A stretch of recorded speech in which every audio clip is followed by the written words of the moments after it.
man speaking in the city square, trying to tell somebody that he cares. Can you blame the voice of youth for asking what is true? Yeah, the ones that you're calling wild are gonna be the leaders in a little while, when will the lonely voice of youth cry what is true? This old world's waking to a newborn babe, and I solemnly swear it'll be their way. You better help that voice of youth find what is true. And the lonely voice of youth cries, what is true?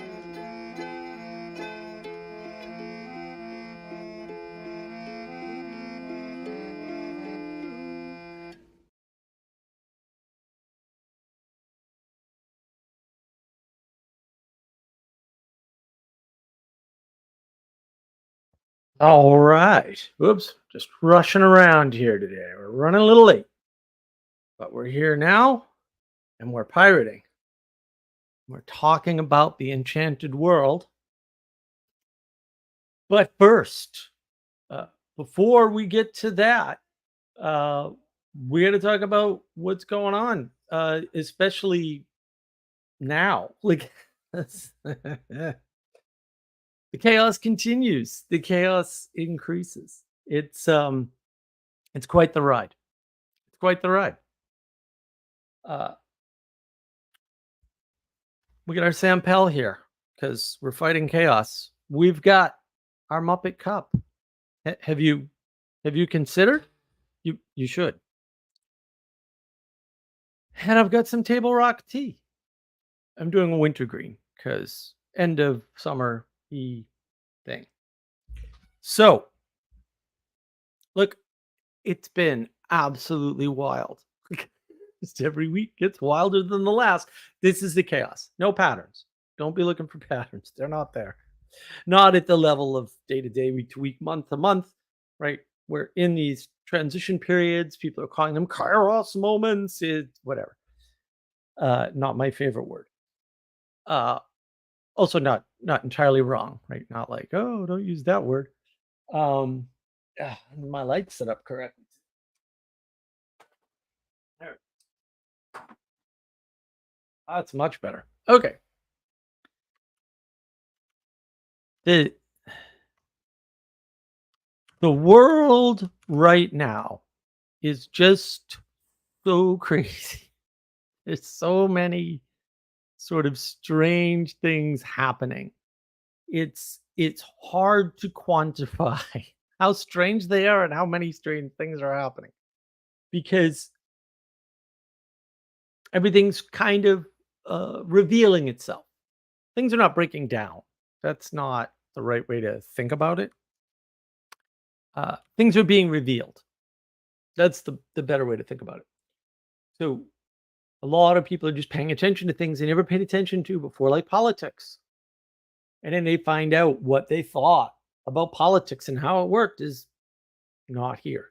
It's not, it never worked that way. You thought it did, but it never did. And so you gin up this world in which politics has changed. It has not. It has not. We've always had incompetent politicians who we didn't know how they got there.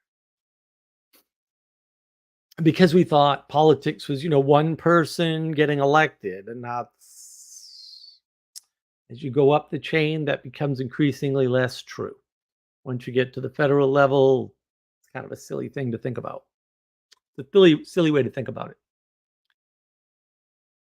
And there's a big dust up with is it Daryl Cooper and Tucker Carlson? I just finished that video like an hour ago. Rich fodder for the Enchanted World. But by way of contrast, I'm going to contrast stuff here for you, so you get kind of a sense for this Enchanted World and what I'm talking about.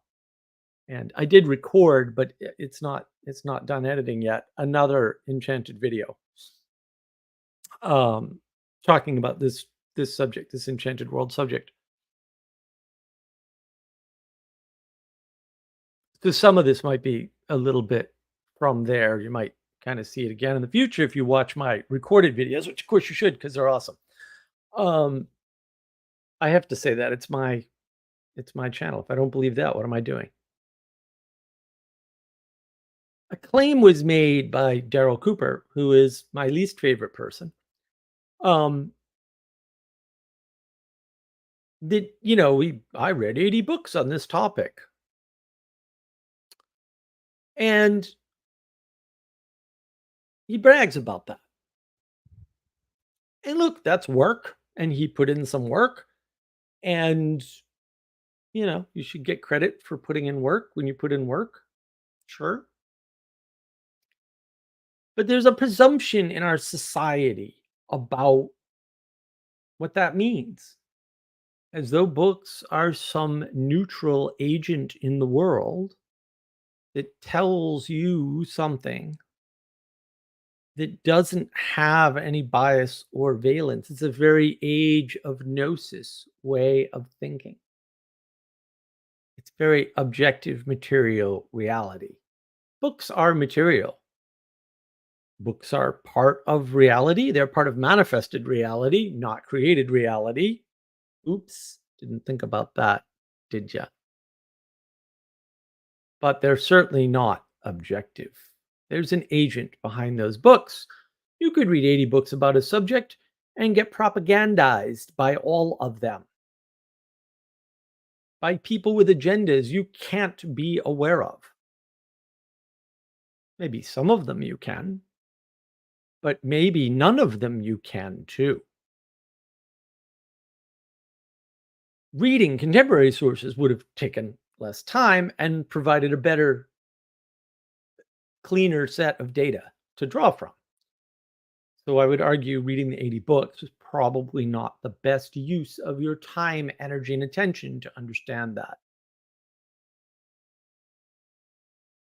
And there's a number of tricks that occur, magic tricks, in fact, as the result of a flat world, as a result of not understanding the enchantment of the world.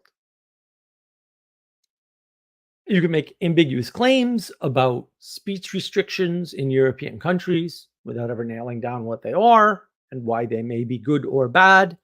But we're talking about these other items as good or bad, just not these restrictions as good or bad, as though somehow they're definitely bad. The whole Tucker Carlson podcast feigns censorship. You've got 3 million followers, and that video, which quite honestly, I would argue should not be on the internet or anywhere else ever, for real. And I'll go through why someday. I don't think I'm going to do it today. All of the elements in that video. So 3/4 of my notes were taken off that video for today's talk. 3/4, because the Enchanted World, or in this case, lack thereof, is right there. Almost all the elements, in fact, are in that video. You're not going to find them there, I don't think. Maybe you will after you watch this. Hopefully that's the goal. Like, the goal is you watch my stuff, you see this stuff in the world, and now you're not immune to it. I can't do that. No one can do that. If somebody tells you they can do that, they're lying to you. You are subject to these things, right? But at least you can mitigate them. You can turn something on for 5 minutes, go, that's bad, and shut it off. That's the that's the protection against, we'll say, negative enchantment. Because we live in an enchanted world, whether we like it or not. If you don't see that, you're subjected to it in a way that is disadvantageous to you. And that may not bite you right away, but eventually it will. Now think back 5 years. Do you see that pattern? A bunch of good people who don't realize they're living in an enchanted world, doing things that 5 years ago they would have told you were impossible. I see that all over the place. I can go back further. I'll place my trend at 2004. See my live stream on 2014, which is when everything became obvious, not when everything changed, although a bunch of things changed then, but when everything became obvious.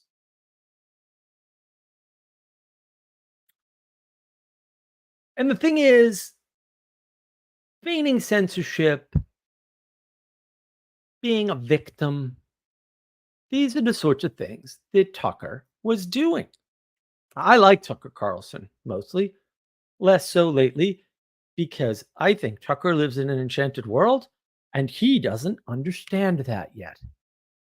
I will explicitly make the argument that actually he talks about that in this podcast. He talks about the elements of the enchanted world and how, oh, wow, we don't know why these things happen.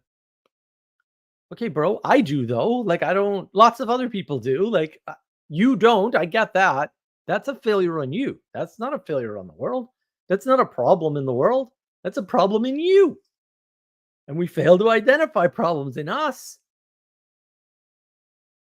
I can't imagine why. Anyway, you didn't see my enchantment video. That joke won't be as funny as it is otherwise. If you want to see more of my thoughts on, we'll say, specifically um, that talk and World War II in general, because my narrative of World War II is a lot different from Mr. Cooper's. I did discuss this a little bit on Jacob's stream, so I'll post that. I'll post that so you have access to it. So I posted that in the chat for y'all. Obviously, don't look at it now. I was there for quite a while. I made a number of what I thought were great points, which is why I made them. And it's wonderful that Jacob let me on his stream, and it's always great to be there, and etc. I actually like Jacob. I said that in the stream.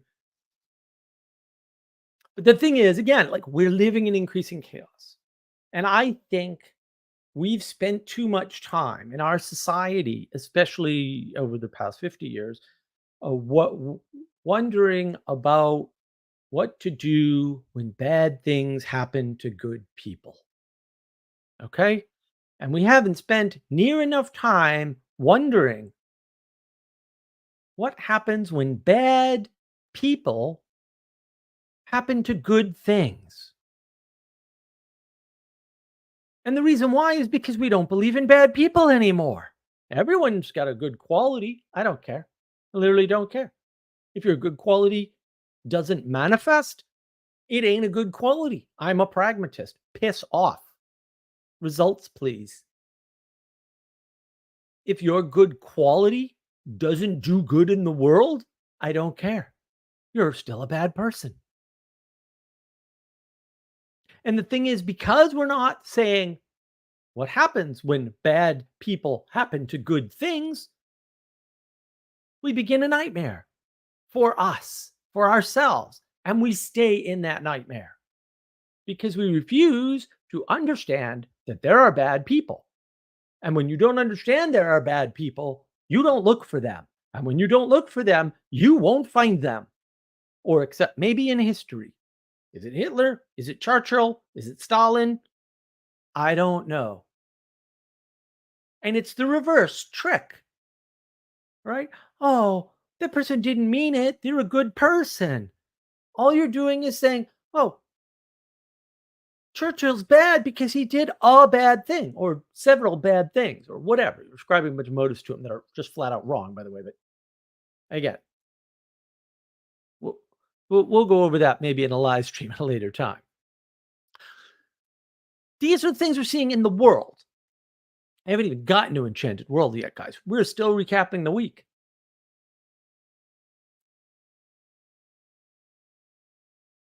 And the thing is, most people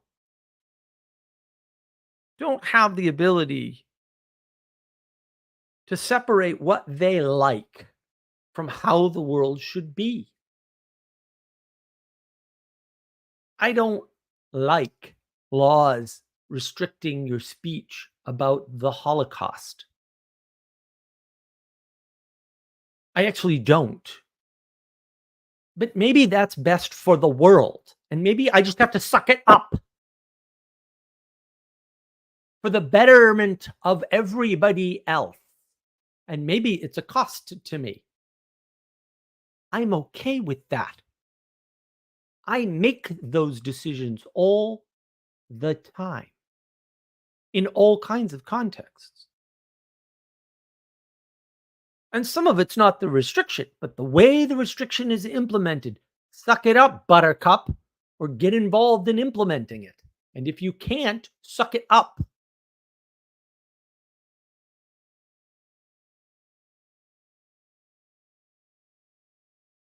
And it doesn't make things good on balance. Without enchantment, we can't see the good in a restriction, in a constraint, in a law. We can't. We can't see the bad either, guys. You can't. You have to flatten the world, put bad somewhere. I don't know. Maybe we'll put it in the past. Maybe we'll call it Hitler. And maybe when we find out that doesn't work, which is what Daryl Cooper finds out, maybe we'll move some of it to Churchill.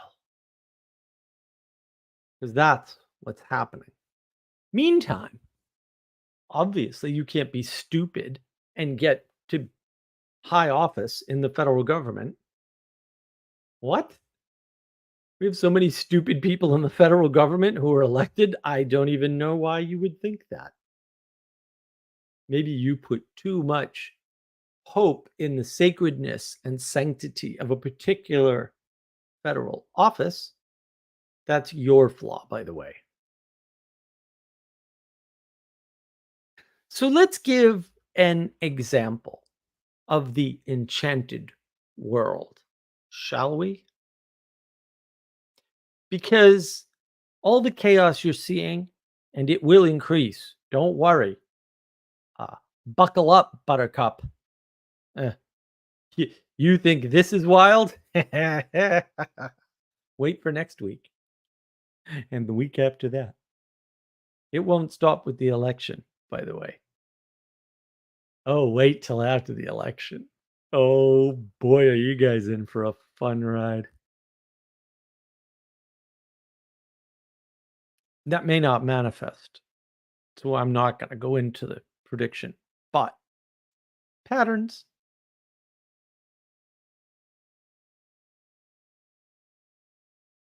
There's categories of things that are independent of the objects or the things. So you could have a valid and important classification, the sort of classification that seems scientific but is fundamentally unscientific. It applies at what a scientist would call, it's a word I don't like, meta. The meta layer. You could have things that can go outside. So I have several things that can go outside. I have other things that need to be used outside, but can't stay outside. I have other things that never go outside. And I have things that can be used outside and can stay outside. This is an enchanted world. Because you can fit any number of objects into those categories, and those categories are not features or properties of those objects. And some objects can be modified into or out of any of those categories. And I get it. That's, that's a lot. Like, that's kind of hard to understand. But that's kind of the point. You can't understand the enchanted world at some level. Certainly not with scientific thinking. I mean, if you're going to do the ontology trick, you ain't going to understand no enchanted world, bro. It ain't happening. You need a new plan. that's your plan, you need a new plan. The enchanted world is a world of final cause, a world of telos. What is your intended outcome? What is your goal or purpose?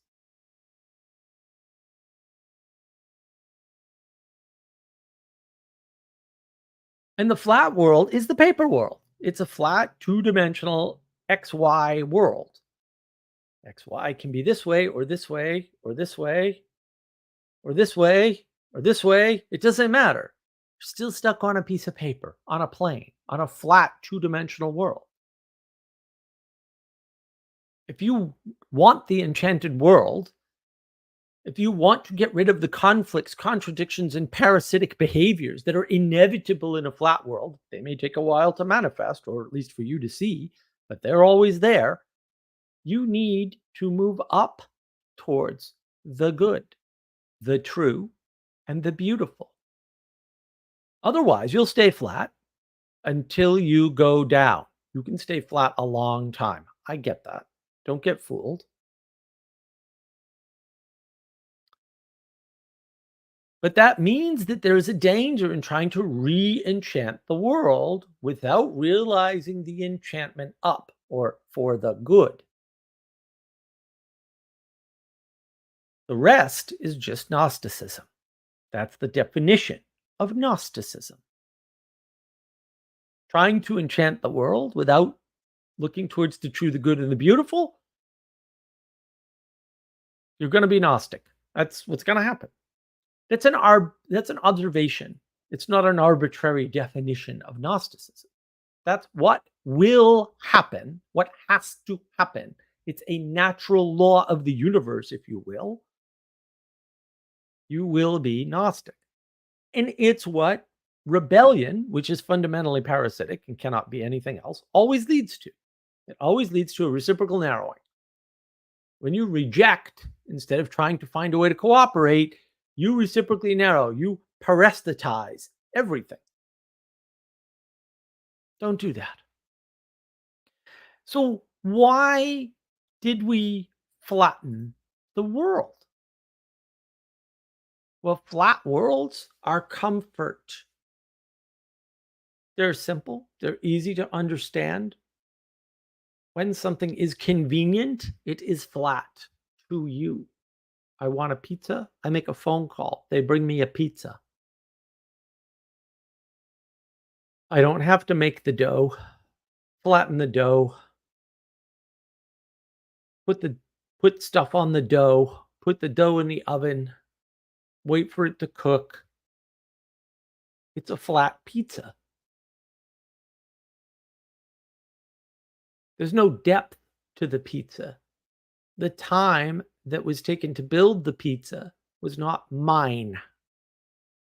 It's a flat world. The cost of convenience and comfort is closing off to beauty and potential. It's loss of access to goodness and truth. It's loss of discernment of good and bad.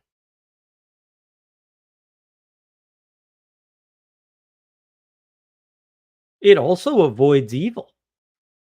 So if you identify against evil, you get a flat world. You don't get goodness. There's a lot of space between good and evil. And some of it's neutral and flat.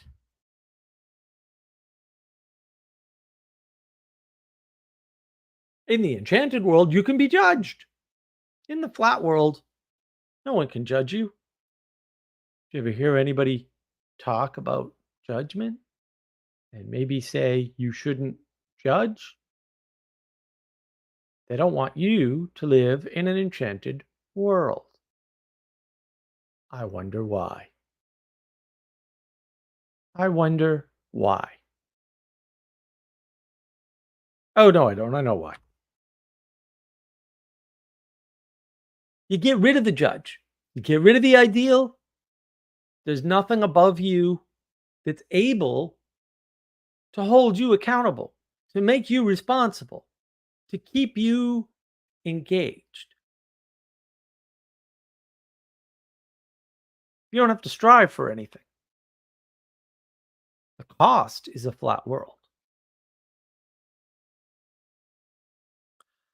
And one element of this disenchanted world is propaganda, which is better known as information, because I don't know how you tell propaganda from non propaganda except in hindsight, which makes it a rather useless designation, except for historical purposes. But in this disenchanted world, you could have information as the thing that moves the world. If people just knew about UFOs and the truth, something would happen. Nothing would happen. Nothing would change. This trick's been done before. Doesn't result in anything. Could have economics as a mover of the world, right? Oh, well, obviously, if Russia paid the company that you work for, they made you think differently about the world, which is a weird accusation, right? Because these same people will turn around and say, get paid to do what you love. I sense a problem. Politics is a mover of the world. Oh, no, no, no. The leader did that. Not the people. That's not what the people wanted. Well, the people elected the leader, so I think you're wrong about that.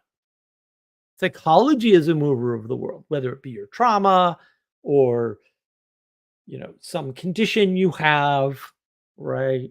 Uh, and we can fix that with drugs potentially, right? So we get all the sci-fi dystopian novels about drugs in the water, drugs in the air, as a method of manipulating people. Psychology is the mover of the world.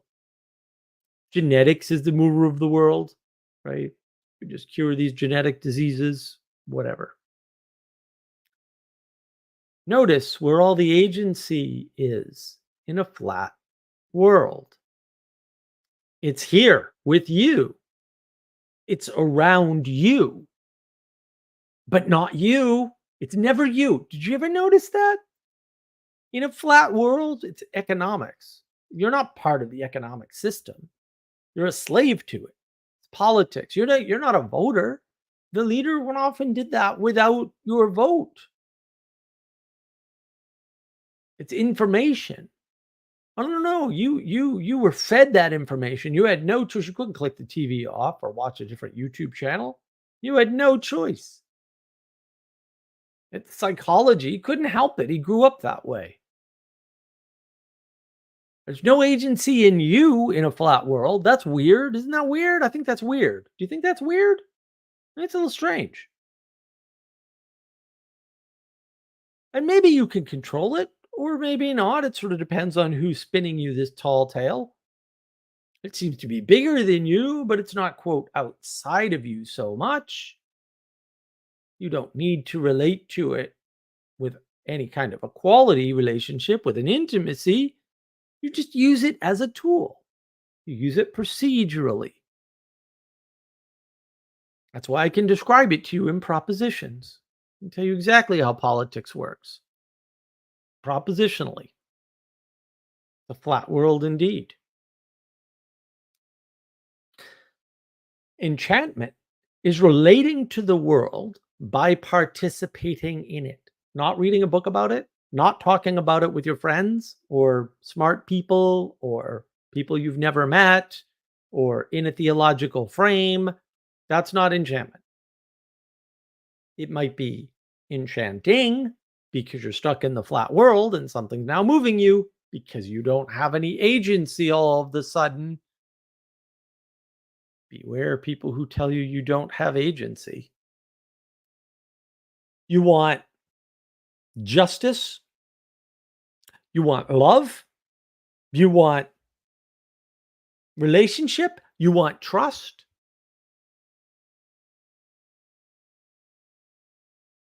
You want beauty.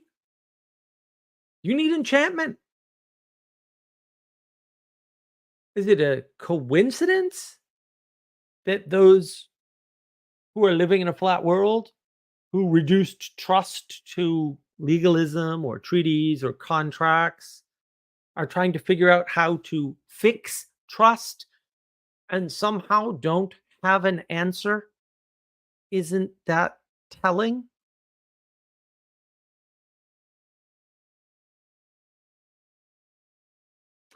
In the Enchanted World, there are multiple reasons for the similar or same outcome.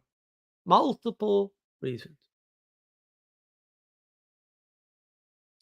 And that's the only way that exists. In a flat world that doesn't exist, they may talk about, well, there's this and there's this mitigating factor that no. Only in the enchanted world can the whole be greater than the sum of the parts. In the flat world, in the flattened world, the reduction and the compression, that those people cannot understand a multivariate equation. They can't understand multiple factors coming together to make something happen. And so they may pick out one of those factors and expect the thing to happen. And they're like, oh, no, no, no, we need more of this. It's like, no, no, no, you need 5 other things too at the same time. And you don't have that. You can't even conceive of that. The concept isn't in their head. They don't understand it. They don't understand how different purposes can come together temporarily or maybe even longer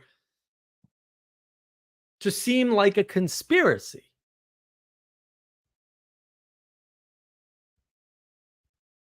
They don't understand that. They don't they don't have a way to relate to that.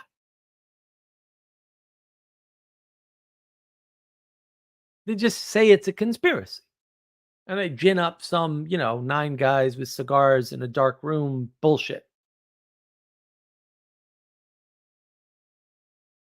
The problem is the world is hard. And it's why you need the poetic way of informing the world. You need symbolism to put it all together. Otherwise, it cannot make sense. That's why we see the world as a story. As Jordan Peterson says, he's not wrong about that. He might be wrong about other things. Not here for that. He's right about that. And it's not that we see the world in a story, it's that we have to see the world in a story. Oh, you will die. And maybe part of our problem is we've been coddling those people who don't see the world in story for a little longer than we should have. To live in enchantment, in the enchanted world, means recognizing the unifying forces which aren't in and of themselves unified, and they aren't unified with each other. Right? I'm talking about unifying forces. It's an action, something that's happening. It's not about objects. And the complexity of that illusion, the quote, nuance. So let's use Ukraine, shall we? You can say the folks in Washington, D.C. want the war in Ukraine. That is certainly not universally true, but it certainly is true in a sense. However, some of the people who are desirous, or at least not opposed, which is a whole different issue, to the war in Ukraine, okay with the war in Ukraine to hide witnesses and documents that would prove their illegal behavior. Some people want war in Ukraine because they want to profit from selling weapons. Others have ideological reasons, and not all the ideological reasons are the same. Some people probably genuinely want a world war. That's quite possible. From the outside, it's the same end result. We get more war, more funding to kill more Ukrainians and more Russians in a part of the world that we should care about more, but apparently we really don't care if we wipe out Ukrainian people. I'm not a fan. War does not end with more war. war only ever ends with negotiation, ever. And that, as we know from the so-called World War II, which is possibly the worst frame of all time, makes sense from the American context. It makes no sense outside of that. And even in the American context, I would argue, if you try to understand what happened in Europe during the Great War with the big break in the middle, you will misunderstand everything. I mean that technically, and I can prove it. Not going to do that here. Maybe I'll do a live stream. You want a live stream on Daryl Cooper and all his errors? Let me know. From the outside, it's the same end result, but the reasons are different. Those are unifying forces. You're still in the enchanted world. But the things coming together that are, quote, enchanting the world are not good. How do I know? War is not good. That wasn't hard. Was that hard? That didn't seem hard to me. You can look at the telos and infer the intent. You don't infer the intent and then excuse the end result. You don't say, oh, Heidegger wanted to do good in the world. It's a random coincidence that he strayed into Nazism. No, his philosophy is bad. It leads to Nazism. Duh. Don't reverse history on the timeline because it's convenient for you to redeem an irredeemable scumbag. Like, why is that hard? Was that hard? It didn't seem hard. But this is how revolutions start. This is how they are successful. You have a bunch of dissident groups who all want to seize the power at the top. They often lie about this, by the way. They flat out tell you that either you don't need power at the top, or the top power doesn't have to exist, or you don't need a government. We can govern ourselves. Of course, you can't govern yourselves. If people could govern themselves, governments never would have manifested ever in the first place. You've gotten causality backwards again. Of course, I have talked about this before in relation to socialism. I'm going to post that link in the chat. There's another video on navigating patterns. They lie about this government thing, tell you you don't need it. They give you a plausible explanation for why, and they're all trying to get to the top of the government. That's why all socialism ends with tyrannical government.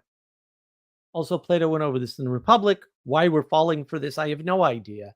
Why we said we read the Republic.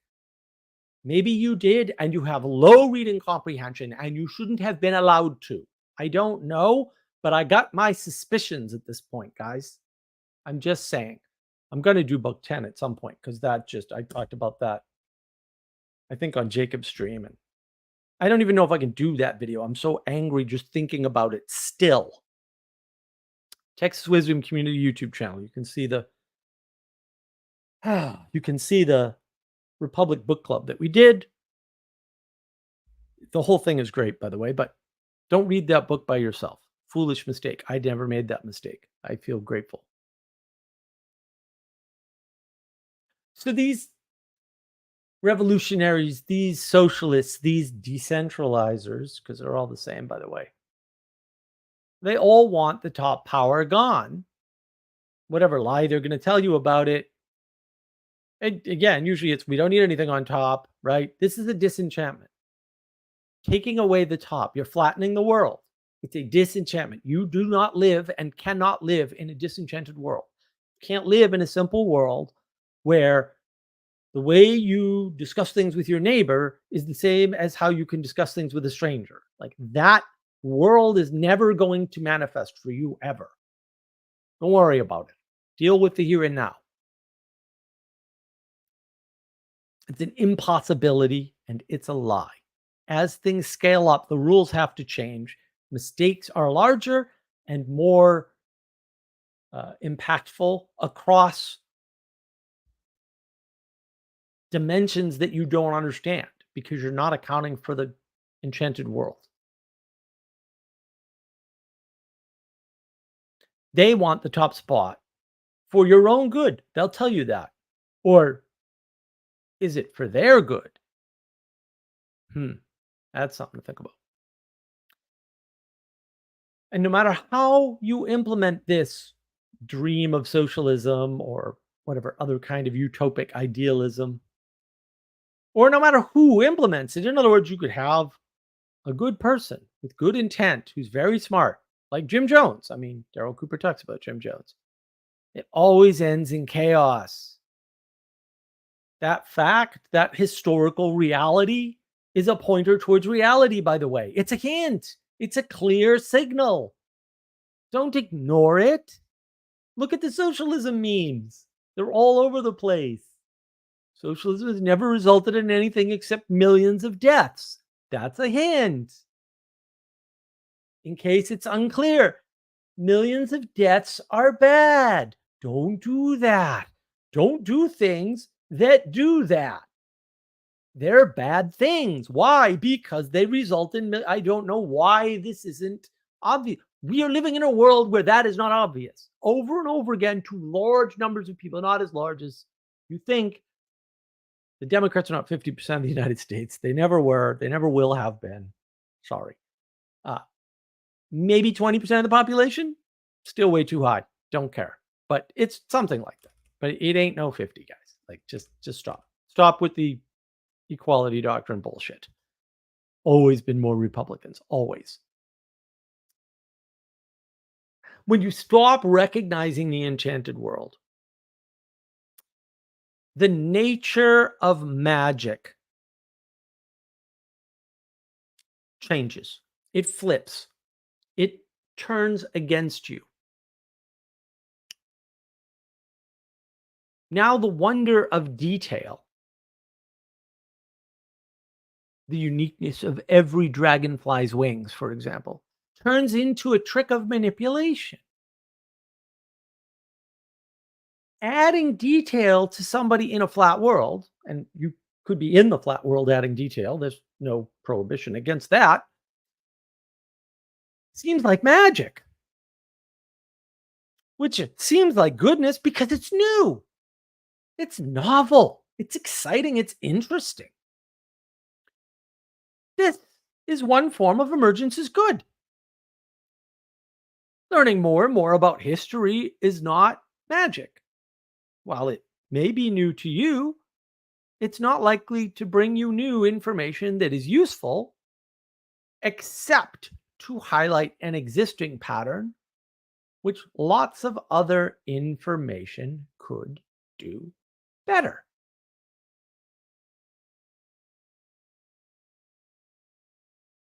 What do I mean?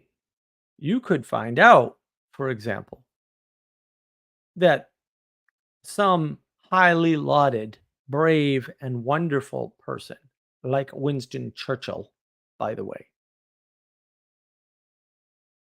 did some things that you might be able to consider bad. That detail might be new to you. Sure, it might be. But it has to be framed. And if you frame it in, oh, Churchill was really responsible for the invasion of Poland and thus for starting the conflict in Europe. You could say that was bad because lots of people were killed. Okay. However, in an enchanted world, instead of starting in the middle of the story, which would be bad, wrong, and evil, so we're clear, I'm a no on evil, by the way, still. You could understand that Churchill, like many other people, had a thesis that many other contemporary I read the papers, by the way. Let's not Daryl Cooper the books thing. No, I've not read a single book on World War II or World War One. But I read a bunch of newspaper articles and a bunch of other types of papers that were written by contemporaries during that time. That took a lot less time, especially for me, than reading a book or several books, which you'd have to do. Just so we're clear on the age of gnosis credentials, because I guess that's a thing we're doing now in the flat world. A conflict was going to happen. Now, if you want a conflict to be over quickly, you start it before the side that wants the conflict has time to gear up with equipment. You can argue that that is a valid strategy in military theater because it is. It's also well known and well documented had you cared to research it, which of course you didn't because you live in a flat world and you're lazy like everybody else. I'm lazy about a lot of things too. I'm not exempting myself. I'm saying I wasn't lazy about this. You could also have miscalculated because you miscalculated before, earlier, in the first side of the conflict, because you're Churchill, disastrous loss. And maybe you're trying to redeem yourself, which is why people should not try to redeem other people ever, including themselves, by the way. Confess, repent, and pray, baby. Redemption is not for the here and now, it's not for us.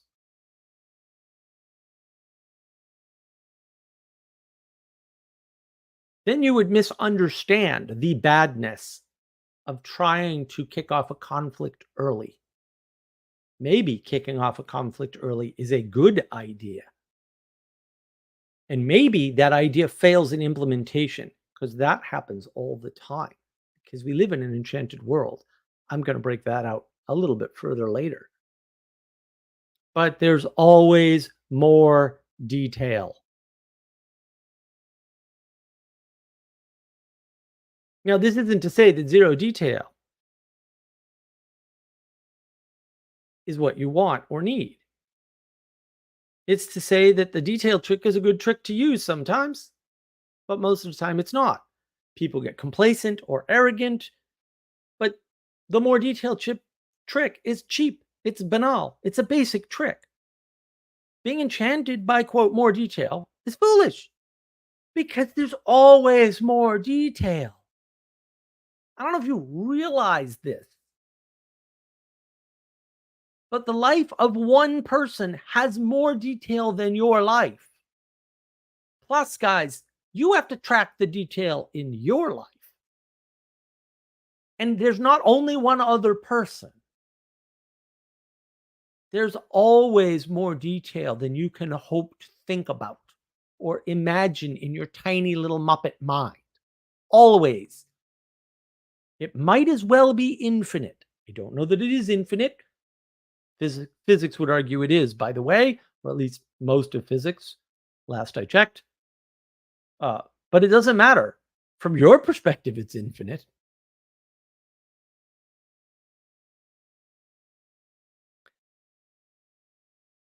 The fact that you got information filtered by something from something is a requirement. It's a constraint of existence. There are many filters between you and the world, and the final one is you and your senses. I can tell you, hey, if you read this book, you'll get something out of it, but maybe you won't. Maybe you won't get the point. I don't know.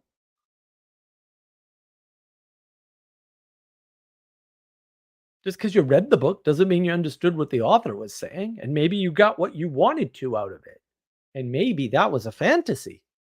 Could be. I don't know. I wasn't there. Filters are a requirement. The world is just a bunch of filters. Your brain is set up to filter almost every signal that comes anywhere near you. Look it up. This is a constraint of existence. Sorry, it's a constraint of being a Muppet. Because you're a Muppet. I'm a Muppet. We're all Muppets. Sorry, bro. It's a mathematical certainty that information will get filtered. Information can change the way you think about any number of things. But not all information has that quality. Not all information is equal. There's high quality information and low quality information. That's not signals and noise. That's lower. In the enchanted world, there's a difference between signals, noise, and information, and understanding and knowledge. Oops. See the Knowledge Engine videos. Now I have a live stream and my original video. I should probably do at least one more. Maybe I'll update it. Maybe I'll do the other model that I talked about in the Knowledge Engine live stream because I went over another model there, which is related. We live in an enchanted world, guys. There's a lot going on. They're not going to boil things down to better knowledge for the people or better informed population. It's bullshit. It's A, impossible, and B, won't have the effect you think it will have. You can show people all day long that the climate scientists knew they were lying and lied about the hockey stick. You can show them all day long, that Al Gore just wanted the money. I've seen the emails. CNN reported on them. No, really, they did. No one cared. No one did anything, and nothing changed. We're still living in this climate scam hell.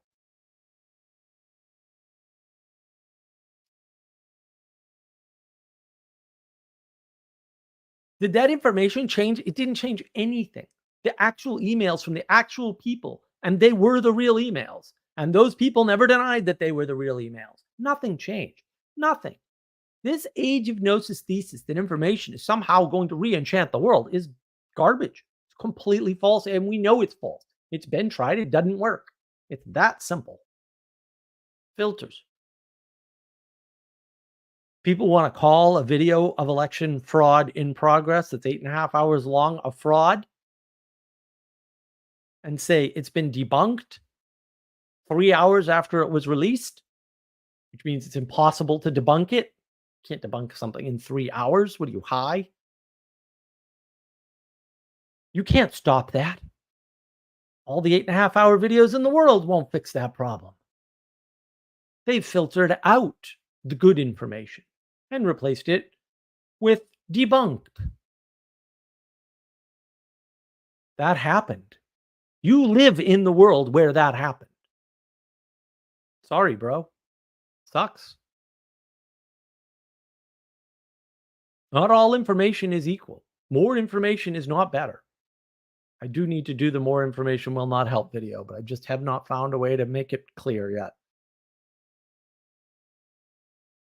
Inequality is the statement of the enchanted world, and equality is the flattening of the enchanted world.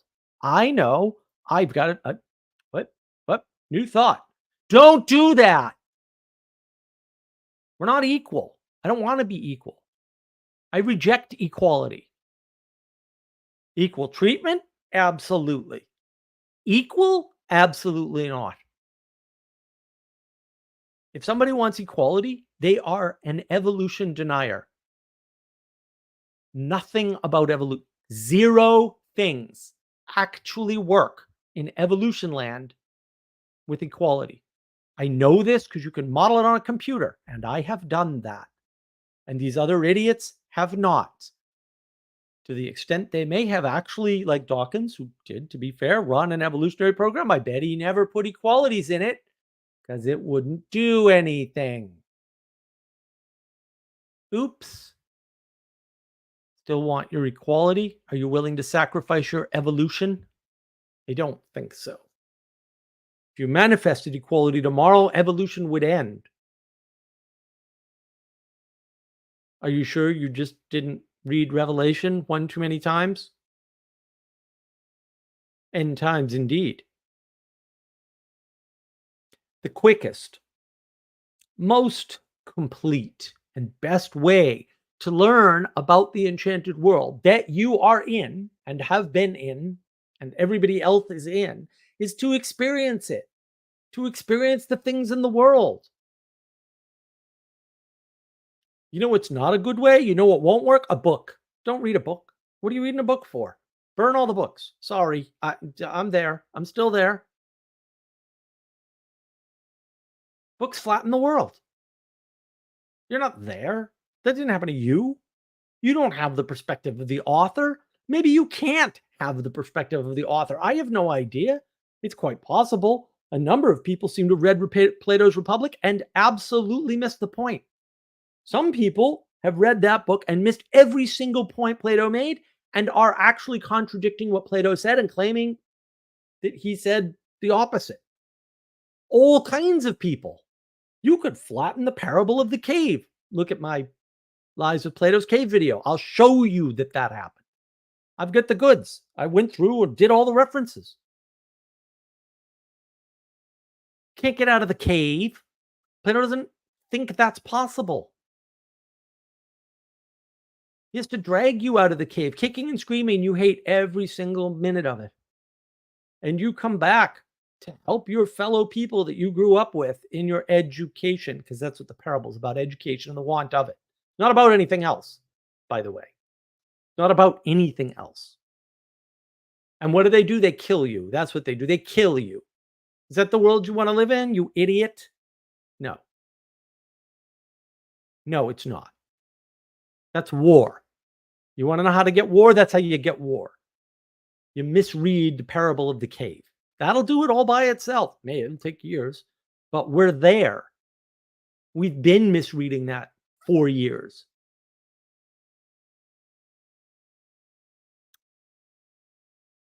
What else won't teach you about the Enchanted World? Conversation. I'm not going to teach you about the Enchanted World. Conversation is a set of propositions that go from one person to another, back and forth, back and forth, back and forth. That's flattening the world.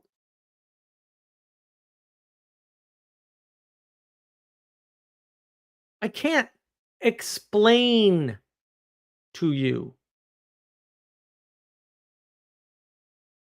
the beauty of a butterfly.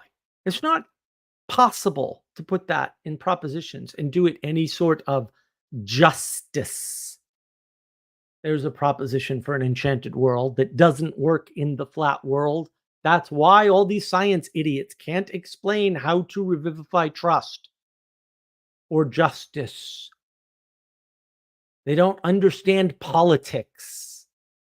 Their evolutionary framework doesn't fit with how the Democratic Party is in power, because that can't explain it. Those are flat world propositional views of an enchanted world.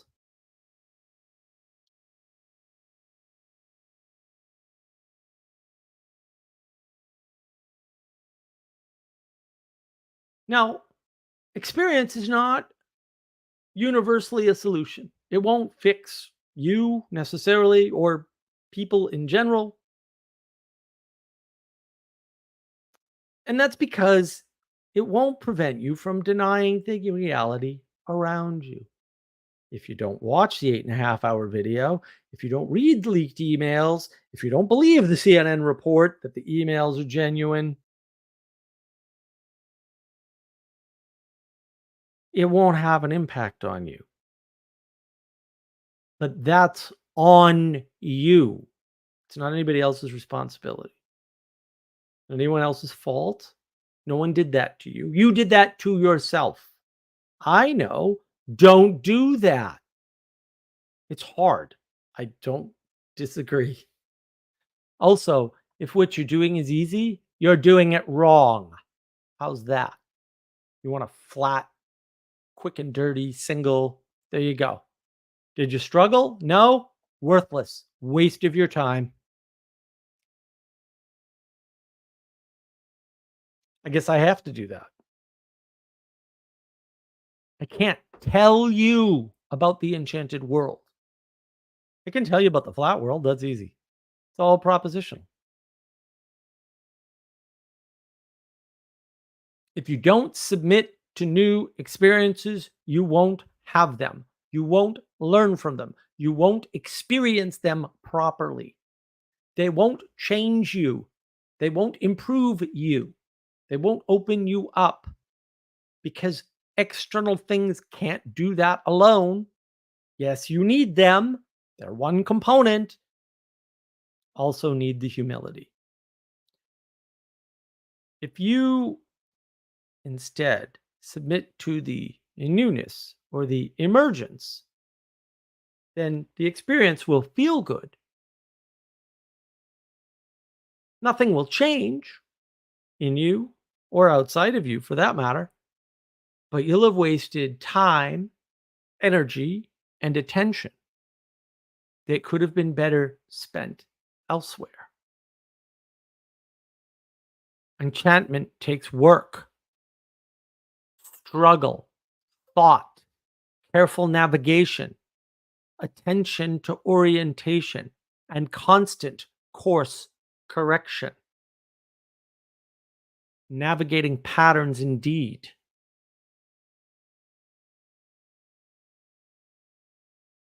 The purpose of the channel is deeper than you realize. I assure you. Maybe Sanjuro and Jesse, not so much. Flattening is watching video games instead of playing the video games. Playing video games is a flattening of the world from reality to propositional rules and procedures. This is not the Enchanted World. We are steeped in disenchantment. It's so part of everything around us that we try to constantly redeem it. I fell for this. Man. John Vervaeke. Oh, video games, you can exapt out and flow state good. Okay, flow state's not good. That's false. I don't think people understand the flow state. Maybe I should read the Csikszentmihalyi book. Seems like a lot of work for nothing. I've got a reasonable definition of flow state that works better than theirs does, so I don't think I care. But maybe that's unfair of me. Maybe I'll grab the stupid book instead of burning it. Although I'm liking the burning idea more now. Video game skills do not exapt out to the real world, except when you're 3 or 4 or something. And only certain types of video games, and not for very long. And then you've got to get rid of the damn things and burn them with fire. Now, I still play video games very occasionally nowadays. If you want to cast video games as entertainment, and you're not a glutton like me,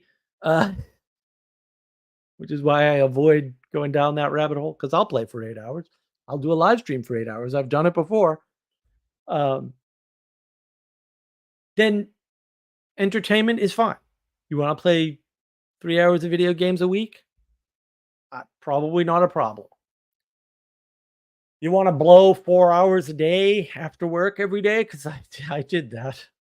Quake World. I was good at Quake World. Really good at 244. My friend and I invented a bunch of strategies in 244. I was always in the top 3 on any server at 244.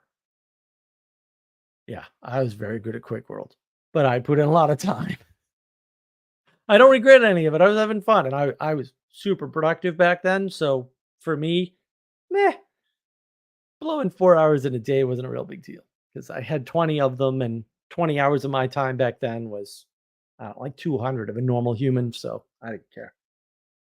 A lot of good it did me, but different story. Video games are a flat world, and we like entertainment, and we need entertainment. Entertainment's not optional. But part of the flat world is the denial of reality, and that's what entertainment is. It's an escape from reality. That's why you get caught in these video game loops. Thinking that the world can be simple, insisting that when there isn't an answer or an easy answer, that this is the fault of humans or governments or some evil god, Gnosticism, anyone? That's all the flat world theology in essence. It's essentially a theology. Because theology is also not optional. Right? Religion's not going away. See my video on the pattern of religion on navigating patterns. Wonderful video. Not optional, guys. Your flat world will produce a theology and you'll follow it. And it will probably end with the fault of humans. Humans are bad. Shouldn't reproduce. The fault of governments. Governments must fall. Anarchy, rebellion, revolution, or evil god, Gnosticism. Bang. There you go. Look around. See that pattern anywhere over the past 20 years? I do.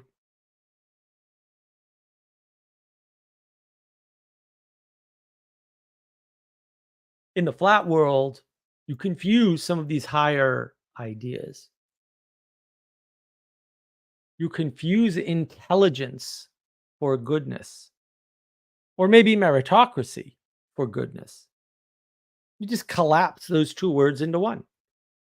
Oh, we have a meritocracy. And are we the first meritocracy? Are you sure? Are you sure you read a history book, buddy? I don't think you read it right if you did.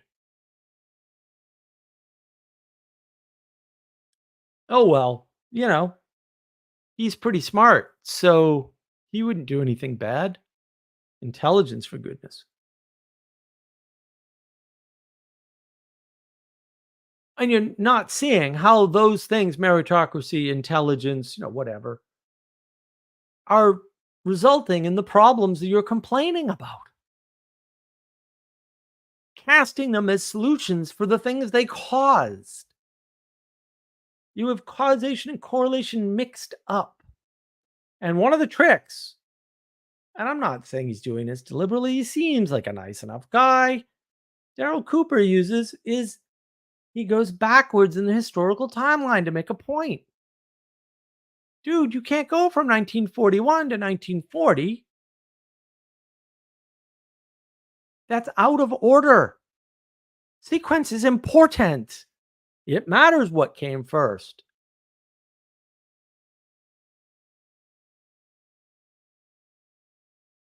Sure, Heidegger, had Nazi tendencies from the beginning, but his philosophy would have gotten out of it had the Nazi regime not risen. That can't be true. It's bullshit. It's garbage. That's obviously false. The fact that he had the thoughts and became a Nazi shows his thoughts lead to Nazism. I don't know why this is hard. Like, why would you then read anything he wrote ever? It's dangerous at that point. Also, everything you wrote is wrong. Sorry. Like every time I engage with Heidegger, it's like, well, that's obviously stupid, but whatever. Maybe I'm the only one that can see these things at this point. I have no idea. Thank goodness for Sanjuro and Jesse, I tell you. And Sally Joe and Manuel, because they see some of these things and I go, all right, it's not me. I'm not the only one. That's a good sign.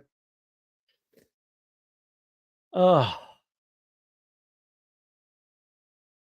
And why didn't they see that these things are the cause? Because they live in a flat world. And you can't deal with contradictions. You ignore it. The penalty of living in a flat world. Flat worlds are binary. Binary thinking, another video on navigating patterns. It's weird. It's almost like I thought this whole channel out for the past 2 years. Or for the previous 3. Oops. Enchanted World indeed. Time is important in the Enchanted World. Doesn't just provide sequence.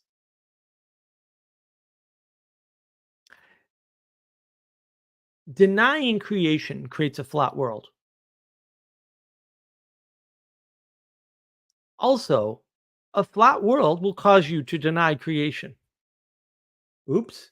See that pattern anywhere? You will. I'll talk about creation denial at some point. That's a really hard to make people see that for some weird reason. But hey, creation denial enables equality, destroys evolution, gives you an inability to deal with starting axioms, right? Or even admit that they exist because you're living in OMR, you're living in the objective material reality realm where you don't need starting axioms. Just things are good and bad because you're in the objective material reality. And so, who even needs enchantment at that point? Yeah, fair, fair. In a flat world, you don't need enchantment. You can look down on the world without being in it from this objective material reality. I mean, that's what science does. And I'm not saying throw that mechanism out, but maybe you can't live there. And maybe you need to understand the cost of that and the limitations of that. That's all creation denial. They don't want a starting point, right? Because a starting point would exemplify all of the limitations, the constraints, the natural laws that exist, and then they can't implement their fantasy. That's you too, by the way, Muppet. You're a Muppet. I'm a Muppet. We're all Muppets. We do that. We need to stop doing that to the best of our ability. It's a struggle. Are you struggling? Then you're not trying to do that. Struggle more. Another problem with these disenchanted realms, and there are many of them. There's only one enchanted world, though, guys. You want unity? Live in the enchanted world. If you don't, you're going to compete with any number of flat worlds.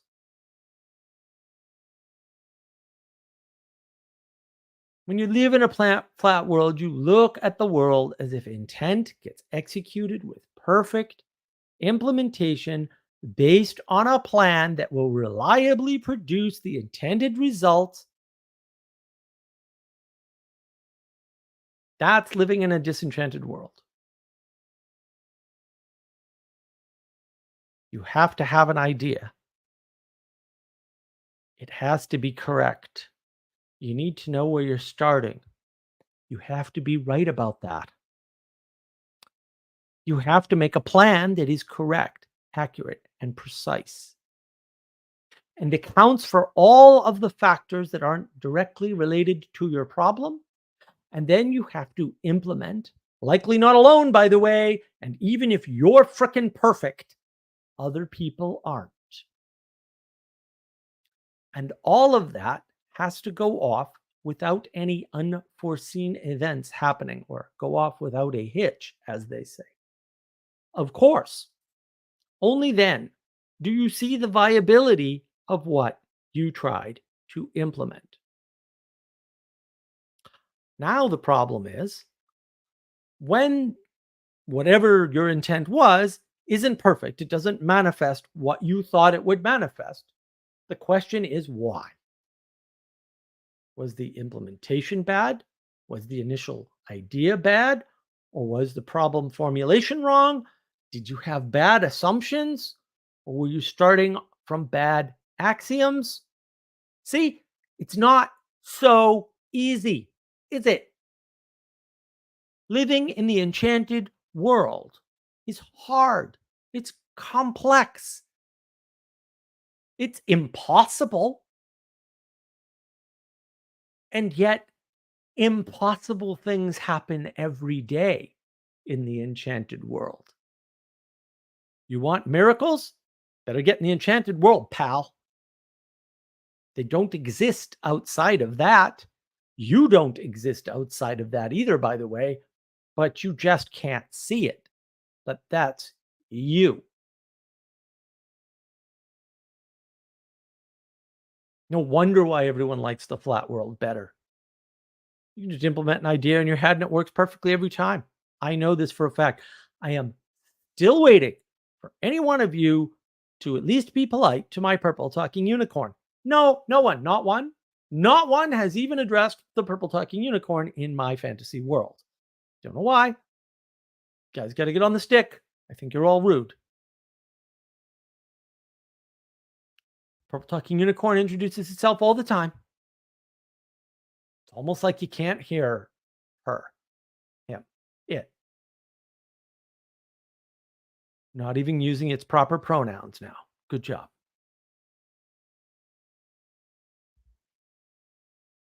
You see how complicated the world is? You see how silly these conspiracy theories are? I often joke that if the government in general, or the CIA or the FBI, had a clear goal that was like written out in a memo with a plan, that would be wonderful. Because the one thing you know isn't going to happen, it's what's written in that freaking plan, baby. Because those people get everything wrong all the time. They are really bad at their jobs, especially now. There are reasons for that, but we're not here for that today. Why? Because intent has nothing to do with implementation. It has nothing to do with correct starting axioms. It has nothing to do with problem formulation. It has nothing to do with any of the components that are important for things to happen in the world. And it's not perfect. And you're not perfect. Isn't that annoying? It's almost as if we are fallen creatures living in a fallen world. The flat world is not just comfortable, but perfect. It's cause and effect. There's nothing else in it. There's no miracles. There's no exceptions. It's all rules, regulations, linear, discrete. I move this, this moves, and nothing else. That's not the world you live in. But that world would be perfect. In the enchanted world, it matters who and what came before. These are valuable sources of information, knowledge, and wisdom. It also matters what may come after. It forces you to think in steps, concrete steps that you know work because they have worked in the past. Those are steps before, and tentative steps that you should be cautious about. Those are steps after, because you don't know what's going to happen. It's all projection. Got to be very careful, especially when you're doing something new. And maybe the steps before won't work now because they were for a different time and place and purpose. Because that happens too. Maybe you need to go back 2 generations to get the steps you need now, or 3 or 4. I don't know. It's hard. The enchanted world is hard. Sorry. Also, you're here. Suck it up, buttercup.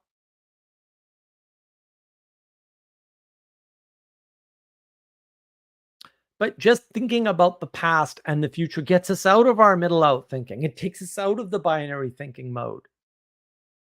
It takes us away from all that.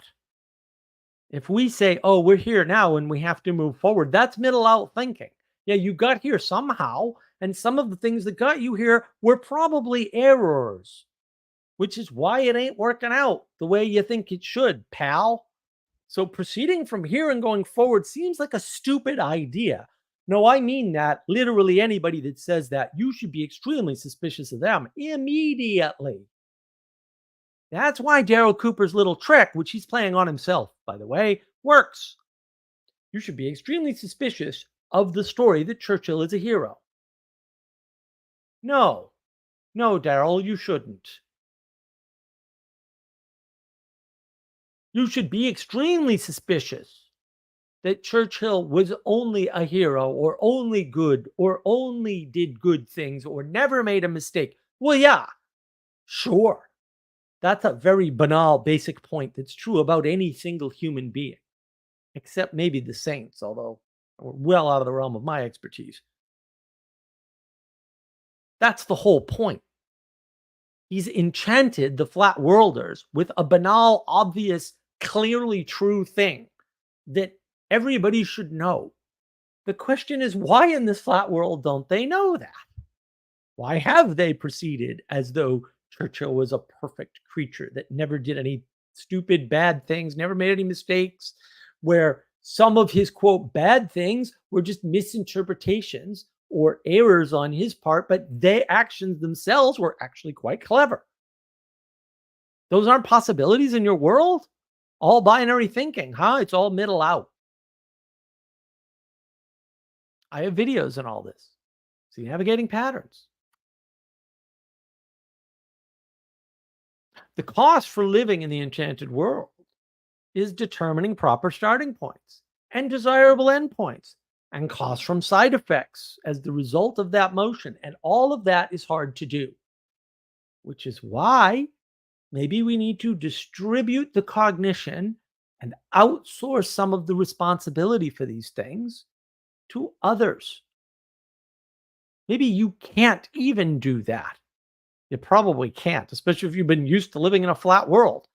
If you're living in the world of opposites or binaries or dualisms, but by the way, just so we're clear, if somebody says, I'm not a dualist, but, and then lists exactly two items, which I've never heard anybody not do that, they're a dualist. That's what dualism means. Two things. Sorry, you've outed yourself. This is a bit like, well, I don't mean to be mean to you, but you're a jerk. Uh, you do mean to be mean if you're saying that. Why'd you lie, bro? This isn't hard. Living in the enchanted world is hard. It's a struggle. Determining the right outcomes. Maybe speeding up the conflict is a better idea than letting it linger. I don't know.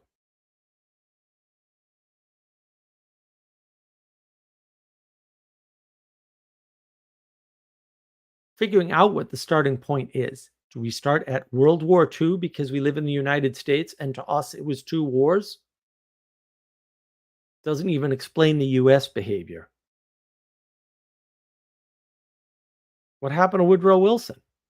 What happened to the League of Nations? Oh, you don't know that history, huh? Oh, probably not. Boy, you better understand that before you start talking about so called World War II, my friend, or you are really lost. Really lost. And if somebody mentions World War II without talking about that, oh, I would be very suspicious that what they're saying. Hey, you want to talk about a specific battle? Sure, whatever. Doesn't matter. You want to talk about motivations of Churchill or Hitler or Mengele or Goebbels or Stalin or Neville Chamberlain? Boy, you better understood what led up to the Great War and the first act. Because otherwise, the second act ain't going to make no sense. You'll project all kinds of stories into that. All kinds. You will not know who the good guys and bad guys are for sure. Well, why did we partner with Stalin?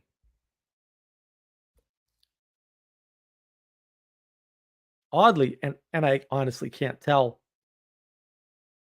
Tucker Carlson and Daryl Cooper seem a little lost in their position. On the one hand, at one point, they're saying, hey, Hitler was right. And on the other hand, they're saying all of those things that Hitler was guarding against are good. I don't think they realized it because they're stuck in a flat world. It's a hard place to live, but it's comfortable for a very, very long time.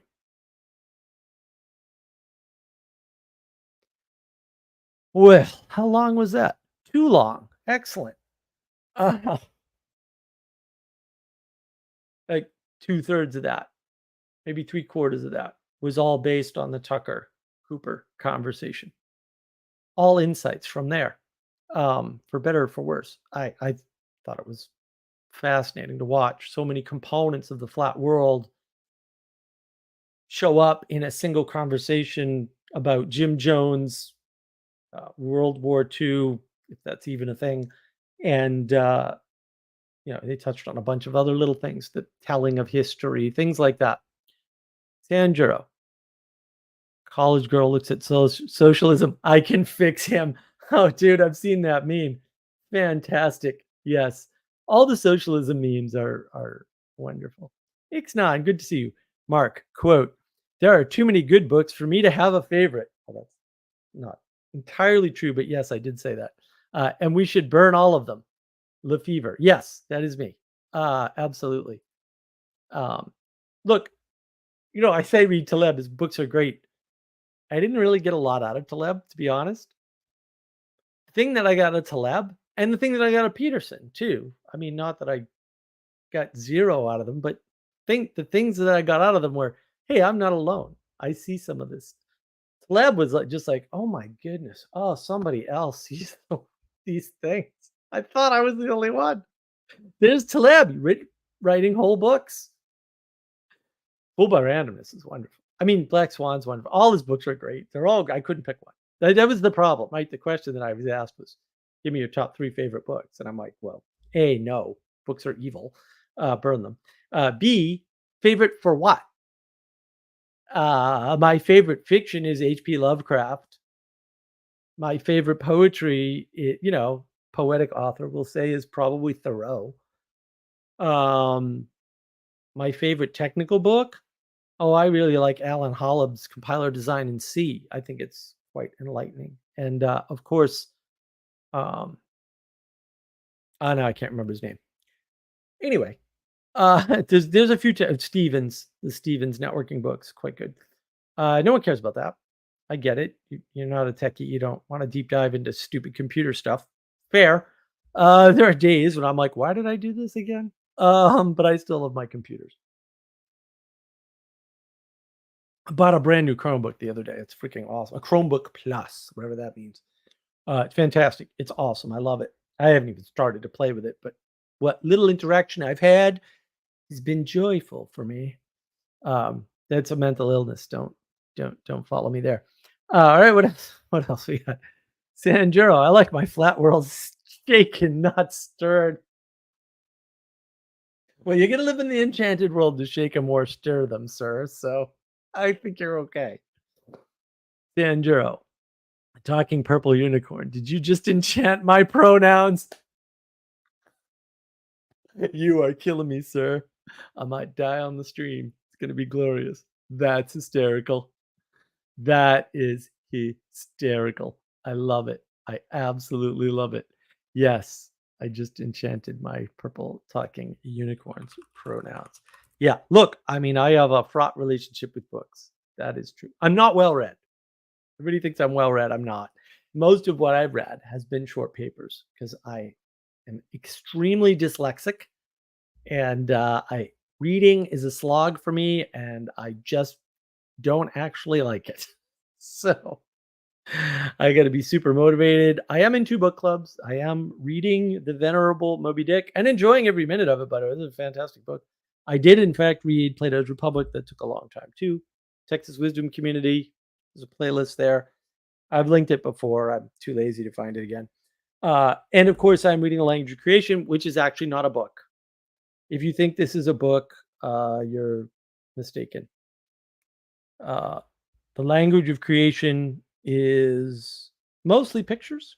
You can do away with the words unless you live in a flat world, in which case the purpose of the book is to link the words to the pictures so you don't, so that to re-enchant the world, to allow you to re-enchant the world for yourself, basically. That's what the purpose of the Language of Creation is, in my opinion. Maybe Mature will smack me down for that, but I suspect not. Maybe not the only purpose of the book. All right, look. Castle's not going to be here today, unfortunately, which is too bad because I love my first mate. But if you would like to join, there is the link. YouTube chain broke this thing again. I'll pin it at some point whenever I can get rid of YouTube's bug. I don't. Everyone's writing buggy software. They had fixed the bug for a while, and now it is back. Don't know why it is back. I don't know what the bug is. I don't know how on God's green earth they can keep making things broken and they keep not ever checking their work ever. Everyone's just releasing broken code and finding out about it later. It's the most horrifically disgusting thing. In the 90s, we never did that. Early 2000s, never.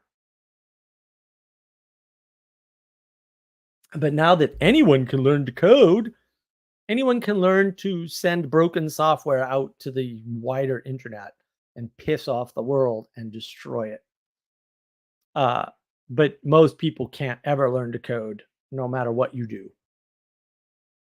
I have been a corporate trainer. I have trained people personally. most people can't code, and will never be able to, no matter what else in the world changes. Sorry. Nicholas Worth, yeah, the guy who did Pascal. His papers are quite good. Um, but no, I listed my 3 favorite books by trying to magically divine the purpose. I don't know how good a job I did of the questioner. Fooled by Randomness, Nassim Taleb, Freakonomics, which is somebody in Dubner. I forget the first author's name, and 10-Day MBA by Steven Silberger, because in that particular case, for that particular person, I thought those were the right 3 books. Although generally, those are 3 great books. Also, read all the Taleb and all the Dubner Freakonomics stuff, because Freakonomics is fantastic for showing you the Enchanted World and how, as Tucker says several times in the talk with Cooper, wow, we don't know why that happens. Yeah, well, we don't. Economics certainly doesn't explain what you think it explains. That's for sure. That's right in the, I think that's the first story in the first book. A couple threads going through the first Freakonomics book, but it's quite good. It's quite good actually for showing you how enchanted the world is in some sense. I mean, Taleb does an excellent job of dispelling this scientific worldview, this materialism, just this math modeling. It just doesn't work. And Taleb really nails that point home. He also calls all economists frauds. And I think actually it was he read Dubner and backed off on that claim and said most, if I remember correctly, which I find hysterical because I had already read. No, I didn't. Dubner came out later, I think.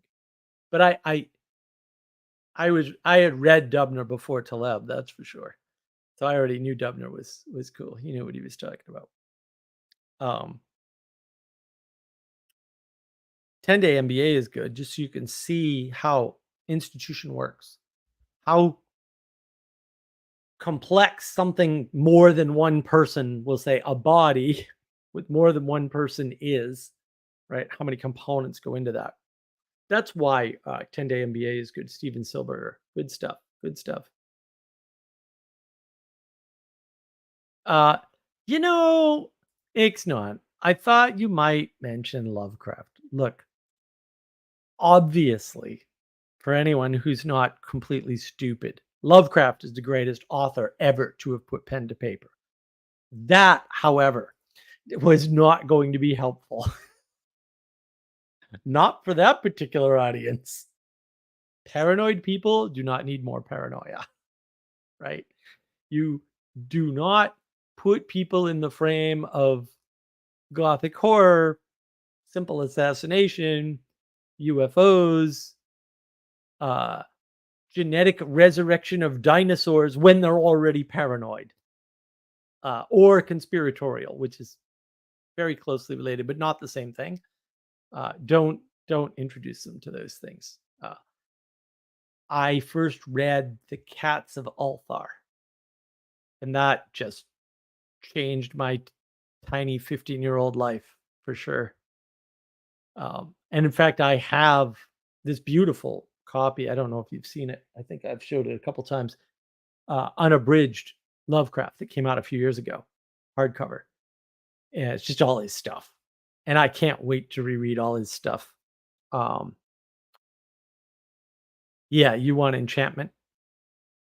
Lovecraft. Lovecraft is just like, what happens when your flat world meets your enchanted world?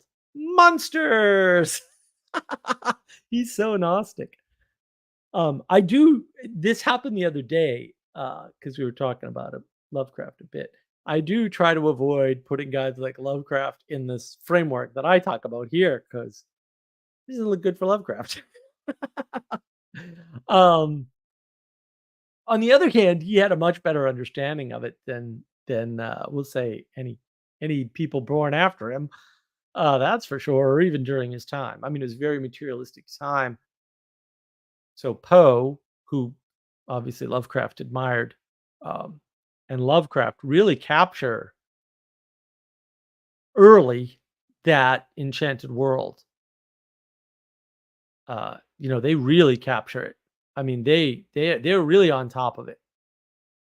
I mean, their writing is all about Enchanted World and what happens when the flat world and the Enchanted World collide, or in some cases, what happens when two flat worlds collide, which is interesting. I think more Poe on that one, but I have to think about it more. Yeah, no, I mean Lovecraft is clearly the greatest author that could ever exist. Um, People will go after Tolkien. I'm like, whatever, his stories suck. He wasn't a good storyteller. That's why the movies are so amazing. Because in the movies, the rewrites, they did really turn the mythos into a story. And that's what you should do if you're going to tell it as a story. And if you're putting it on a screen, you have to tell it as a story. I mean, a mythos on a screen, even thinking about that hurts my brain. It makes so little sense. And so uh, that's not to say that the movies did not give you a sense of the mythos. They certainly did. They were very well written. Um, and that wasn't Tolkien because Tolkien's a terrible storyteller. Lord of the Rings isn't meant to be a story, so it's a terrible story. It's not that hard. But The Hobbit's a decent-ish story, but was also told as a children's story. Like it wasn't told as part of the mythos, right? But also, yeah, like man, Smith of Wootton Major, I think that's probably his best story.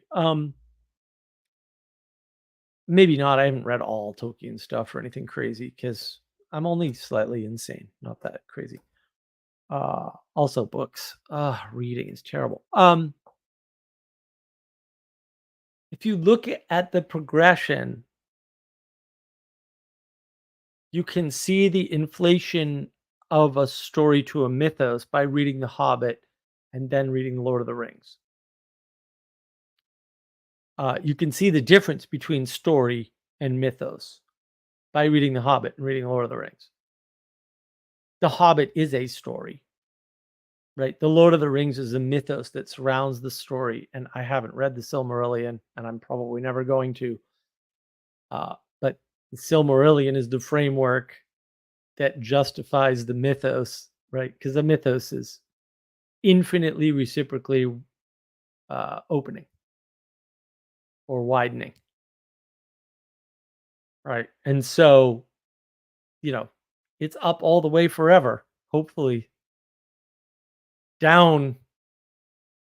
The, there's a bottom, and you get stuck there. You can't see the bottom though. That's where Sam Harris makes most of his mistakes. You can know the worst possible evil. No, you can't, Sam. You can't even do that technically, and everybody knows that. I don't even know why people let you say that and don't immediately call you a liar because you're a liar at that point. Whether you realize it or not, I don't care. Lies are lies. They're independent of your intent. That everybody screams about objective worlds, and then they won't acquiesce to an objective claim that a lie would be independent of your intent. I don't know why. It's a very strange. People are weird. I don't understand people. I'm a no on people in general. At least people peopling. If the people would stop peopling, that'd be fine. But I'm told by some very smart people that you can't stop the people peopling, and that's where all the joy and wonder is too in them. Eh, I don't know, man. But it might be true, so I guess I can't do anything about it, or I'm not willing to try. And I think actually that's not a bad way to deal with the world. Um, Ixnat Silmarillion is more mythos than Lord of the Rings, but I enjoyed reading it. It may be. I don't know. Again, I think it's just scaffolding for. I mean, I think that the reason why what Tolkien did is a ridiculously great achievement that probably can't be reproduced is because he's got story, he's got mythos, and he's got framework. And that's just a lot of work. B, probably impossible. So I'd I'd call Tolkien's works a miracle in and of themselves. I got no problem with that because I think they're impossible.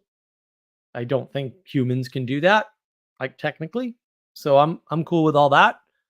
I also live in the Enchanted World, so this doesn't cause a conflict with any of my other beliefs. So there you go. Um, that much work of having the thing above and the thing below to bracket. What authors do that? I don't know of any. I know of some that have tried. And look, I mean, I'm like a huge fan of Donaldson, especially the Lord Fowl's Bane, which is really good. Although his books get worse and worse and worse the more he writes, until he breaks. Stephen Donaldson breaks with that. He comes back to the Chronicles of Thomas Covenant. I didn't like the new ones. I didn't finish them. I couldn't. But he takes a break and he does a Mirror of Her Dreams and A Man Rides Through. Those are quite good. Those are really excellent, excellent, excellent works of fiction that are sci-fi fantasy that are very instructive of the Enchanted World. Like very, very. I should put together a book list. And likewise, I'm a huge fan of Raymond Feist. The Magician series. Oh my God. Wow. Mind-blowingly correct. His conception is excellent. And his storytelling is top notch. I really, not all his books are great, but most of his books are good. Yeah. Yeah. I mean, those are really instructive. I mean, the first two Thomas Covenants, so that's Lord Fowl's Bane and The One Tree. The One Tree, for me, isn't as well written, but oh my goodness, that concept, the concepts in that book, wow. Like, just, you don't need any of these other authors, like Donaldson nailed it. You can read book 3 because it's book 3. The second, the next 3 are just, I don't know. If you're a fast reader, I guess. I had to struggle through it. I didn't. This is why I don't like bad writing. I'm like, this is already hard for me, and so I don't want to waste my time. But then what he did with Mirror of Her Dreams and Man Rides Through, I forget which one came first. Excellent work. Feist did the same thing. Feist wrote a book called Fairy Tale that's quite excellent. That has nothing to do with his magician apprentice, magician master stuff, and that world, the Rift War world there. But that stuff is excellent. Like, oh yeah, Feist has some real treats in his work. Real treats. There's a lot of books there too. But it all depends what you. I think that's what I mean. Like, what are your 3 favorite books? For what purpose? To entertainment reading. Also, I tend not to read single books. Like, I have a really hard time believing single books are good. Sorry. I like people that are onto themes and can circumambulate them. So while Fooled by Randomness is probably all you need to infer the rest of Taleb's books, and I don't think Taleb did that on purpose. I think it just happens as a result of his eminent pragmatism. What a pragmatist. I love that guy sometimes. Don't read his Twitter. It's a dumpster fire. He's really off the rails. Just kind of too bad. That that book was really good, but I like his other books are like Skin in the Game is excellent. Black Swan is excellent. You can't narrow it down to 1 or 2 or 3. Sally Joe. You can get the Silmarillion on audiobook read by Martin Shaw, and then I'll retain 0 of it because I listened to Harry Potter and Dune on audiobook. I don't remember any of it. Not a line. Not one line. I don't know. Audiobooks are evil. So, yeah. I'll die on that hill. That's the problem. Don't like audio books at all. And I think we miss a lot too. Like, look, I like Tucker Carlson. He's a reasonably smart dude, but like he got cognitively overloaded and collapsed, much like Gerald Cooper. Now, the fact of the matter is when people collapse, when their flat world falls apart or whatever, however you want to frame it, doesn't really matter. Uh, Patterns recur. Good guys become bad guys become good guys. Doing away with the bright, clear lines sends us into chaos. By definition, it has to. So I get that having bright, clear lines is dangerous because it's not, quote, accurate or precise or true. But if we don't do that, we end up in chaos. So maybe the trade off is worth it. That's all I'm saying. You want an enchanted world? Maybe you got to break a few eggs to make a perfect omelet. I don't know. Ixnay. Twitter derangement syndrome affects almost 100% of people using it. No, I don't think that's fair. I think Taleb was deranged with or without Twitter. Everyone's got their topics where they're unreasonable or stupid or whatever. I'm going to, wish I could animate things. I have some visions in my head that if I could animate them, I think could help people understand things like cognitive collapse, which is what happened to Tucker Carlson. And so many other people, Taleb too. Like, there's one more thing that breaks everything else. And so the framework you've been using no longer works because that it's the straw that broke the camel's back effectively. That happens. And I don't think we do a good job of recognizing.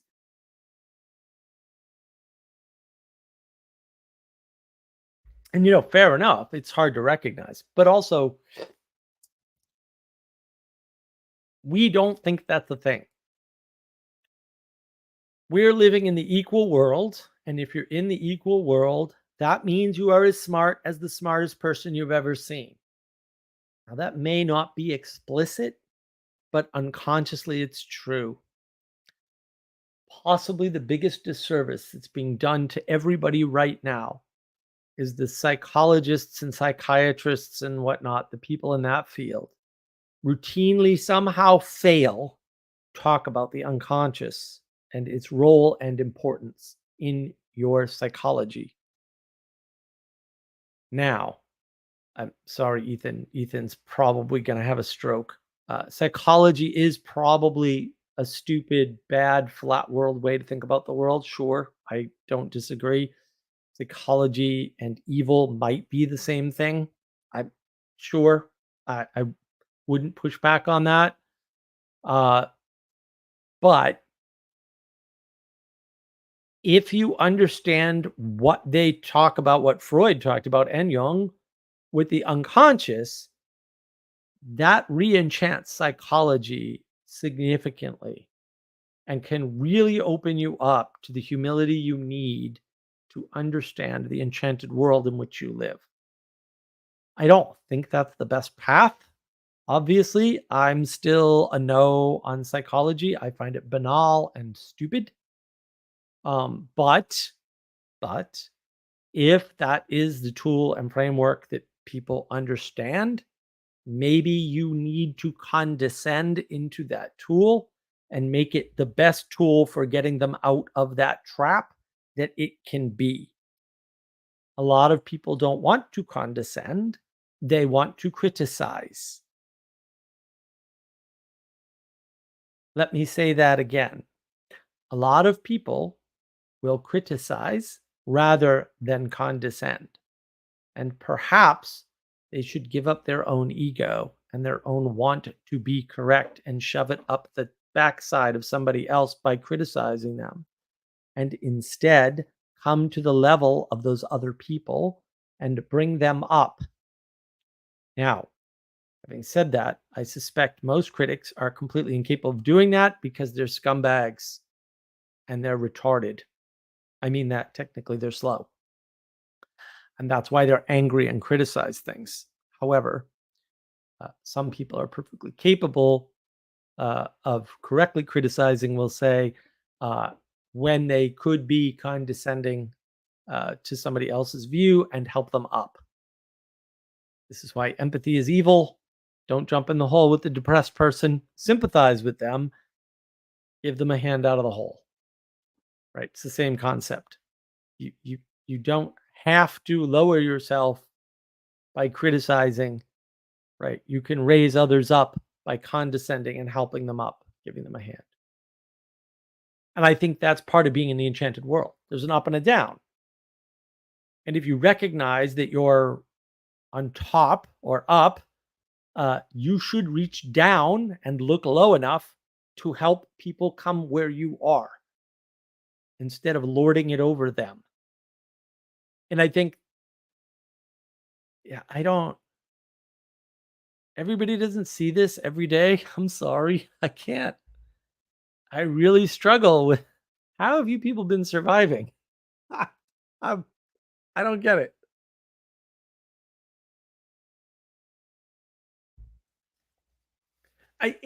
It's got to be hard when you can't see goodness in the world. And if you're not living in the enchanted world, you can't see goodness. That's why it tends towards Gnosticism. It's not 100%, but it's 99.99%. So, I don't care that it's not 100%. I'm a pragmatist. Pragmatists calculate casualties before taking an action. They're not idealists. They know things won't be perfect. They know things won't go as expected. They calculate casualties or costs or trade-offs. And then they take an action. And most people don't do that. Most people are not pragmatic. And I get that. I totally freaking understand that problem. I really do. But also, there's no reason for that. Right. You could recognize that privilege is a responsibility to others. And if the white privilege people would frame it that way, or you frame it that way when they frame it some other way, the problem goes away because everything gets correctly formulated. And now you can implement a fix. Now, whether or not you will is a different problem, but problem formulation is very important. You'll notice the John Vervaeke's of the world are on this. I don't think they have the tools to understand what they're talking about, but at least they're pointed in the right direction, and that's a start.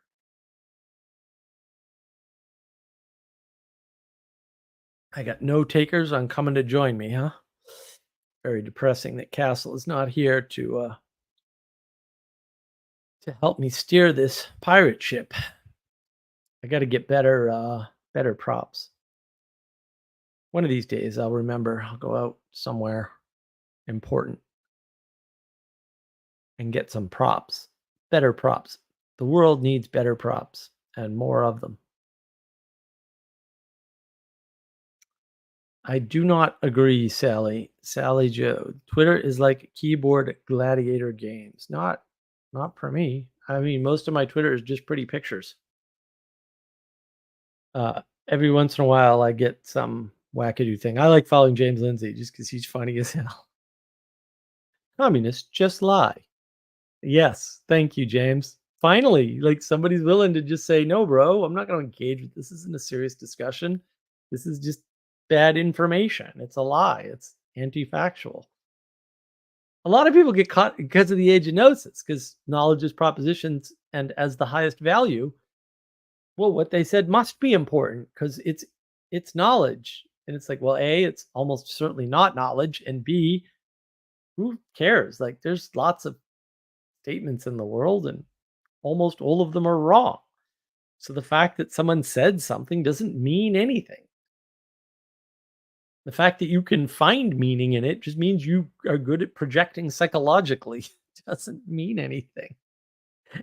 Lots of people are good at psychologically projecting. Ixnon, people complaining about white privilege are trying to get out of responsibility. Yeah. Well, they want their guilt, right? They perceive themselves as guilty. They want their guilt placed on others, right? This is where Girard and mimicry comes in. Oddly, Cooper mentions that, which I found fascinating. He gets the summary of Girard correct and then misapplies the theory, which I don't know how people do things like that. Like, how do you make that particular mistake? But whatever.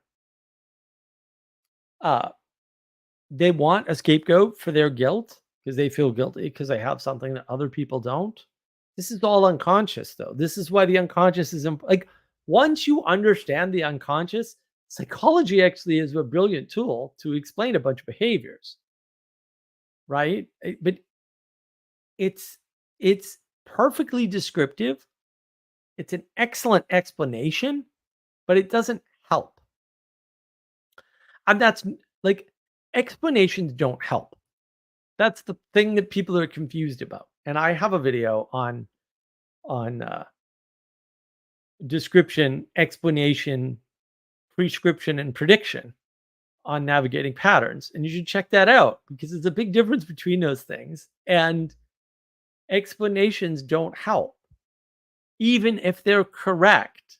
Correct descriptions don't help. They don't change anything. It's just information, right? Maybe they have the potential to help, but most of them don't have the potential to help, no matter what. Right? Uh, Moldbug, Curtis Yarvin, wonderful explanations. They're all wrong, uh, but they don't help. And even if they were right, they won't help. They can't help. You know, well, you see, the way the government works is okay, but you're never going to change that. It is like the feminists. It's like, well, the men control everything. And that's why we couldn't vote. Well, if the men control everything and you now have the vote, how did you get the vote? Oh, that's right. You can't be right about those things. It's not possible for you to be correct. Okay. Now what? It's a it's a viable explanation. You can come up with all sorts of evidence for men preventing women from voting, but the bottom line is if men were the only ones that could vote, women couldn't ever have obtained the vote. I don't know what to tell you. Like the thesis can't be true. It's self-contradicting. And lots of things are like that, and people don't even notice. And I'm just sitting there exasperated. Like, I'm sure if you don't see this, I don't have the ability to explain it to you or probably anything. Like I really despair when people fall for things like that because I'm like, I maybe somebody could fix you or help you or maybe upgrade you a little bit, but I'm quite sure I don't have those skills. You're on your own. If you're falling for that, you're on your this happened on Jacob's stream. Everybody was upset because I said there is no defense against the dark arts. That's dumb. And they got very upset. And they said, "What about his dice?" And I had to explain to them, but I didn't have the heart to do the rest, right? Because I it's despair for me. It's literal despair. I had to explain to them that, of course, the die roll works because you've already bought in to the system. But they weren't listening. They're not listening to what they bought into. If you listen to the stream, the die roll is to give you half damage against his mind control. The generous host of the stream is telling you, as the result of you watching the stream, you are under my enchantment of mind control. And I am generously giving you half damage against the mind control I'm doing to you. So if you buy into the dice being a defense against the dark arts, you are admitting that the person doing the stream and rolling the dice is a dark arts practitioner. I don't know why I had to spell that out. I didn't have the heart to do it on Jacob's stream. I was literally in despair and I just couldn't do it. But also, how freaking soft in the head are you? I mean, I'm sorry, but Sanjuro, it's good to see you. Save me from this mad. I can't. How do people fall for that garbage? How do they do it? Please, I sir, may can't. I have another? Roll another dice. You've told me you're enchanting me with your dark arts. Surely you can undo the dark arts, and therefore there is a defense against the. You're trapped in the system. You, can't do I it. think that's why it broke down in the J.K. Rowling books. Like that position could never be held by anybody. I don't know if she was doing that intentionally. I think that's just like how it works. Yeah, she was trapped in a pattern. You just Boy, couldn't. yeah. Michelle turned me on to this podcast. I think I told you a little bit about it. This woman who is the granddaughter of the guy who did now I can't remember the name of the stupid little cult. The crazy people who used to Heaven's Gate. No. The ones that boycotted the war funerals and stuff. Phelps, the Phelps family. I don't know why I can't remember everything else. It's Fred. I think it's Fred Phelps, but his granddaughter, Westboro Baptist. There it is. Man, the brain is slow today. Yeah, she's the granddaughter of the founder of Westboro Baptist Church, and she escaped. Oh, is that the witch trials of J.K. Rowling? Yes, she does this series called The Witch Trials of J.K. Rowling. I didn't listen to the whole thing, but the first one, I'm just listening to it, and I'm like, you two are both horrible. You're both horrible. Like, this is awful. Everything. Do people listen to Rowling? Like, I don't. It's weird. I was thinking about this today too. I'm like, man, when people tell me these stories where they're like, I was trapped, and then they're like, but then I left, and you're like, oh, you didn't escape, you left, but you were trapped. Yeah, that's a tell, right? It's a little tell.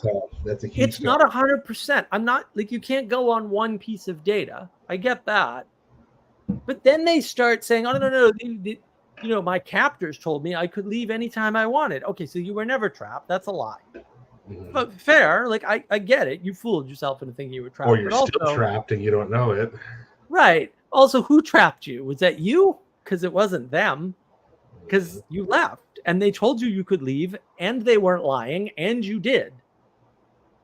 I don't know what to tell you about how the world is, but you enchanted yourself into a flat world where you were trapped when that didn't happen to you.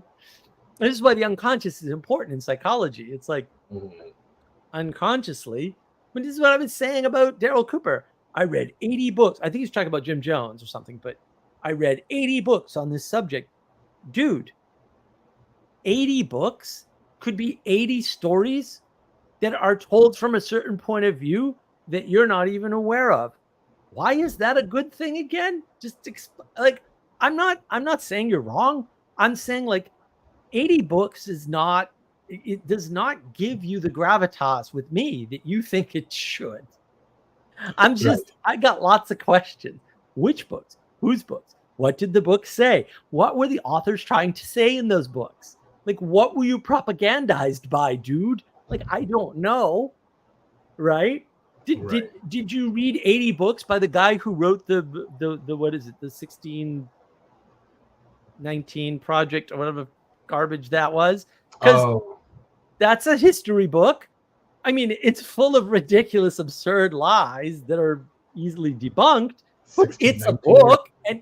And 16 whatever it was, I don't know. I can't engage with silliness, right? Like, these people are silly. It takes 10, and it's not, look, it's not like, oh, Mark doesn't even pay attention. No. I'll give you 5 minutes, right? It's just 5 minutes is all I need usually to see the framing. And then I either already know or can go out and research whether or not that framing is accurate enough to engage further. I don't have to finish the damn book. Who thinks that way? Like, seriously. And I'm not saying that strategy works 100% of the time, but it works way more than you'd like to admit. Well, Mark, I'm you just have to go do making your mistakes. research, and if you read the book, then you would know what I'm talking about. It's like, well, you'll know about your privilege. You'd understand what Karl Marx meant by capitalism if you read him. Right. And I'm like, bro, I know actual scholars who specialize in him and think he's good, and they can't summarize it for me. Guess what that tells me? That tells me that it didn't happen. There ain't no definition in that book, bro. Yeah. I can be 100% certain of that when somebody that I personally know is smart, and maybe multiple people who are on the guy's side and can't summarize his point.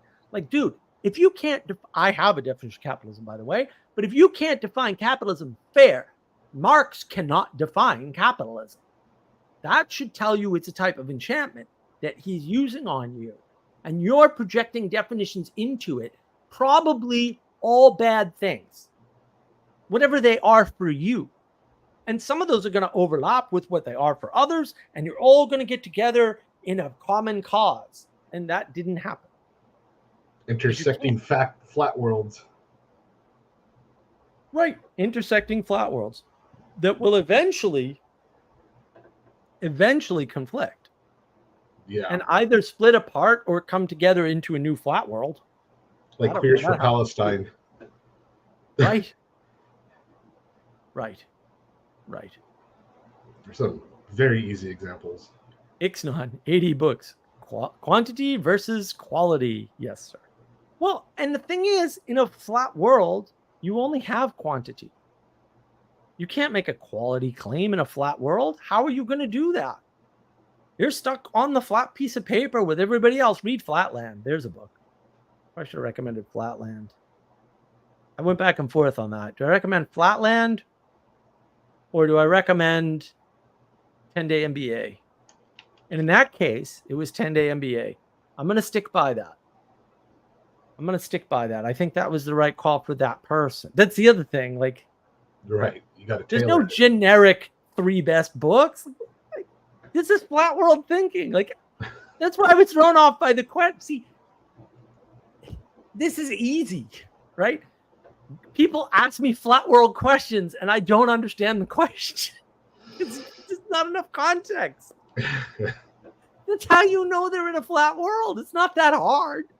Like, to me, and I'm just in the Enchanted World going, how do you guys not see this? You contradiction, paradox, you're conflicting all over the place, you're confused, there's all these parasites everywhere.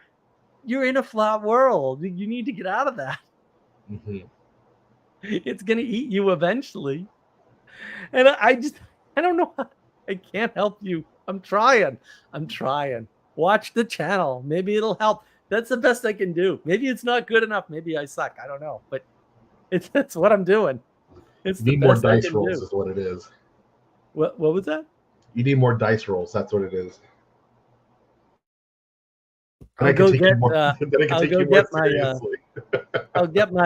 D20s, and I'm sure I have a set of dice somewhere. I know a card from a pack of cards. Oh no, I'll get one of my tarot decks. I think one might have survived the Great Purges. I might have a tarot deck around. We'll use that. Why not? Oh yeah, no, you'll love this, Sandro. So, for a while, to keep me in school, I lived at my uncle's house. Now, my uncle obviously didn't have a house. He was unfortunately a drug addict. He's a wonderful human being, but also heroin, which is what he died from, by the way. 45. How old is he? Dude, heroin. That's a rough. Yeah, heroin. 45, right here. Gene, Uncle Gene. Does it come in? There we go. Yeah, rest in peace. I lived at his house because he was in Lowell. It wasn't his house. It was my grandmother's house. It was the house that all my father, my aunts and uncles all grew up in, and I actually spent some small amount of time there between bouncing around. Eldest grandchild, quite privileged. Thank you very much. It's wonderful, wonderful. Oh yeah, no, my grandfather in particular, he died fairly young too, in his 50s. Unfortunately, I think I have his heart, so I don't, I ain't anticipating living to 65. Let me put it that way. Oh yeah, I got heart problems real early. When I was there, I had moved a bunch of stuff in, and when I was homeless after that, so shortly after that, so I never went and got the stuff. And then when he failed to pay the taxes, they all got together and threw out all the stuff. Of course, I don't exist, so no one thought to contact me and or put any of that stuff that they should easily have determined wasn't his into storage. So it all got thrown out. So it's like, okay, well, whatever. I mean, I'm not mad about it. I'm just like, I had a lot of cool stuff. I had a bunch of books. Here's the problem for me. Like, man, I read a bunch of books and I don't know what they are because I don't have them anymore. So one of the ways I know if I read books is like, all right, I have a box of books. I read all of these. And the thing is, here's the funny part. I don't know how this works with my memory, but like, I'll know if I read the book and which parts I didn't read. Just by looking at it, I'll go, oh yeah, I read that. Oh no, I never read that. Oh, I read all but one chapter of that, whatever it is. Yeah. And because I remembered, because I had Walden by Thoreau. And I had totally forgotten that I ever read it. And what happened was I bumped into somebody and she did an obscure Thoreau quote from Walden. And I went, I know that quote. No way. And she was like, what? Nobody knows that Thoreau quote because it's only in Walden. Like nobody's, it's not anywhere else. And I was like, Walden? Oh yeah, I read Walden. Like the minute she said Walden, it's in Walden. I went, oh yeah, I had a copy of Walden, it white with black lettering. Like the whole thing popped into my head. I read it while I was reading all of my school books in the 2 weeks when I bought the school. Well, I look back on that and I go, it took me 6 months to get through the Lord of the Rings unabridged, and I wasn't working. And I read really slowly, but probably back then, my really slowly was still much quicker. I mean, I was a super hyper child. The homelessness really slowed me down, I got to tell you. But not to a huge degree, because I was still, 10 times more efficient than everybody else I ever bumped into. But, the illness took me out of that game. Let me tell you, it's pretty fast. But yeah, before the illness, whatever, man. I was still super quick. I didn't care what I lost when I was a teenager because it just wasn't important. I was still so quick. Didn't make any difference. I was still the homelessness. I mean, to some extent, right? Like, oh, you only need 4 hours of sleep a night. I know this now because I lived it. Oh, okay. I'll develop a system, which I did. It's actually, I have it posted if you ever want to read it. System works great. You can get most people down to about 4 hours a night. They can have 20-hour days. 20 of my hours is like 200 hours to normal, slow, whatever kind of creatures you all are. I get so much done. I used to get so much done. I used to meditate 4 times a day. I would write whole pieces of software in an afternoon. Like I was in C, like not these high level garbage languages. Like I'd build the whole thing from scratch. Like no problem. I typed 165 words a minute. I can't type 165 words a minute even on my nice keyboard now. I think I do 125 maybe 120 now. But I was 165 all the time. And the thing was, like, my problem was always I couldn't type fast enough. I'd have to slow my brain down. But when you're coding at that level, it's over, dude. I mean, it's over. You crank code out like you breathe. And it's unbelievable. It's fantastic. It's so intoxicating. I was always like, what do you need heroin for? I can just sit down and like make software work from nothing in real time, practically in C. And somebody's like, why do you need needles and chemicals? This is fantastic. Yeah. You're like the astronaut in Space Odyssey. Always coming by. No, the one character I always wanted to be. Did you read Snow Crash, Neil Stephenson? No, but I know that book though. I hear about it a lot. Snow Crash. Oh, the problem with Snow Crash is I think it's 62 pages or 59 pages. You got to slog through that, but then it hits, and then you're like, oh, and the writing changes. Neil Stephenson, I don't know, whatever. I like Neil Stephenson, but also Snow Crash is good, and I'm not sure any of his other stuff is as good. We'll say in Snow Crash, he's got these gargoyles, and I'm like, Oh, I'm sold. that's what I want, because a gargoyle to him is a plugged-in creature. So he's got this, and it's feeding information into him all the time, directly into his optic nerve, and he's hooked up to the internet 24/7.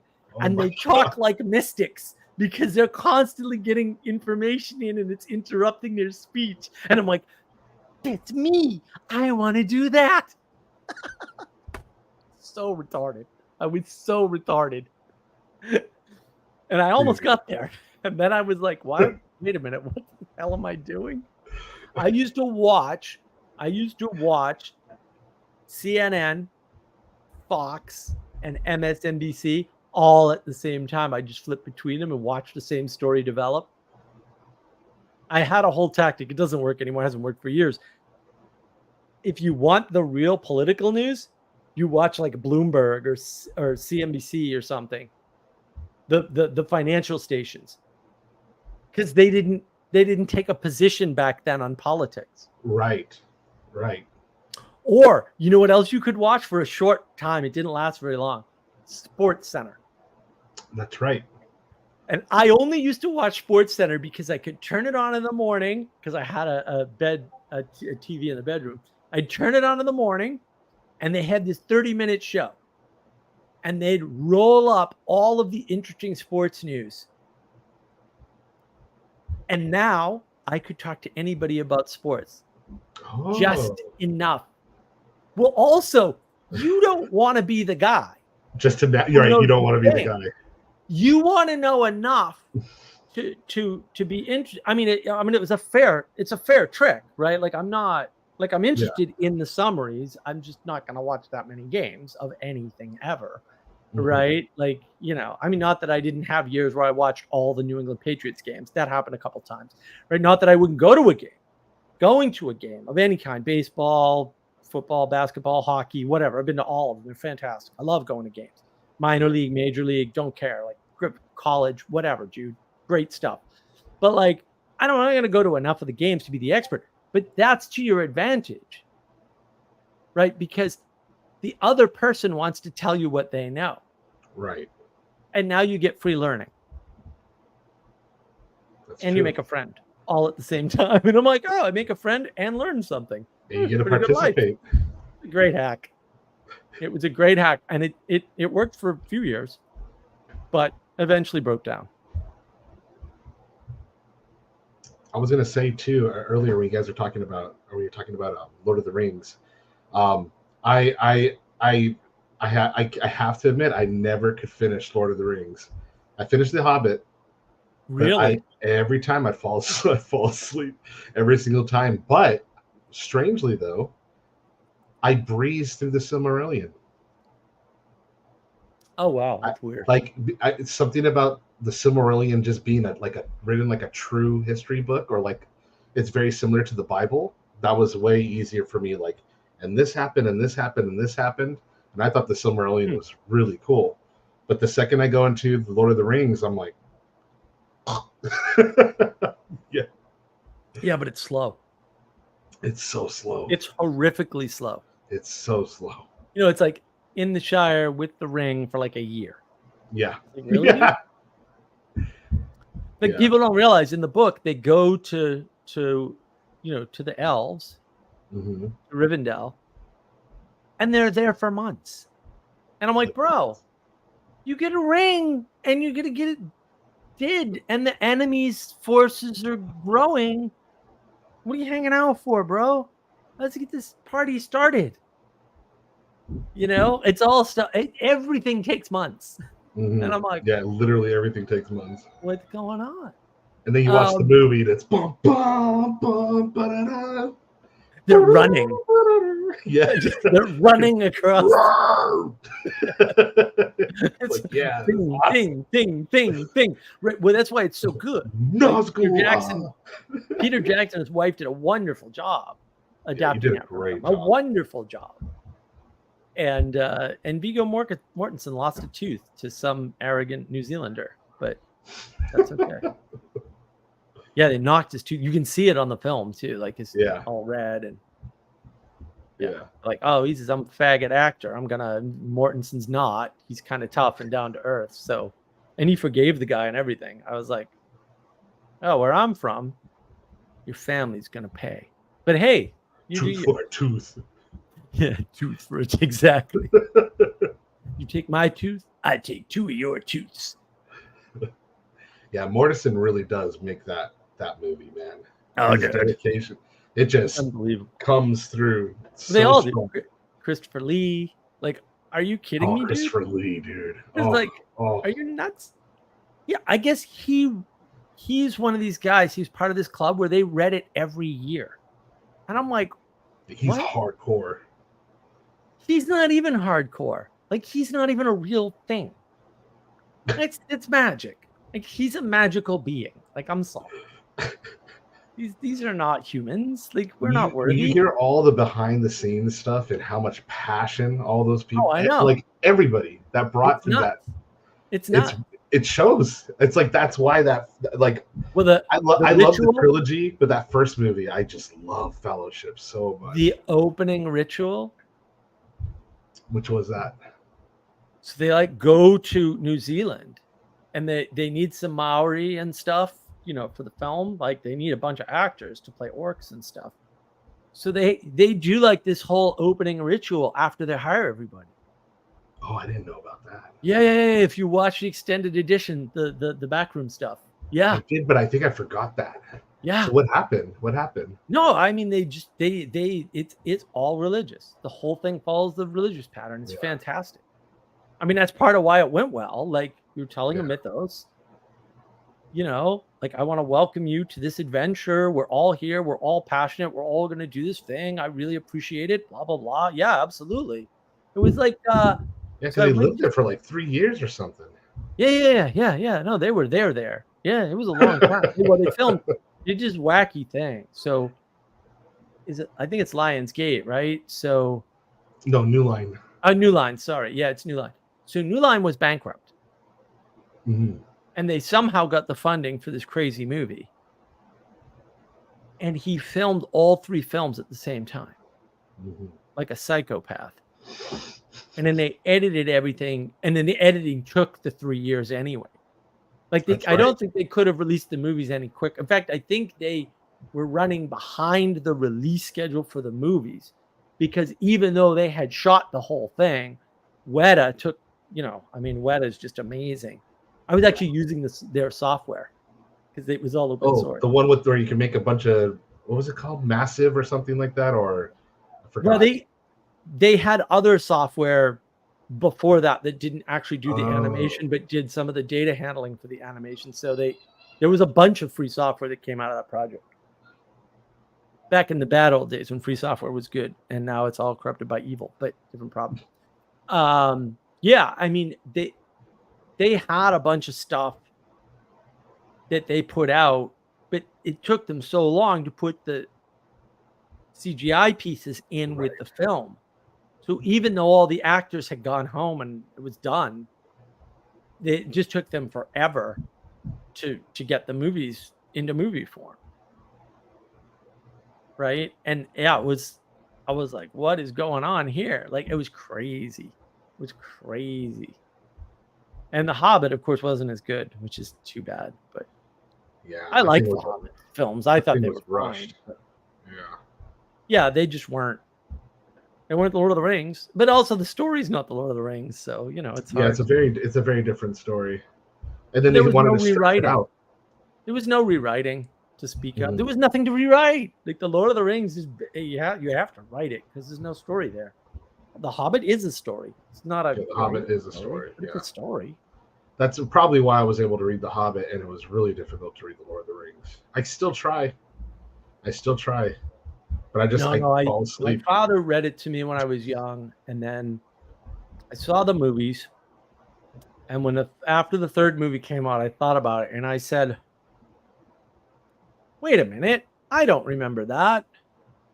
Wait, that doesn't seem right." And I hadn't read the books. I had them read to me.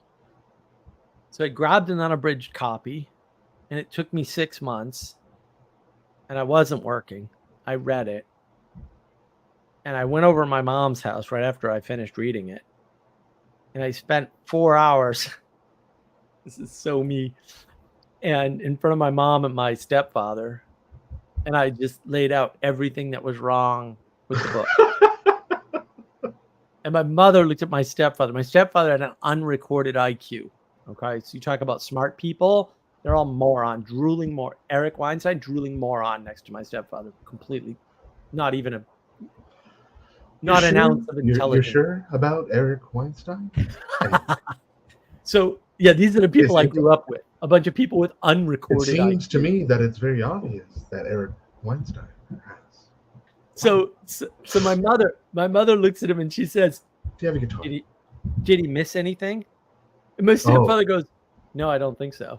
And I went, "That might be significant. I'll mark it down for later. What's for dinner?"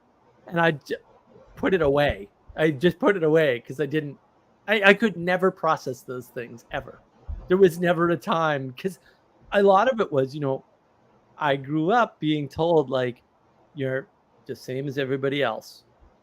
And honestly, dude, that was a massive disservice. No, I'm not. Well, because I assumed people could do things they couldn't do all the time. And I'm just sitting there bewildered. And the problem, I didn't know how to help them.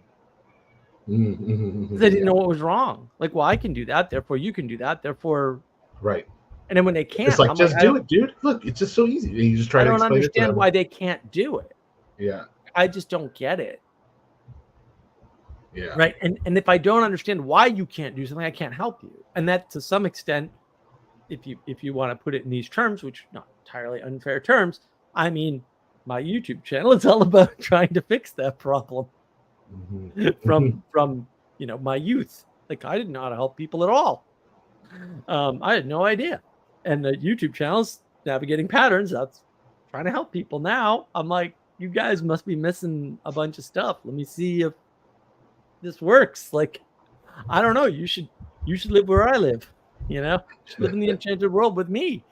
As materially poor as I am now, it doesn't bother me. It doesn't bother me at all.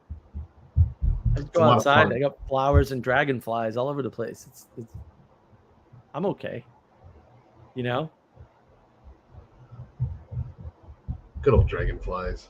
Eat those mosquitoes. Dude, there was a thing probably about a year ago now, but like on dragonflies on YouTube. Ridiculous creatures. They are ridiculous. They're insane. What are these things? They're so cool. They're like F-22s. They're better than F-22s. Yeah, they are. They stop and go. Yeah, they can do all this weird flying. Anything. There's nothing else that can fly like them. Nope. They can do these vector changes mid-range, and it's all wrapped up in 4 wings and how they're configured and tied together. And it's like, oh my God, this is insane. These creatures can't be real. Like, what is reality even when you see a dragonfly? You're like, I don't, because you don't realize, and the eyes and everything about them. Because like I walk through the yard, right? And usually there's dragonflies everywhere, which is love. I mean, it's awesome. And the dragonflies just get out of my way. And I'm like, yeah.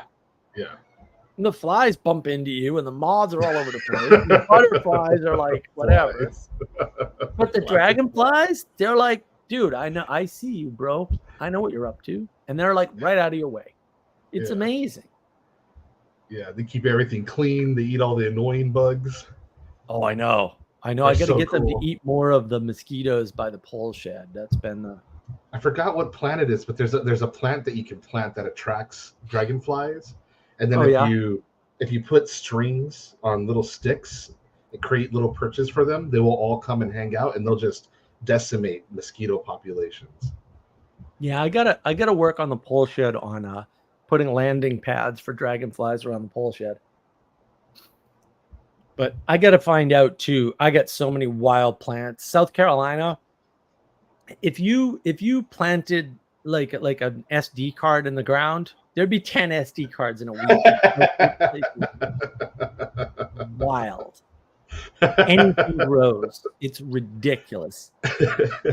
It's nuts down here. It's so awesome. And the growing season is like 9 months long or something stupid. Like just I got roses the other day.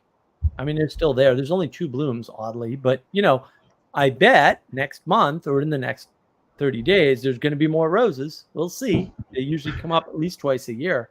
So, yeah, I mean, it's nuts.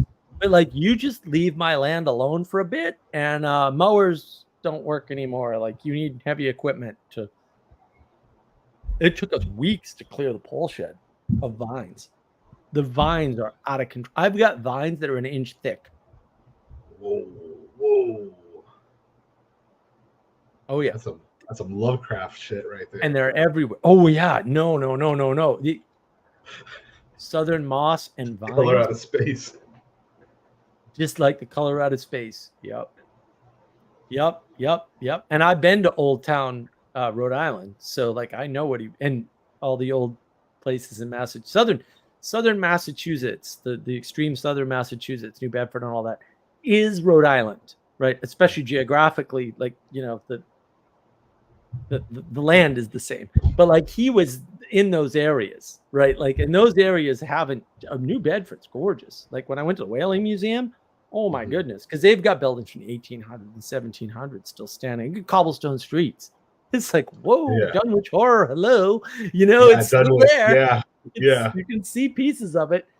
And when I was younger, more so, right? Because there was a big building boom in Massachusetts, in Eastern Mass in particular. So, but there's still places you can go and get that Lovecraft feel for sure. Yeah. Oh, yeah. That gets me so excited. They have like a Lovecraft event every year. Yeah, I've been wanting to go to that. And they do a whole tour, and they go over through the cities. They go to his grave. And I hear about the guys who go to that all the time. Like I'm in the Discord of the guys that write for Sandy Peterson's publishing company, Chaosium, and they do all the role playing books. And they have a podcast called the Good Friends of Jackson Elias, and they do that every year. So I get to hear their experiences when they go through that. I'm just like, no, we gotta go. We gotta go. We'll go there. We gotta go. One of these years, we have to go.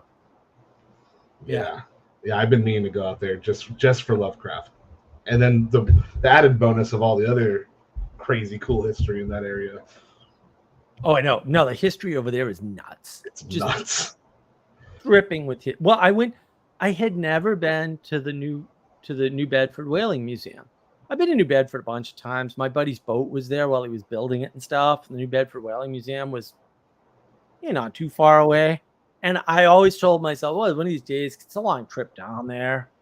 It's a couple hours from where I lived. Actually, it's one of the far-flung regions of Massachusetts, south of Cape Cod. You're in this tucked away. It's hard to get to. It's just a long drive. Most of Massachusetts is small, but not that part. And I'm like, well, you should go down for the day, spend an hour or two at the museum, and then visit him at his boat, sort of thing. And I just never did it. And then we went back up, and I just ended up getting thrown out of my aunt's house for an afternoon. And that was worse because we were in the middle of New Hampshire. So it was a 3-hour drive down to New Bedford. So we drove all the way down and spent the day down at the museum and like one of the parks, and we got ice cream, and that's all we did all day. Don't regret any of it. And it was a 3-hour drive back, that was the day gone. It's totally worth it though.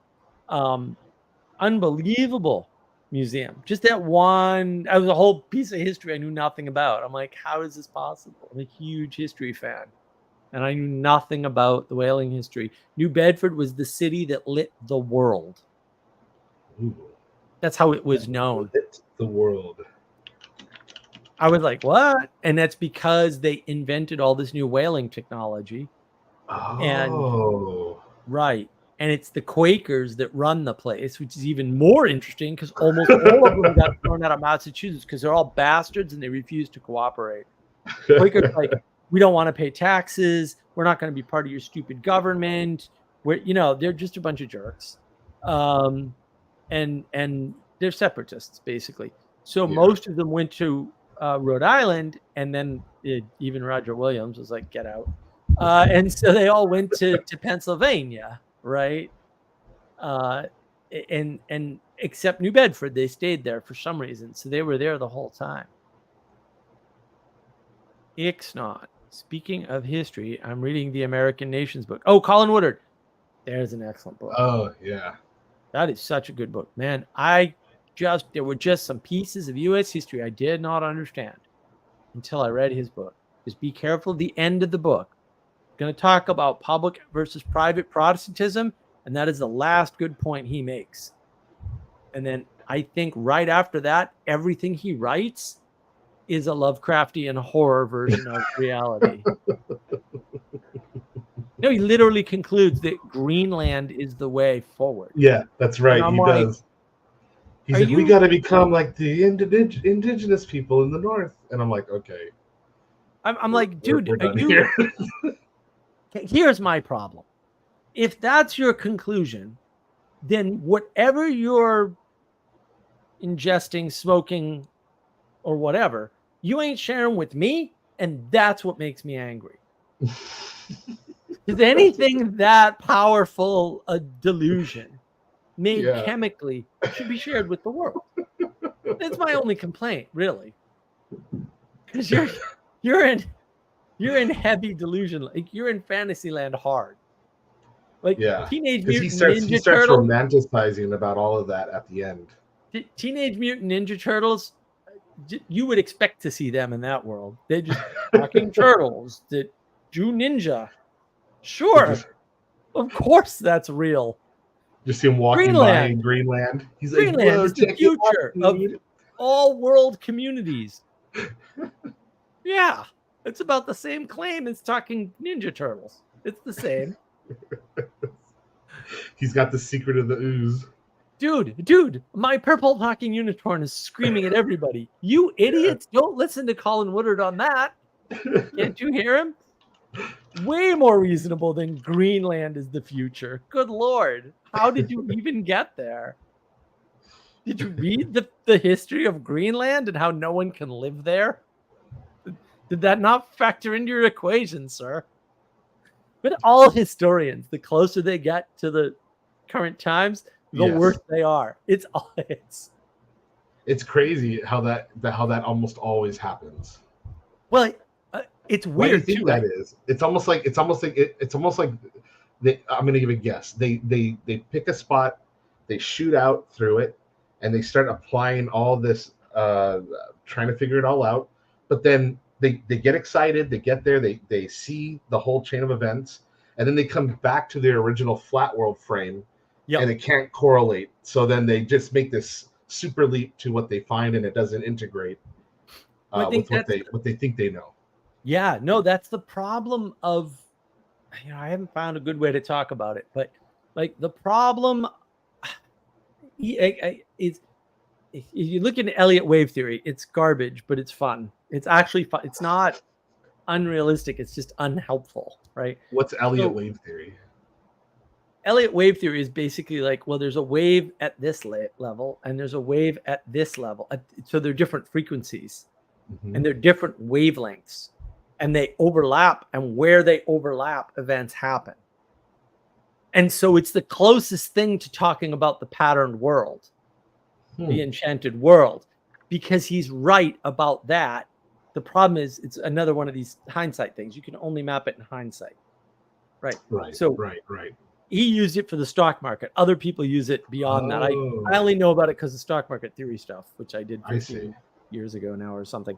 So it's not wrong because the map is correct. It just it doesn't provide prescription or prediction. Like you don't know which waves you're subject to when, because you can't actually see the amplitude. So he was trying to use it to make predictions. Right. But the interesting thing is it's waves at different cycles. Mm-hmm. In other words, it's different layers of reality overlaid on one map. Mm-hmm. That's correct. Right? Mm-hmm. The problem is if you find the pattern at this scale, and this is very much Daryl Cooper's problem with Tucker, very much. You see the pattern up here at the global scale, and you apply it to the state or to the family or to the person, or you go the other way. No, the pattern's the same, but the implementation changes. Right. And the same rules have different results at different scales. Mm-hmm. And the problem is, if you become very smart in a flat world, you're smart in that world and you're not smart outside of that world. That's how you get Brett Weinstein, who's obviously very smart in some contexts, going, oh my goodness, 6 months before the last election, we have to come up with a new political party. In 6 months? The dark horse political party. That's right. You can't even get somebody on the ballot in 6 months. Why do you think this is a viable strategy again?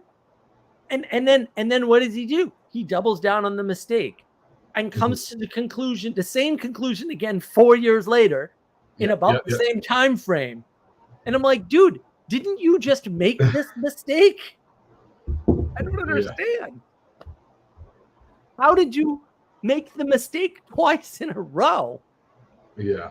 Like, couldn't you have learned the first time and started your political party then for the next cycle? No, because in the flat world, the fact that the Democrats actually got elected was a good thing. And I'm like, no, the reason why you think it wouldn't be a good thing this time was true 4 years ago. Exactly.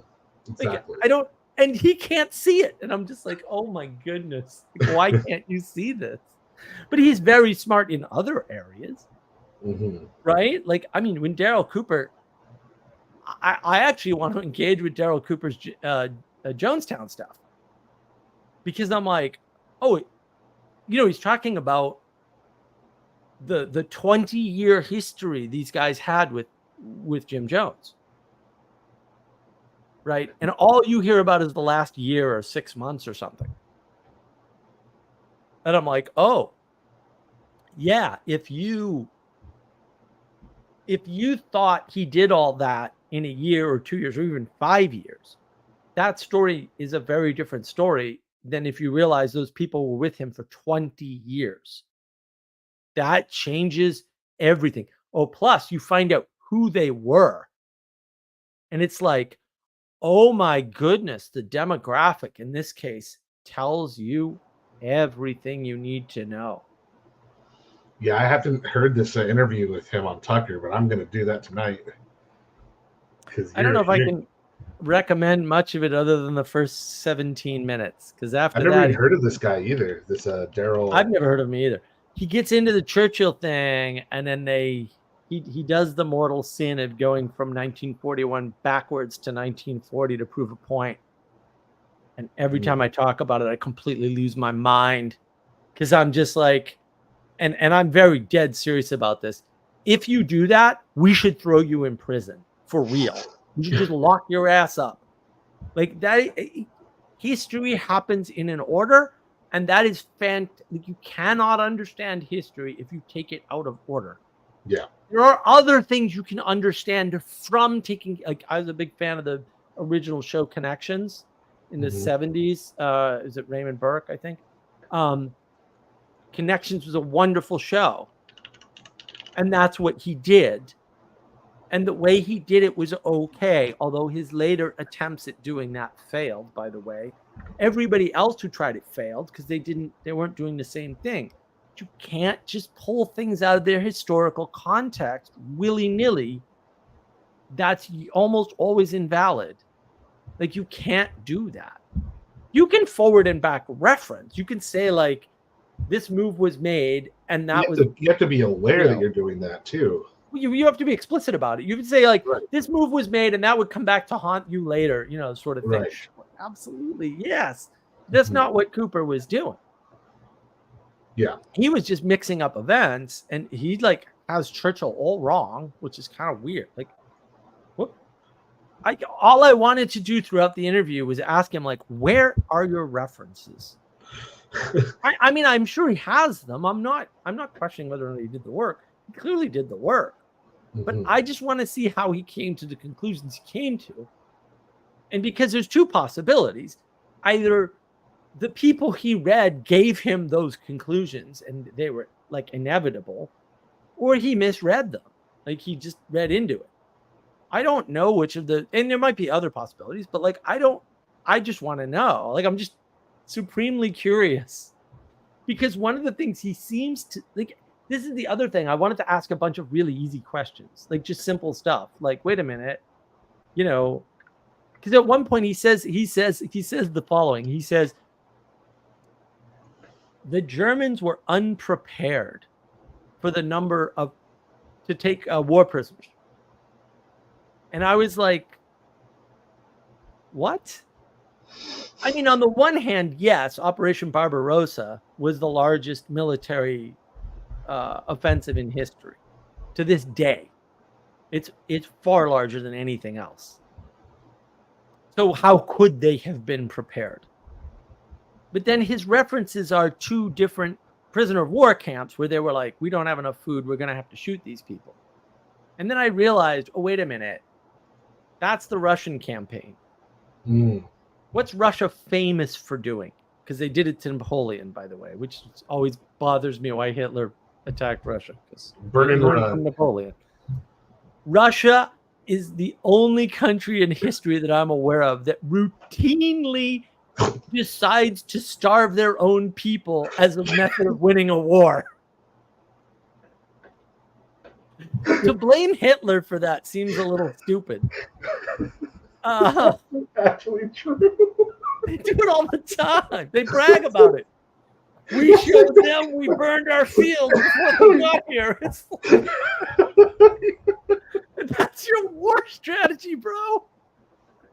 That's that kid in the schoolyard that punches himself in the face. You're like, you can't beat me up. I beat myself up. And everyone just freaks out and walks away from him. Exactly. It's the Russian strategy. They brag about it. And, like, look fair. Like, they win. We kill our own people. Let's see you do this. Well, and I think that's literally part of it because Russia's really not one culture, right? Right, so that's true. The other 6 cultures are like, we don't like the Slavs anyway. I know. We'll tell them to starve them. They'll win. They won't win, but we'll win. Whatever. Close enough. Out freak you out. I did a little bit of research. They had 1,000 POW camps. And I'm like, so how many of them wrote letters saying they didn't have enough food? Was it 1%? Because there's always 1% of anything that goes wrong, right? It's the Pareto principle.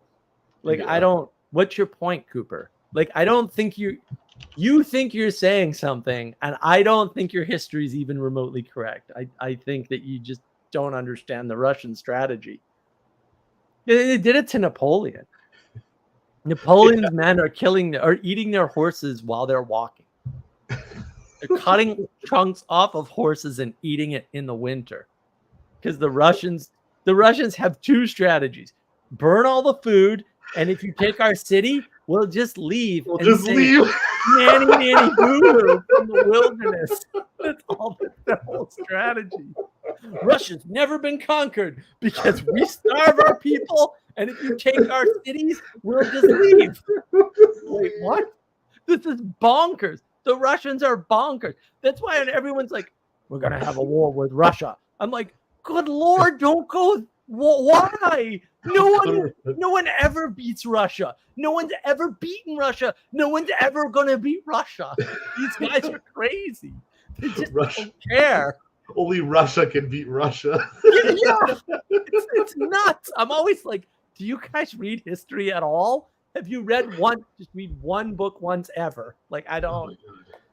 Don't go after Russia. It's Don't so start true. a war with Russia. You're not going to win a war with Russia. What are you, high? Stop. Look, if that, again, this goes back. This is what I'm angry about, right? Like, if you think you're going to win a war with Russia and you're not sharing whatever drugs you're taking, that's what I'm pissed off about. Because I need drugs that good. That's one hell of a flat world I want to get into. It's insane. It's so stupid. That's an opiate for the masses type of thing. Exactly.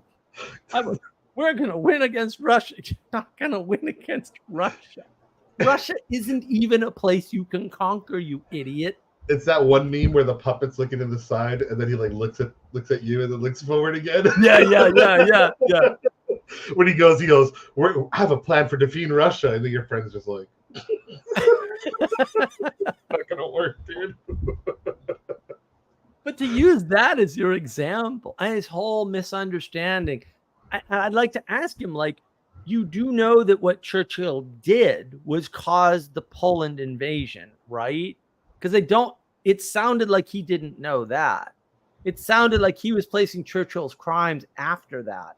And I'm like, no. Not only did Churchill definitely embolden Poland to antagonize Germany to make sure they would cross into Poland, he didn't have the authority to do that. He should not have done that under his command, whether or not this is what Cooper doesn't understand. Like, he seems to think that had Churchill not done what Churchill did, there wouldn't have been a war in Europe or something. And I'm like, I'm on the side of war was inevitable because of the Treaty of Versailles, like every other historian that's ever written about this that I can find, by the way. So and every contemporary that was writing about it was saying, basically, we're going to have another war. It won't be a long one because Germany's going to collapse and cease to exist as a result of the Second War. And it just so happens that Germany rises from the ashes like a freaking phoenix, for real. Like, talk about Wagner. Holy crap, man. Talk about imbibing the spirit of something. Yeah, you ever hear of this? The phoenix? That's the spirit of Weimar Republic, man. And then basically rising from certain destruction and accomplishing impossible feats that have not been replicated to this day. We're still living in the technological achievements of Nazi Germany. I love how Dan Carlin, he does a whole series on World War One, and just the way, listen to that one. Dude, the way he describes when the Germans first attack and they come over the hill camouflaged with the fog, and they're just moving along with the fog with their Gatling guns, and they send in the cavalry on horses with swords, and they just one Gatling gun just takes out a whole platoon like nothing, and it was just like the unleashed on the world, and everyone's like, "What is this nightmare machine?"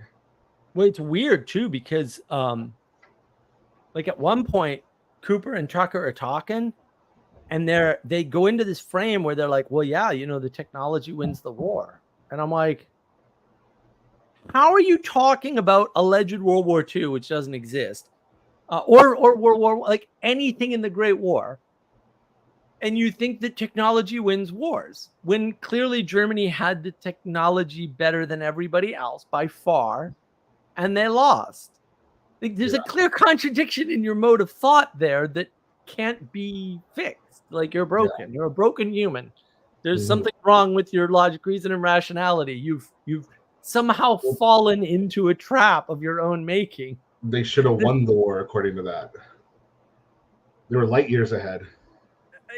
Yeah, it's not even a challenge. They were so far ahead of it. We're still living in the technological riches of Nazi Germany, with the exception of the transistor, not the computer, the transistor. That's it. I can't actually find anything that was invented outside of Germany, either pre-Nazism, right? World War One or World War II. I can't find anything. Nuclear power. That's them. That's not us. No one here did that. No one in Europe did that. That was rocketry, famously, right? Mm-hmm. And then they mentioned briefly the Romanian experiments, medical. Oh, yeah. Well, yeah, but that all comes from the captured Nazi medical scientists. Right. Well, they don't mention that part, which is kind of the important. Again, it's there's no Yeah, World War II literally, it's getting all the German scientists and everyone's divvying them up across the world. Right. Like it's a mad dash for all of it. There's no World War II. You can't understand anything if you think there's a World War I and World War II. You can't understand any of those events at all. Now, from the U.S. perspective, you can kind of cast it that way. But again, you're not Lindbergh, the most famous man at the time, was a Nazi sympathizer. Hardcore public. Mm-hmm. New York City, the Jews all got fired for real. Mm-hmm. Jews got fired, not just not hired, that too. They got fired because people were like, Hitler's right. Yeah. And even the Nazi Cooper Party was huge in New York. Cooper's like, well, you know, they didn't want to negotiate with Hitler. He was like, look, our common enemy is the communists. And they refused to negotiate with him. And then later he's like, well, but Churchill was wrong to go after Hitler. And it's like, well, now you have a big problem, dude, because you're complaining about the problem of today and casting it, because they did this explicitly. Every war, they said every war since World War II that the U.S. has been involved in has been the result of the same kind of logic Churchill used. And I'm like, no. They were following Hitler's advice and saying stamp out communism wherever it is, which is exactly backwards. I didn't even hear this, and I'm like, what? How does this guy come up with these conclusions? I just really wanted to ask him for his sources. Like, where did you find this information that led you to these wackadoodle conclusions? And the stuff he leaves out is so obvious. I'm like, bro, you're leaving out a bunch of really important things. And then Tucker's going, oh, it's so cool that you're adding all these things in. And I'm like, yeah, but he's leaving out a bunch of other stuff. Like, this isn't solving a problem. So Tucker's just completely like, no! He's enchanted. Yeah, he is. He's enchanted. Totally, yes, like, whoa! Exactly like that. It's total enchantment. It is actually one of the best videos I've seen to exemplify the flat world, the flat world theories bumping into one another, you know, and the difference between the enchantment, because every once in a while they pop out and go, well, yeah, but that doesn't explain the human behavior. And it's like, right, you've spent hours talking about this and you actually haven't explained a damn thing. Yeah. Not one thing. And you see that for a brief moment, and then you go right back into your flat world. And I'm like, oh my God, this is the most frustrating conversation.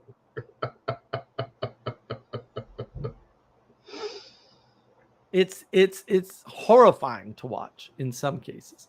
I can't wait to listen to it. You want the notes? I just put them in a Google Doc, like, yeah, before the stream. Absolutely. I'll put you on the notes. They're all timestamped. Oh, they're timestamped too? Awesome, dude. That's awesome. It took me a long time to listen to that. I kept having to stop it, write a bunch of notes. I bet it was torturing you. I can't wait to hear this. Dude. I've been so angry the past 2.5 days. I've just been angry. I've been like coming out of the office and just yelling and swearing left, right, and center. Like, what the fuck is wrong with this idiot? You're just Why a is this Ninja Turtle meme just... I'm thinking of doing a live stream on it. I don't even know if I can convince Adam to do it. Adam and I have to do the Russian Revolution anyway, so that's a different problem. Oh, that would be so cool. We're working on it. It's my fault. Adam is cool. He's up to date. I am not there. I've got 6 more hours of listening, and then whatever ancillary research I have to do before I can dive into it. So that's on me. That's on me. But he The knows it Matrix pretty well, thing, right? Jesse and I are working on it. Yeah, there's just been a lot going. I had a freaking water leak today, so we had to get a plumber in here. Oh no! It was a small one. It wasn't a big one. But Oh, okay, like, okay. I just had to have the guy in. He had to do Water a leaks bunch are the of work. worst. It's not a big deal here. Like, I had my water main break a few years back. We had a really cold winter. And I was up north making sure my friend's house, it was below 0 in New England. And I was up in New England and I can't do cold anymore. So it was absolute torture for me. And my friend had left. And I was like, he's not even here. And it's like literally I think it got to 5 degrees like 3 days in a row was the high temperature. It was stupid. It was stupid cold. And it turned out it was frozen down here for more than 3 straight days. It stayed under 32, which never happens. And I came home and I have a well, right? But I come home and my water main is broken. And it cost me $250 and all the water ran into the pond. And I'm like, I love living down here. That's pretty cool. That would have been 30 grand of work in my previous house. Yeah. Like, oh, who cares? Water main breaks. Oh, well, all the water ran into the pond. Yeah. And they replaced super piece this big and fixed it. Who cares? Was it just under the ground outside? Yeah, I have a 1-story. I have a small house. It's 900 square feet, right? It comes under the ground, up, and then into the house. And it was just that one little section that's like a foot. It's a foot of pipe. It's a valve. It's a valve. That's it. So it had cracked or whatever, and that water went into my pond 12 feet from the house.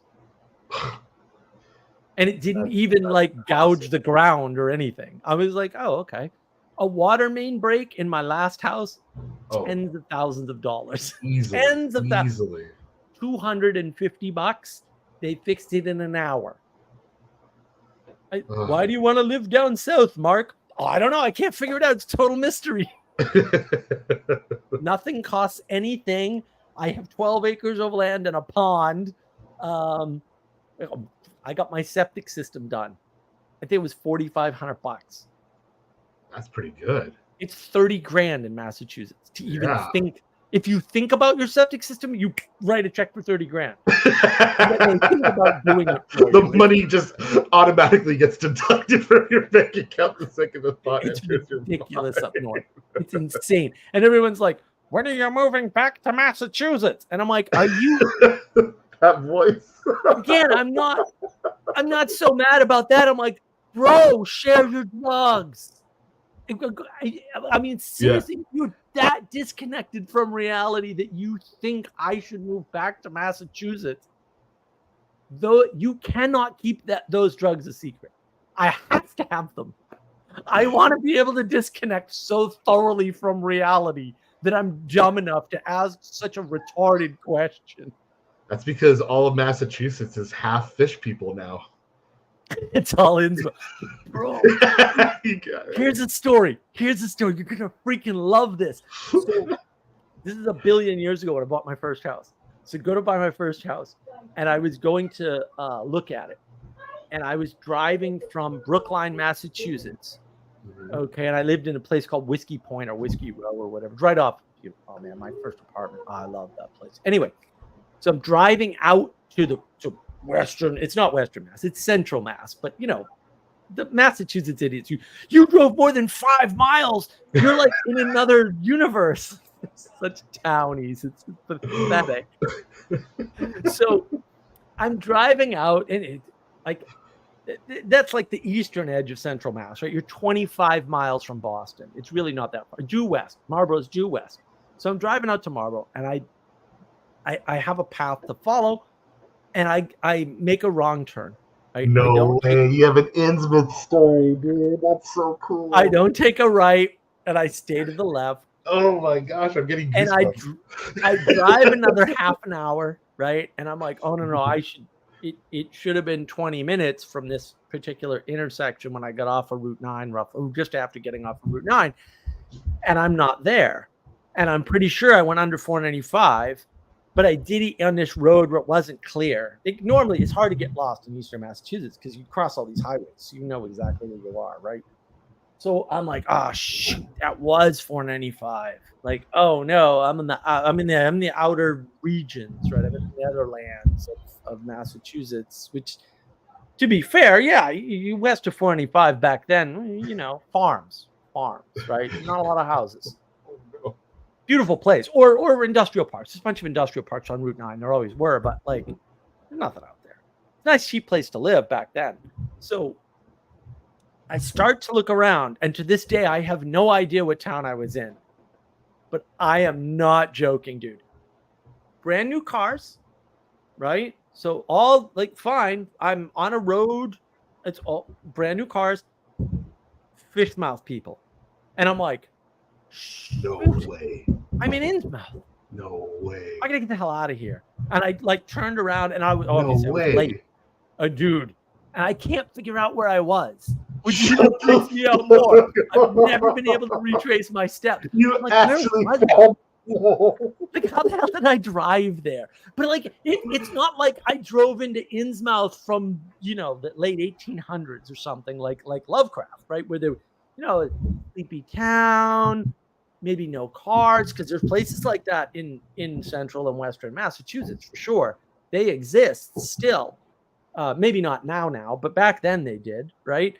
Those places exist, but like no, it was modern. There were cars, like it wasn't super up to date, but they were like 2-3 year old cars and stuff. But they were fish people, and I was like, I gotta get out, and I've never been able to find it again. And I'm just like, well, whatever, man. I read Lovecraft. I lived in New England. I know. Was it just their mouths? Yeah. Like, did they have weird eyes? Oh no, they had some of them had weird eyes. Oh but, my like, god, dude! Are you serious? They're in cars, so I couldn't. We gotta go back. We gotta go. I can't really like. Excuse me, fish. Could you give me a profile real quick and then a dead-on look so that I can see how big your eyes are? But like, I very much like dropped into that feeling, and I tried a couple of times to get back there, and I couldn't. That's all I'm saying. I'm not saying what happened or what didn't happen. I'm just reporting exactly my experience that I cannot explain to this day, because I look. I often wonder with many authors, and Lovecraft is one of them. Right. How much they were writing from experience and how much they were making up. Right. Because that guy was really scared. Yeah. Well, did you ever watch? I'm trying to think of a really good one. St. Elmo's Fire. That movie. Oh man, that's really. It was one of the ensemble ones with Demi Moore and what's his name, and a bunch of the famous people, Emilio Estevez, right, and like all these people. But it was one of those ensemble stories where there's like 5 or 7 main characters, sort of things, and it's just. I did see this. I can't remember it though. It was okay. A long the time thing ago. about that movie, I didn't watch it when it. I didn't watch it like near when it came out. I watched it 7-8 years ago, something like that. Probably right when I moved up here, actually, or down here, I should say. I am convinced he did not write that movie. They're just diary entries. I don't think he made up a line of it. I think it's literally just, this is Bobby and that's Sarah Jean, and like I don't think it's like who else does that? What's his name? I can't remember his name, but there's a couple of movie guys who do these movies, and I'm like, bro, you're just writing down shit you saw with your friends. Yeah. Like this isn't real movie making. Like, you're not making up a story. Dude, I wonder if Lovecraft, like Almost Famous, is like that, right? Like, yeah, that's true. That's diary. He said it. Like, no, this is diary entries with a little bit of flourishing to make it a movie. Mm-hmm. Oh, okay, fair. But like, it's not like that all happened exactly pretty much the way it's laid out in the movie, for sure, right? Like, there's a few movies like that. And they tend to be really good, right? Mhm. Orandu, what are Oh, fishmouth people? See, oh my gosh. I can't. All right, let's just kick him off the stream forever. I mean, I can't. You didn't read H.P. Lovecraft, bro? Like, come on. Are you Dude, even a person at this point? You're one of the fishmouth people. go read You're it. from Innsmouth. Yeah, yeah, it's a psyop. It's an Innsmouth psyop. What the fish mouth people? Oh, dude. No. That's it. That's our game. We do a Mhm. Lovecraft-based game, but we make it all modern conspiracy theories. But they're all Yeah, Lovecraft-based. yeah. And then you take all the enchantment, all the stuff out of it, and just Mhm. make it a materialist conspiracy. Just a whole bunch of flat worlds. Oh my Yep. god, dude! Flat worlds. Oh, That's we what need that's some what funding. tabletop games are. We need some Anyways, funding. We need some funding. Can you imagine how we don't cool need that would we don't be? need any funding. Just time and Microsoft Word and Kickstarter. That's it. I mean, That's it. that would You know be how many of so these people? funny. I to am just- so deep in that. These You people write could- their books and they fund them. You could pull out all of the supernatural elements out of the Lovecraft stories and replace them with modern conspiracy elements. Mhm. Oh my god, that would be so fun. It would also be the ugliest hack ever performed. It would also be the most glorious thing that could be done in the world. It would be all of that at once. Talk enchantment. Oh man, would that be fun? That would be so much fun. That'd be a Yeah, lot see, of all fun. right. See, he admits to being a fishmouth psyop guy because he hasn't read Lovecraft. I only read Tolkien. Oh, that's too bad. Actually, That's a no, nice cover for a fish were mouth you? person. Yeah, it's a I typical only cover. read Catholic stuff. You've never heard of Devil's Reef. Dagon? Dagon who? Dagon it? That's exactly what would happen. Yes. No. I would. Maybe you didn't hear this, Arandu.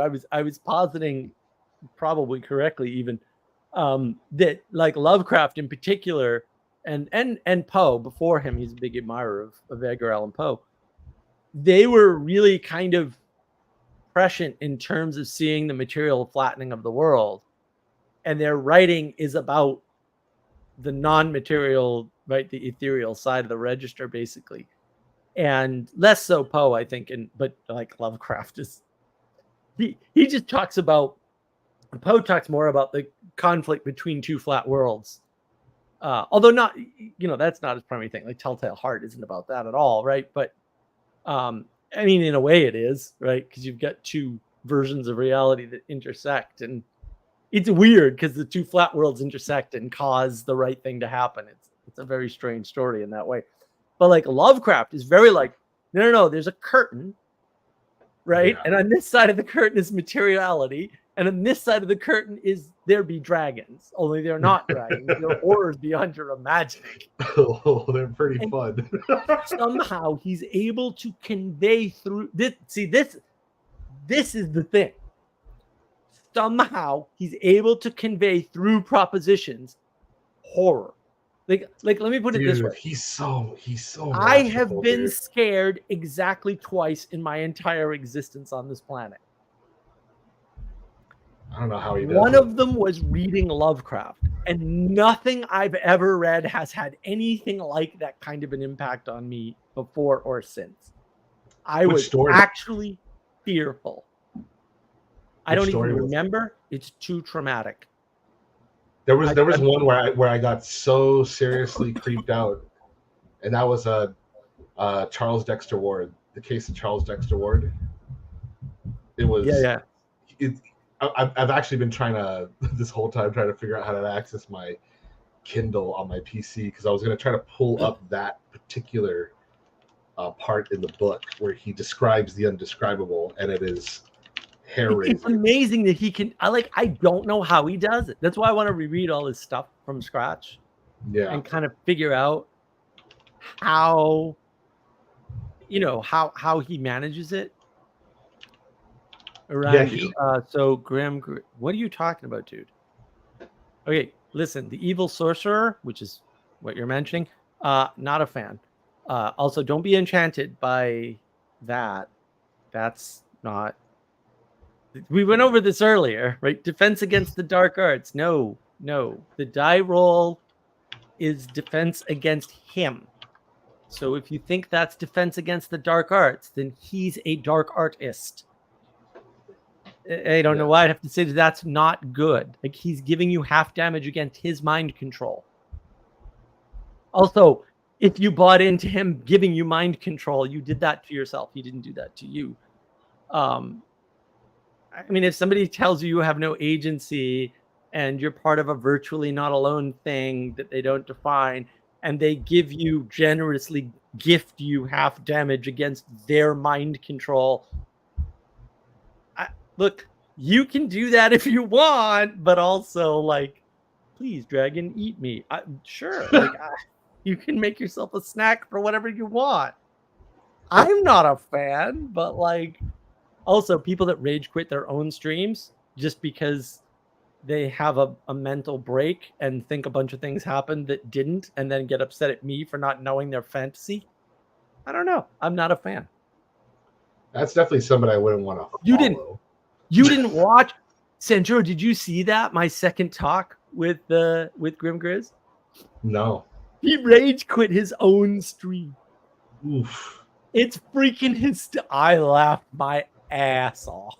That's pretty. He kept telling me, like, you're pretending like you don't know this. And I'm like, I literally don't know what you're talking about. So, I mean, if you think I'm pretending, I guess there's nothing. You're pretending that you don't know them. And then it turned out that everything that he was saying, like, he was relying on a bunch of things that happened on his Discord server and on his channel that I didn't know happened. Like, I don't roll in that circle. And then it turned out that he misunderstood what was happening in his Discord and on the channel and on his comment section. And he had come up with a fantasy about how that was wrapped up with something I did. And it had nothing to do with me.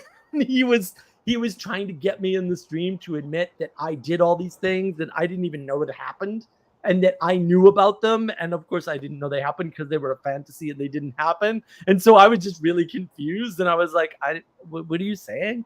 And then he rage quit at the end because he couldn't get me to admit it. And then the truth came out after that. And I was like, this is hysterical.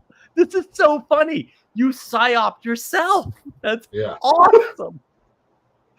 I was laughing so hard. It's obviously, I still think it's hysterical. I think it was 2 years ago now. It might have been 3. I'm gonna look that up. It was so funny. That's how is Lovecraft any different? Like, we're not even talking about the same kinds of things. Yeah, what is he referring to? Like, different than what?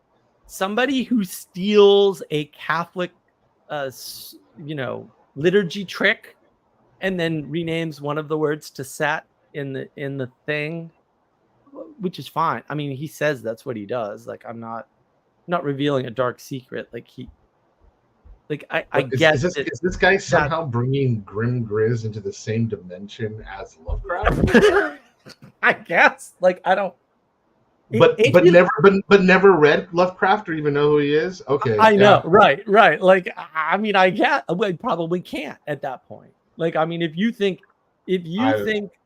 somebody who steals other people's work and repurposes it has any intersection with a creative person, like Lovecraft, who actually spins worlds for real. Horrific worlds that you don't want to live in or be or know exist, because even the knowledge of their existence is dangerous not to you, but to the continued existence of reality. Then I don't know what to tell you. I mean, we're a little far apart on this. The Cats of Altar. Nice to be in a really small world. Maybe it's because it was but I was formed. Like, I was told, read this first. But the Cats of Altar, for me, I'm just like, oh my God, this is such a brilliant mythos. This is such a brilliant way of thinking about the world. I mean, it's so good. Look, I love the Dunwich Horror. I love the color. Like I love the Mountains of Madness. I love all of them. I'm all in. Lovecraft can do no wrong in my mind, right? But the Cats of Ulthar, and that's his longest work too, I believe. It's his only novella. At least Well, I think Mountains of own name. Madness is his longest work. Let me see. Cats of Ulthar. Really? I thought it was Cats of Ulthar, but maybe it's Mountains of Madness. But like, it's so good. It's so good. Isn't it 114 or 124 pages? And Mountains of Madness is just shy of that or something, but I don't remember now. It's been too long. It's been too long. Randu, I want to see that. See what? My second talk with Grim Grizz? You can find it. It's a couple years old by now, but I thought it was hysterical. I still think it still makes me laugh. I'm like, what are you doing, dude? What are you doing? And then it's histrionics at shaking my hand at Symbolic World. I'm just looking at him like, what are you doing? No one's even paying attention to us. I just want to say hi and shake your hand, dude. Like, I don't, what are you doing? Why does it have to be a big deal? I don't get it. I'm here to meet people and say hi in person. I'm not LARPing Grim either, but I was referring to the enchantment part. It sounds like Lovecraft is using enchantment. I don't know. I haven't read it. Yeah, I mean, Lovecraft's a master enchanter. Like, go. Cats of Ulthar is 57 pages, and Mountains of Madness is 100. No. That can't be right. The first thing I read from him was 100 plus pages. It was a novella. It was his only novella. Yeah, because Mountains of Madness is his only novel. Huh. I gotta look some stuff up then. I have the original book, I think. Yeah, so word count for Cats of Ulthar is 1,342, and then the word count for Mountains of Madness is 40,881. Oh wow! Shadows over Innsmouth is 27,000. Dreams in the Witch House is 14,000. Thing in the Doorstep is 10,000. Oh my god, dude! Oh, I missed all of this. I want to reread all of it right now. You gotta read. They're all so good, dude. They're all so good. They're all so good. So let me address Randu. Listen carefully to the beginning of the streams. Maybe no, don't listen. You know what? Get a transcript of it. If he doesn't have them automatically, put it through Descript or something and get the transcript. And read the words. Like, read what he's saying. And then if you want to watch me not knowing what's going on in the situation, you can watch both my talks with him. But the second one is rather hysterical. Like, it's quite funny. Are you sure it wasn't The Witch in the Witch House or The Dreams in the Witch House? Because several of his stories take place in that setting of the Cats of Ulthar. Like several of his stories. Dream Quest of Unknown Kadath. Yeah, there you go. That's it. Yep. That's it. Yeah. That's the piece. Because that all of those have to do with the cats and right. It's in the same book. That's why I'm confused. Yeah. Oh yeah, that's a big boy. That's a big boy story. Right, but those covers, I got a print from the artist. I didn't get it signed though, because I was stupid and didn't know what was going on when I was young. I have the prints. I have them. I kept those. Those are mine. They're in the shed. They're here. They're with me. I haven't done anything with them. I haven't even mounted them or put them in a frame. I have them though, in the plastic, untouched for decades at this point. I forget the name of the artist who did the eyes. You know, the pillar of eyes. That yes. Guy. I have all the cyclopean structures. Yeah, the way he describes like architecture is so rad. I know. Lovecraft is such a brilliant. The thing is, like, the way he does, like, I don't know how he does it. Like, he takes propositions and builds a world with as few propositions as you can manage. And that world is so rich. And it just, like I have to reread it with all the new tools because I got to figure out, like, how it unfolds. Because I'm like, how does he do that? Like, it's like an origami trick or something. I don't get it. It is kind of like an origami trick. I can't look back on it even. Like, I can do this with everything else. I can't look back on it and figure out how the hell he does it. So I gotta reread Dream Quest of Unknown Kadath. Yeah, you gotta do it with where you are now, and I think you'll be able to nail it. Yeah. For sure. Every once in a while, something hits, right? So, like, I watched Tron Legacy over again, Yeah. and it like all this stuff popped out. I had seen it 3 Yeah. times. I own it. Like I own Yeah. I own almost nothing, right? But like that is such a good movie. I love Tron and Tron Legacy so much. But then I watched it again and I went, "Oh my goodness." Yeah. There's the refutation of Buddhism, Western Buddhism is in that movie. Yeah. It's right The there. son has to call him out and be like, you can't stay there as a Right. neutral That monk. doesn't right, but that doesn't do it. What does it is he hits the end of Buddhism. Right. He does, right. Because he's He hits completely the end of it on his own. Yeah. On his Not own. that he He's doesn't get enlightened. called out, and maybe that's what's required. Like, I don't Right, know, I don't that's- care. But like that doesn't work. Right. And then that turns into the Christian sacrifice at the end. And I'm Yep, like, it does. It's so awesome. brilliant. It's so awesome. It's such an underrated film. It Oh, really yeah. is.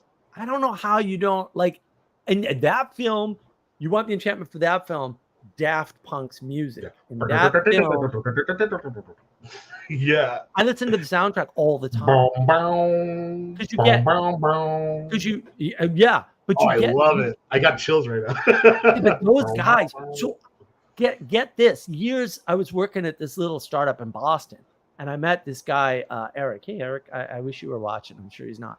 And he was like a music dude, and he had worked at one of the music thingies, the free services, one of the first, I think the first free music service where they had they had all the indexes for all the songs digitally. Okay.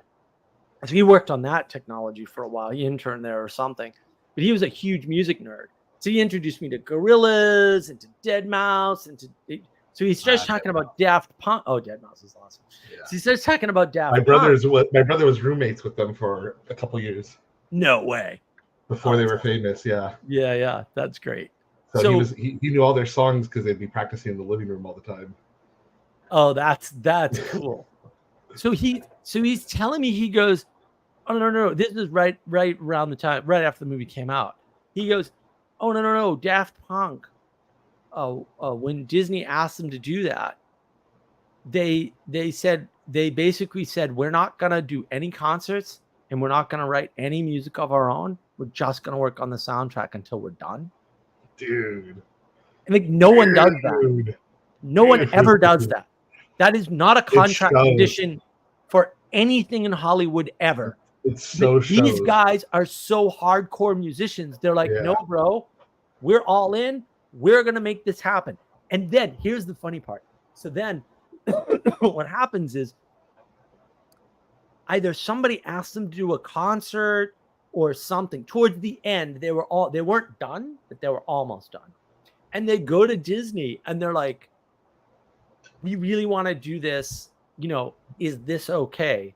And Disney's like, I don't even know what you're talking about. Like, you can do whatever you want. Like, you are not tied to a contract in that way. Like, we don't, whatever, dude. And they're just like, cool. And I'm like, respect. And then you end up with this soundtrack that just is transcendent because it literally pulls you in. It literally sends you to a new place. Because they scored it. So that means they were watching the footage and scoring it to it. And like that first transition gets me every single time. Like when he comes in, he's like, there is a digital world and I got in. And then it shows this screen. It goes across the water. He tells his son his story. And then you hear the news station going on, giving you the exposition. And then right when that camera, when he runs away, it's like, what will happen to his son? And you hear his grandmother, what, come back? And he goes, it takes you to the present. You don't even know that transition happens because that music is just so tied to the fluidity of what's happening, the verisimilitude of the motion, and like you're in. So in. But the songs stand on their own. Yeah, I love that soundtrack. If you select that on Pandora, or at least on my Pandora, or not Pandora, on Spotify, you get Deadmau5, Wolfgang Gartner, digitalism. Like, you get every good thing. It's amazing. I'm like, oh, this is how you get all the good music in that genre. This is fantastic. You ask for one band, one soundtrack, you get all the good music in the genre. Bonus. This is great. So yeah, I love that. I turn that on every once in a while, and I'm just like, this is so much fun. You know. Yeah, I really like that. There's enchantment. Like, music is the problem. Music is easy enchantment, and so that's a Taylor Swift thing. Like, we went to the concert, but we don't remember it. Enchantment much? You know, and you weren't enchanted just by the music in that case. You were enchanted by the experience of being at the concert, because it's just cognitive overload. It's an easy, dirty sorcerer's trick. Like, it's not. There's nothing hard about it. I have a little personal story about Tron Legacy. When it first came out, I didn't like the movie. I love the soundtrack, but I didn't like the movie. But here was the thing. How do I ban you? Hold on. Everything. But here's the thing. I'm watching the movie permanently. I'm watching the movie, and I can't get into it. And I'm going, everything's telling me that this is what I'm watching is good, and what I'm listening to is good. Right. This is good. Why can't I get into it? And then I just kind of, threw it off. Then years later, literally like a couple years later from now, I'm a father now, and I watch it again, and I'm like, this is the best movie ever. Yes. And it was because I could not relate to Finn, because I didn't have that type of father. All right. I had no idea what that is, so I had nothing to connect to. Yeah. Okay. But now, but when I saw it this time, I connected to the father. Or of course you did. I connected to him, and I was like, now I see the whole movie. I'm like, go, my little son, go. but so let me do this one. So it's like, I would never leave you, kid. I'm your best friend.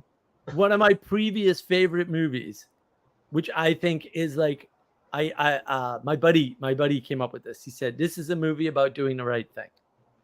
Man on Fire. Oh yeah. Denzel, classic Denzel. Yeah, but that movie, it's so dark, and it's so dark, it's so perfect. I'm like, literally me. He's burning the guy's fingers, and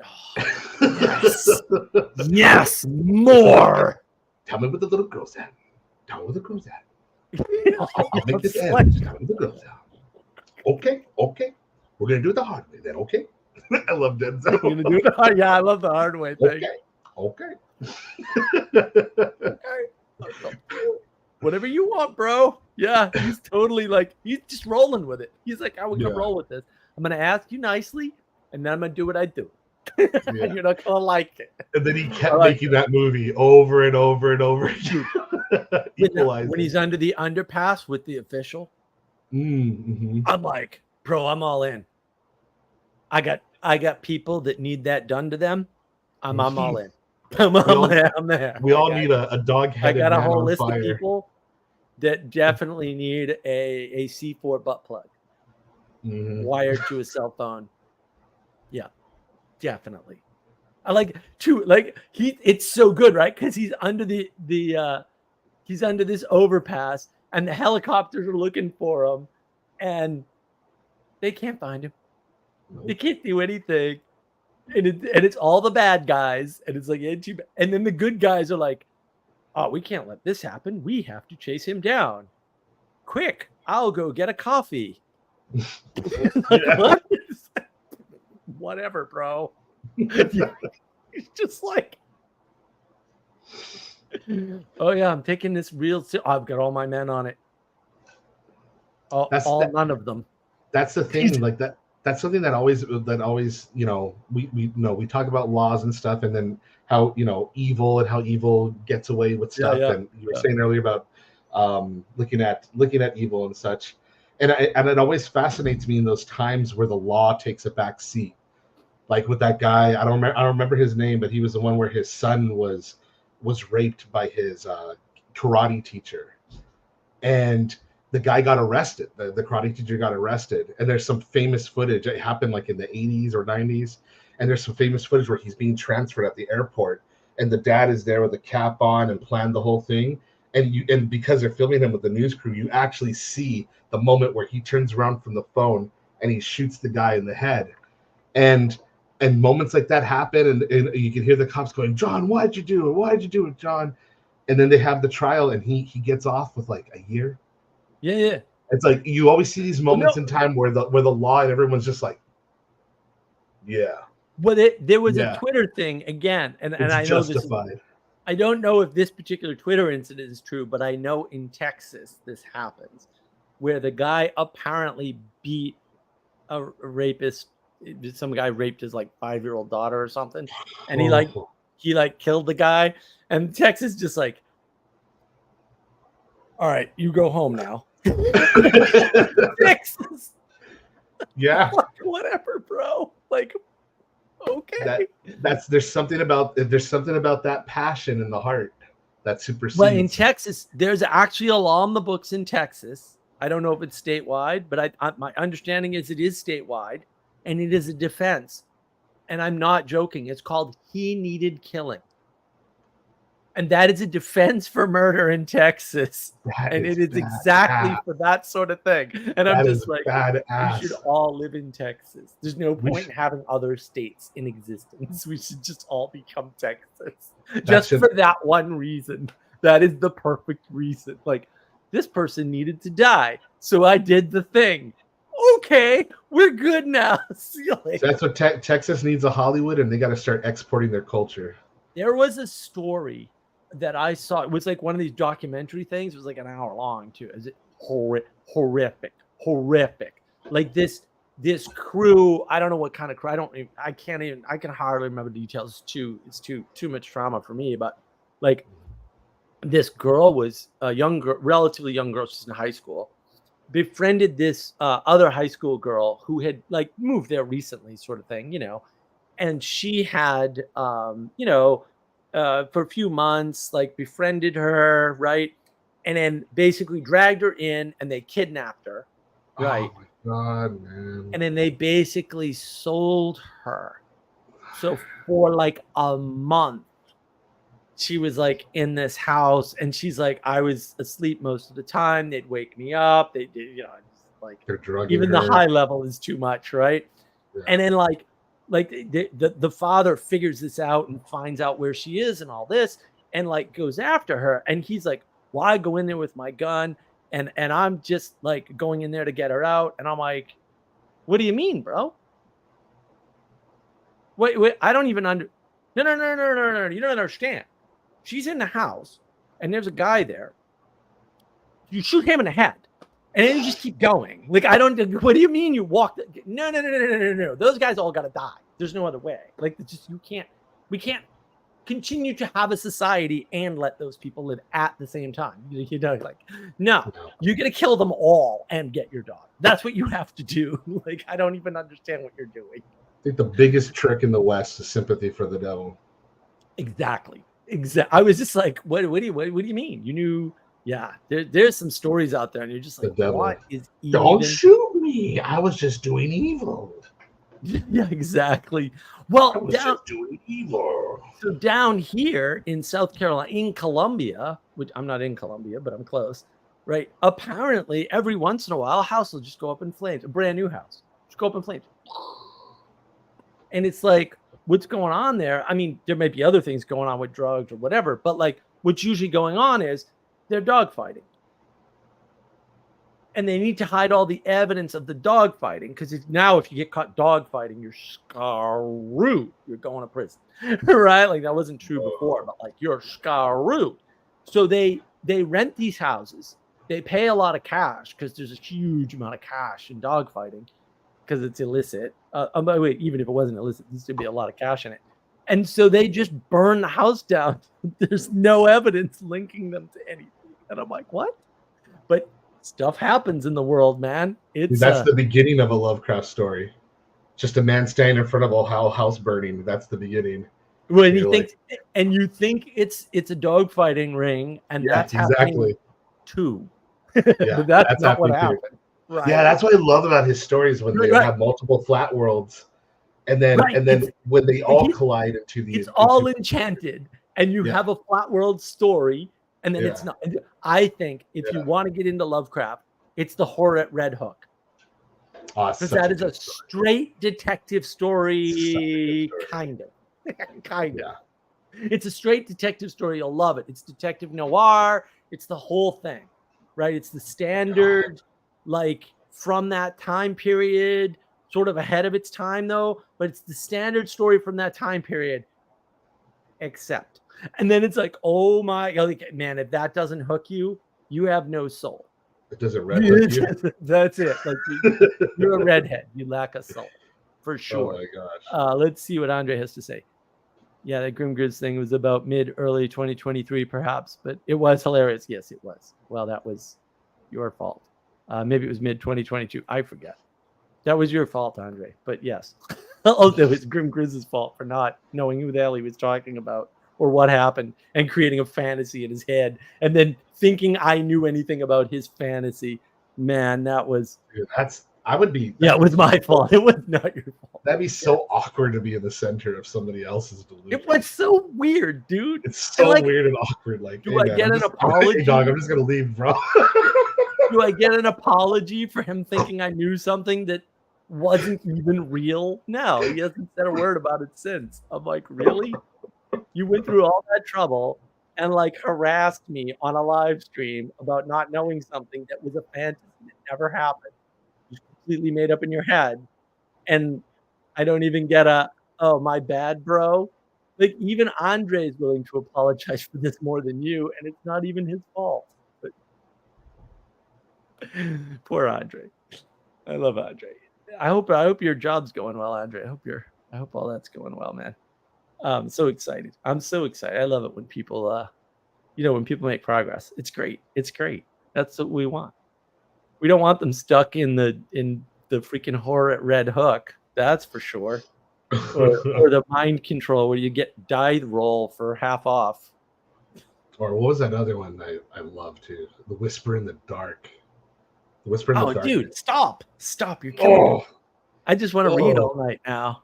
I know that's what I'm looking through. Grab the freaking. I'm looking through the book right now. I'm still trying to find that specific. I can't even. The last time I touched the book, there were a couple kids just talking Lovecraft on my server the other night, and I was all like, that's all it. Like that's it. I'm done. Like it's freaking moth to a flame, right? So I'm like, I grabbed the book, and I'm like, I can't even have this in my hands. This thing is like heroin. It's not good for me. I just got to put it down.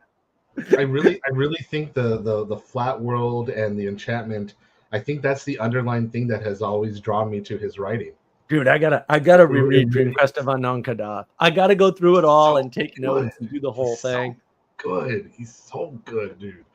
He's so good. I think part of the answer, because just even looking through Dexter Ward in a little bit, he really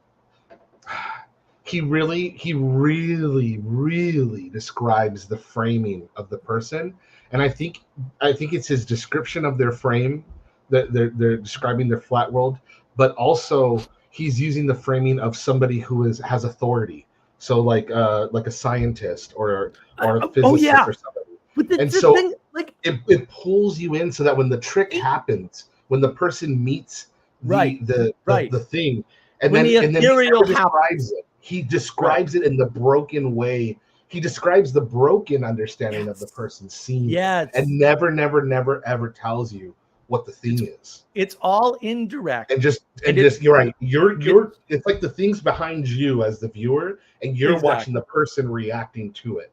Right. And he doesn't. The way he does it is so genius. It's just so genius. And the thing is, I've never even heard of an author that does anything close to that ever. Like Poe. Have you read Dexter Ward?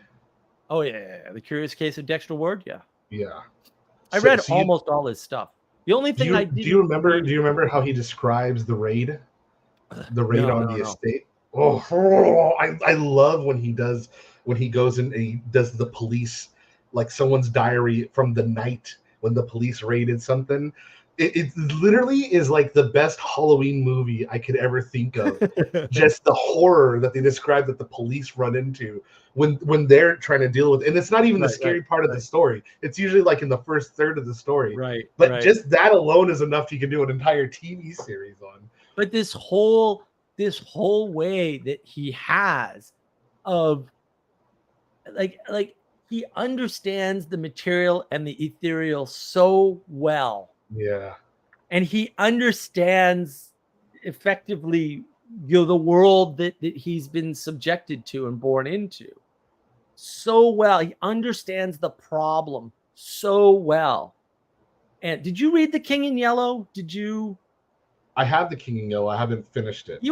I can't finish it. I mean, I might try again, but I tried, and then I was like, I kind of got a little out of it. It's vicious. It's a pretty vicious much, book. Yeah, pretty much for me, a lot of my reading stuff just kind of stopped when my second kid came. So it was like, I was reading it and then stopped because children. Yeah, because listen, gypsies will always give you a good price on your kids. No, I'm just saying. Like, I'm trying to save you some money, dude. Like, come on, work it. I'd give you 2 donkeys for a boy. Yeah. Right now, give me 2. I give me 2 boy. donkeys. I give you 2 donkeys and baragagush. Get the baragagush. No, put it in there now. Give it to him. Give him the baragagush. I don't care. Put the kid in there. You get baragagush. It's delicious, made with lamb. Best lamb. Oh my goodness. What were you gonna say though? King Yellow. Yeah, I mean, it's got some historical descriptions that are really good of the old world fading, right? Like, oh, I went to this procession in New York City of the guard of some. I'm already excited. I love the world building. Right, and then, but he doesn't, and every character is insane, and it's like, oh man, like all the main characters are insane in this book. Have you ever seen Suspiria? Dude. Did you sneeze? What? Bless you. I don't. What happened?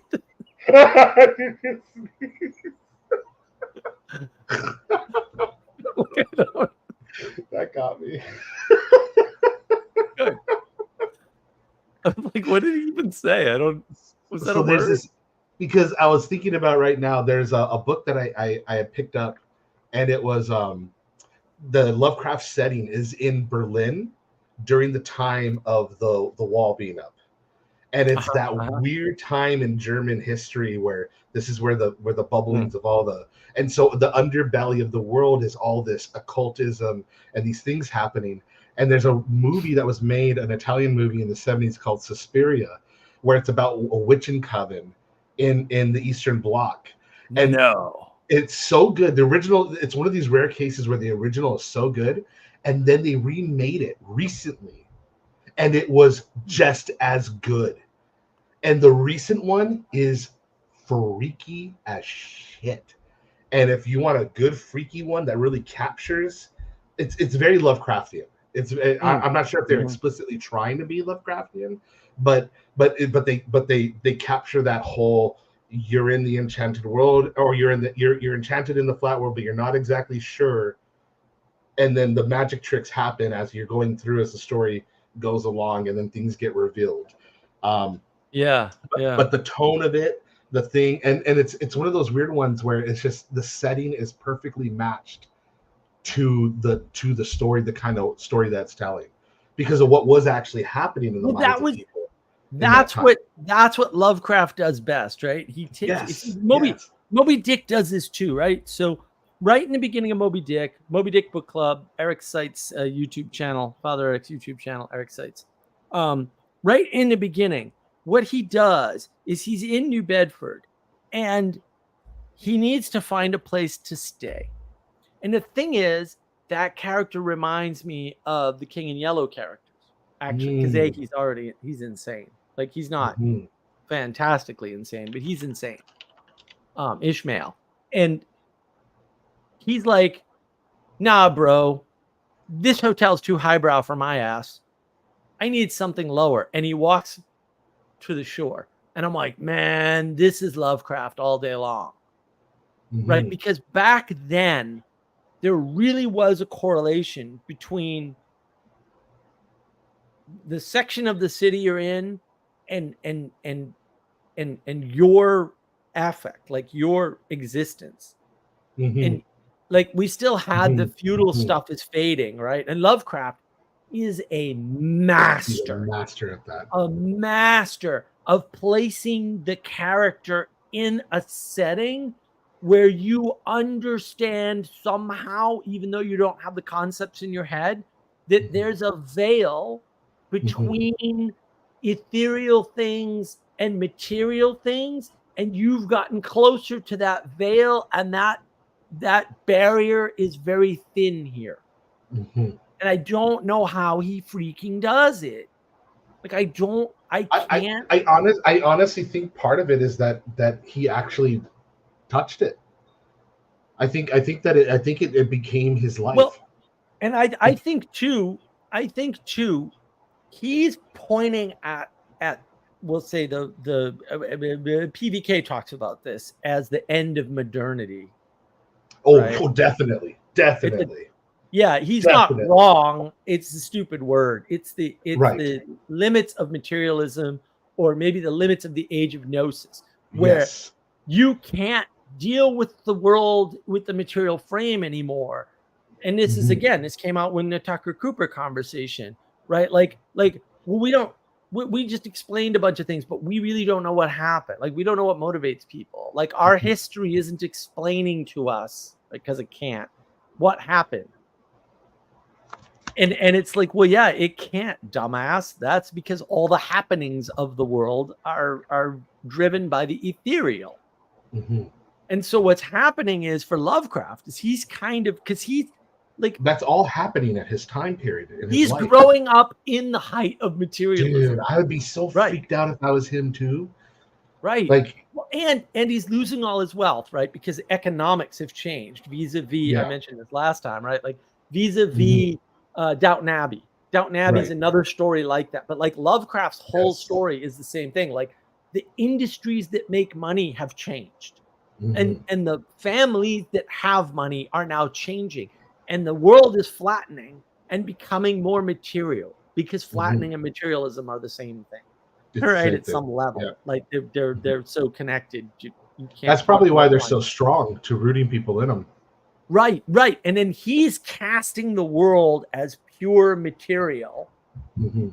and then there's And a then he veil twists, somewhere, Yeah. and then there's the other side, right? Yeah. But the interesting thing is, it's not like, this is always the critique of the board game that you've talked about before, right? The the Arkham Lovecraft Horror. board game. The Arkham critique is, Horror, the limited the LCG, the card game, Arkham Horror, the card game. If anybody's interested, by fantasy, free but advertising. there we go. But what happens is, people don't get it. Like, it's not an enemy that you can face, and it's not an enemy that cares, that is even aware of your existence. Yeah. And it's the quote enemy, like Cthulhu, is so antithetical to what we would refer to as reality, that it would just destroy all of it hmm without a thought. Like, it Yeah. wouldn't, nothing, it wouldn't, options wouldn't occur to it. Now, have you seen Calls with Cthulhu on YouTube?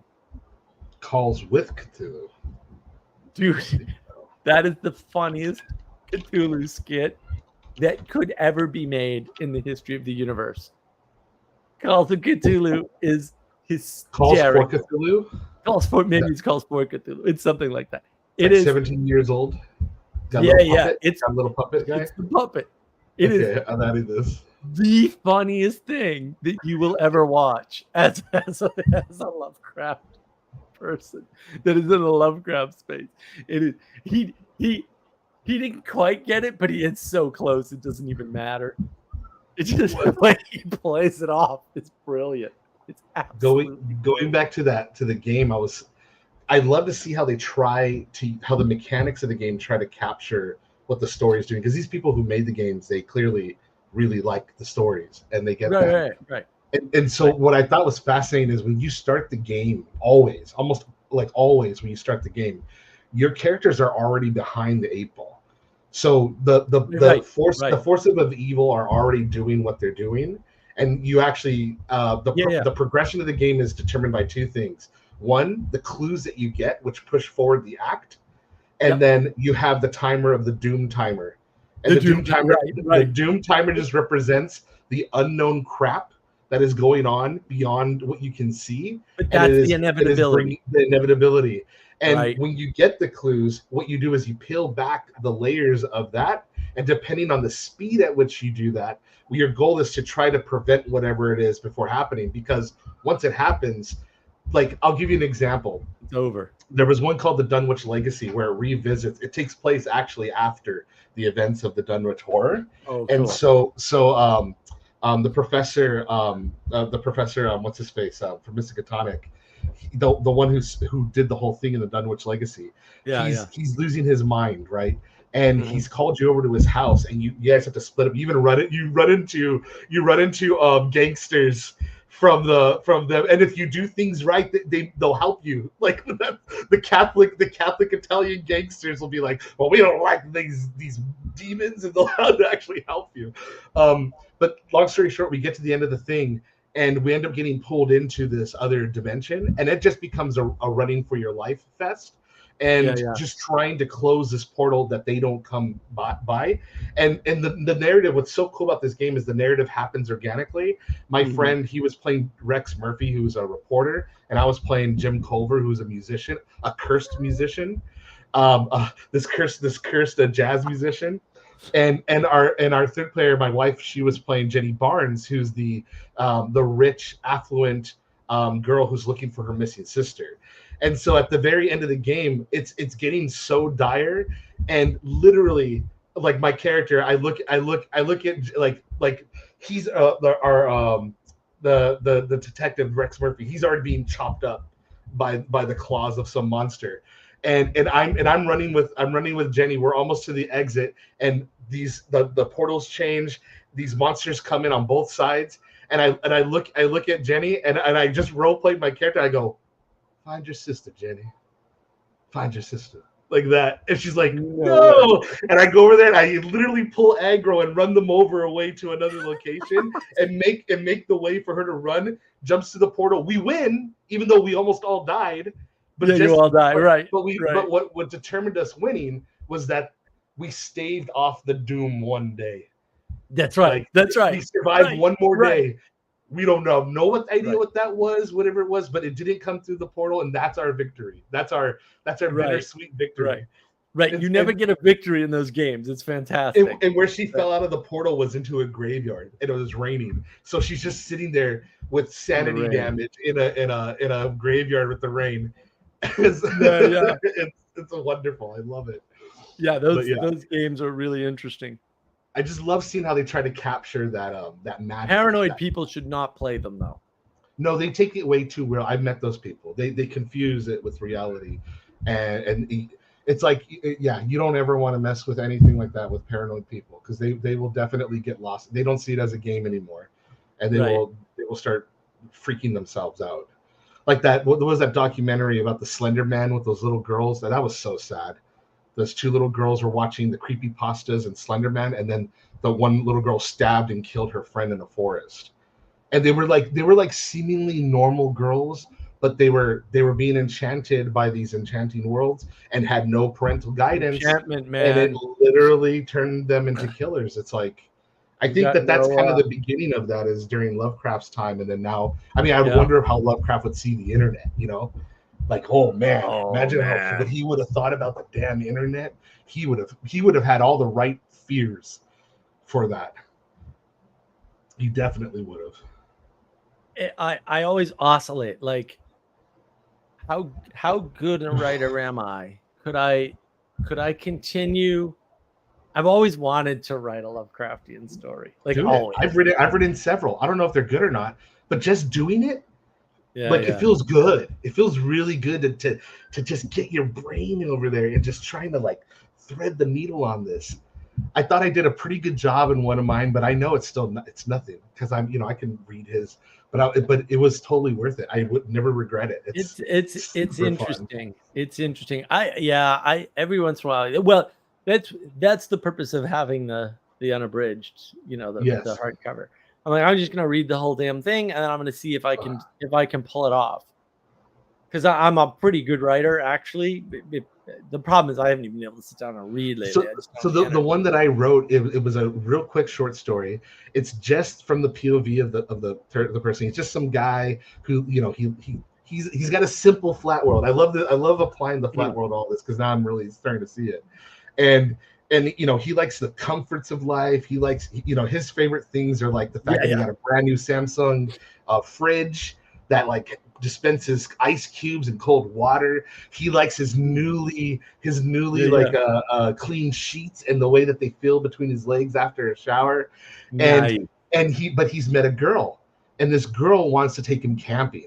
And the whole thing is about him being like, I don't want to go camping. I freaking hate camping. None of it sounds fun. And so in my story, because I am trying to do a Lovecraft story, you're entirely focused on his feelings about the situation that he's in, hopefully missing all the clues that he's walking into a sacrificial ceremony, and that this girl is bad news, and that she found him. She knew too much about him, and she's playing him. Way. But hopefully, if I did it right, you're just focusing on him, like complaining, oh, look at that stupid thing over there, and and then it's just like, yeah, and then he gets caught and then taken up into the air where he's being eaten by an eye monster in the middle of space that he confuses for the moon, but it's actually the eyes of the creature. I like that. I don't think I wrote it very well, but just doing that experience was totally worth it. Totally worth it. Like absolutely worth it. I was like, one of these days, I got to get my Substack going. I got to get back to writing. Is writing really hard. Writing is my passion. It's super energy intensive and a lot of focus. I slept well last night. We'll see if that happens again. Maybe I could write something again. That would be great. I'm always hesitant with the Substack. Lovecraft for some inspiration. It's not an inspiration. Right? It really is an energy problem. Like I see. I just can't. Well, I have low energy. I have low focus. And boy, you gotta have high focus to write. You have to have high focus to read. Yeah, any chronic pain would be really hard to get through too. Yep. Yeah. That's just like just pulling your focus. I've been better with that, I think, but yeah.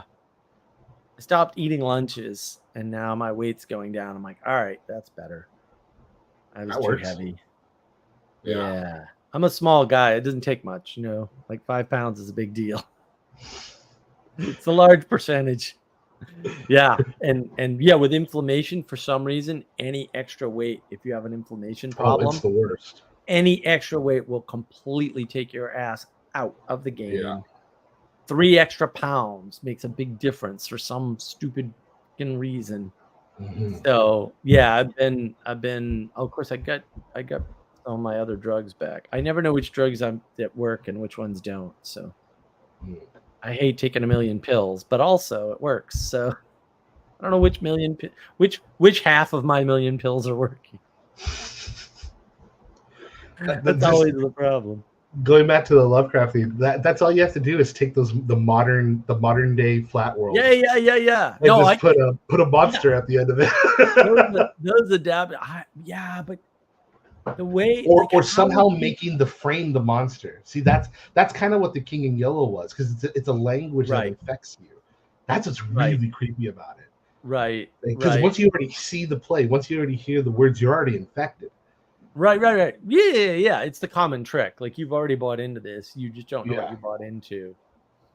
Right. It's all the people something like that with Marxism. I mean, describe your whole life falling apart, falling out with your parents.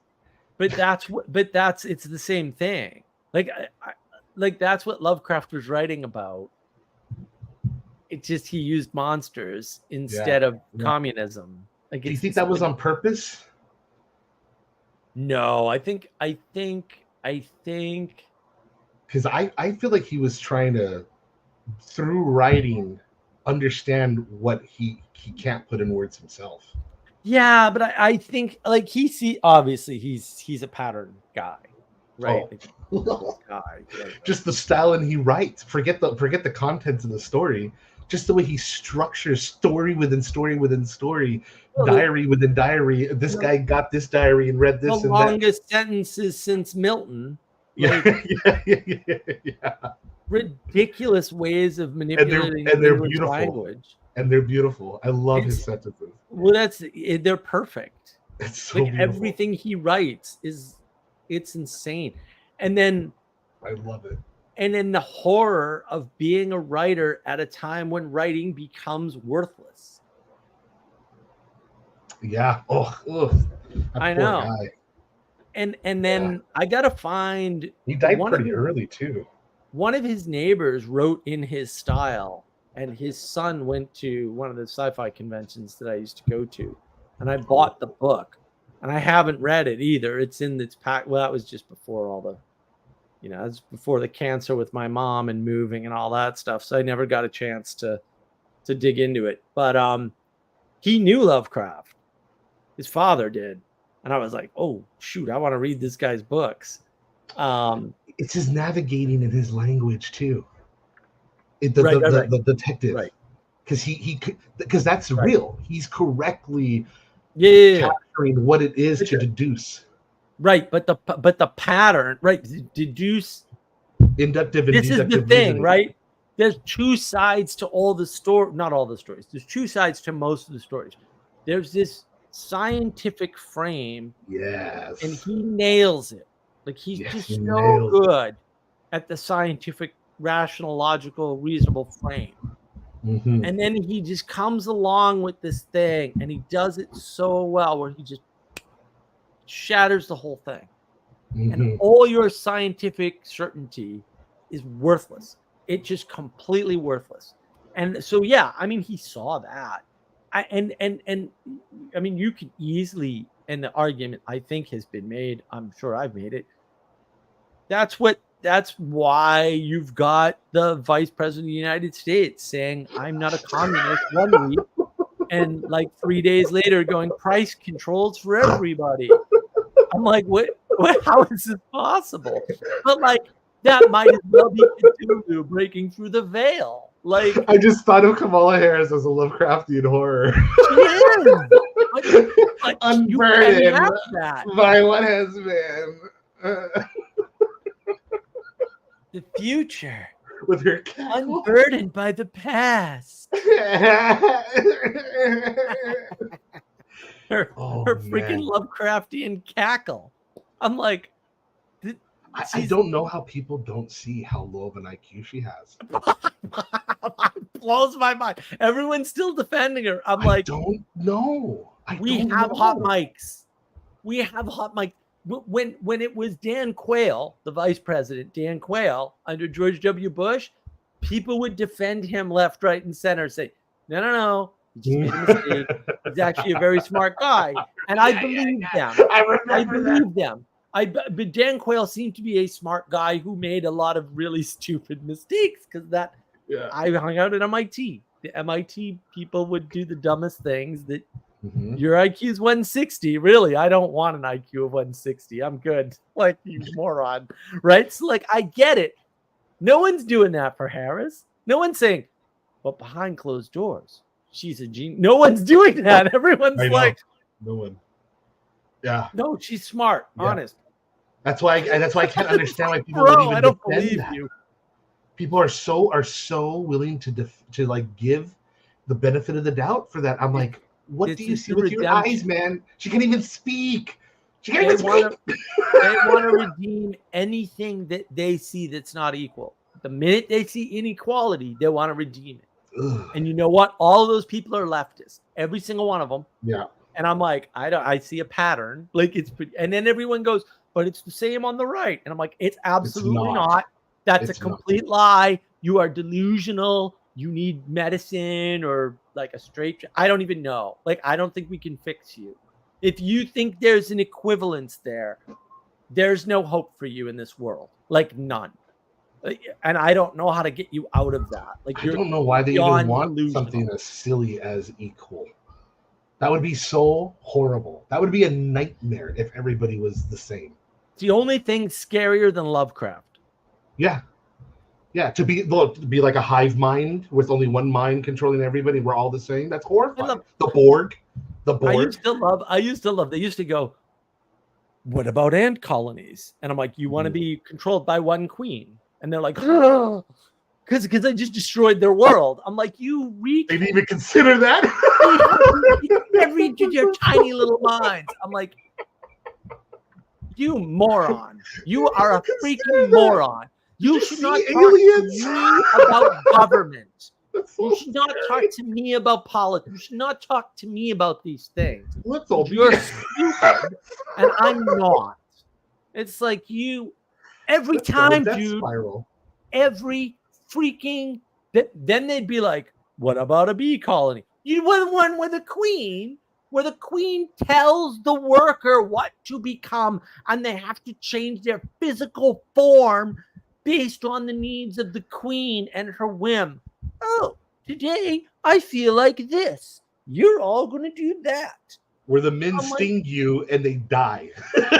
They have to give their suicide bombers, every single one of them. That sounds like a wonderful existence. And it's just a coincidence that they're like, you know what, Islam isn't so bad. I'm like, do you not understand that these two are the same thing? Like, really? You really don't see that, like, suicide bombers, ants and bees? Like, I don't. The top-down control from the. Oh my God! Fathers. One's patriarchal, one's matriarchal. Oh right. No, they're the same thing exactly, and they don't even see that.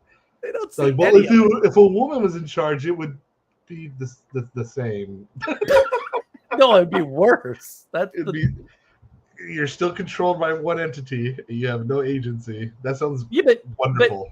But and this goes around Twitter every once in a while. Everyone goes, you do realize that historically speaking, women in charge way more wars than men in charge. Way more. Like 30%. It's huge. It's a huge difference.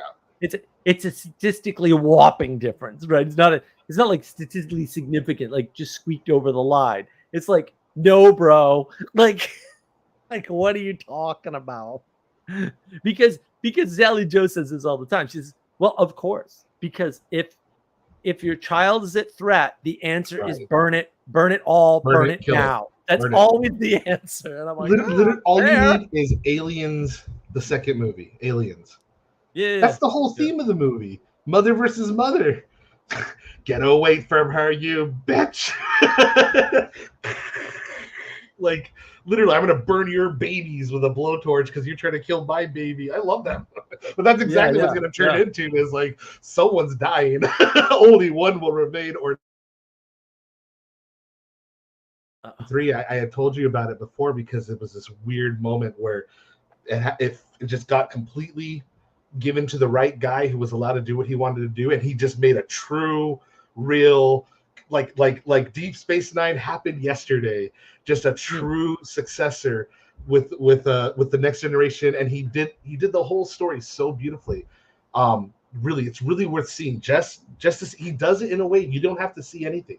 You don't have to see Picard season 1. He acts like it never existed. He literally acts like it doesn't exist, and he just starts this new story.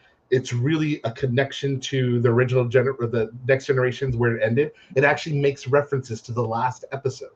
That's how much he knows Star Trek. But the thing is, the villains in this one, of course, little spoiler, they're the Borg, but he does it with a modern twist. And I'm not sure if I should say it to you because I want you to see it. But do you mind if I tell you? Or do you want to just pull that? No, let me watch it. Okay. He has to do with the Borg, and you're gonna. I know what you'll do. You'll go oh, and like laugh, an exclamation when you see where it's going. It's totally worth it. But it is literally about what we're talking about: flat worlds, growing big, and colonizing, and ants and stuff. But see, this is what puzzles me, right? Because these people are like, "Oh yeah, I remember Next Gen," and I'm like, did you just not see? Like, did you have this screen on and then it all bounced off of you? Because what is the Borg? The Borg is Q going, you stupid flat world retard. The universe is huge. Let me show you something that you're not even supposed to see. Like it's very Lovecraftian. Yeah, right? it is. Like It is. that particular Where, episode. where else can you go? Like Lovecraft is inspired from looking at the stars through Yeah, his you can't. grandfather's thing, and now you have a story about being in the stars. Of course, that's where Yeah, it's going to you go. can't. You That's can't like get every single villain in Star Trek Yeah, is some it's- Lovecraftian horror.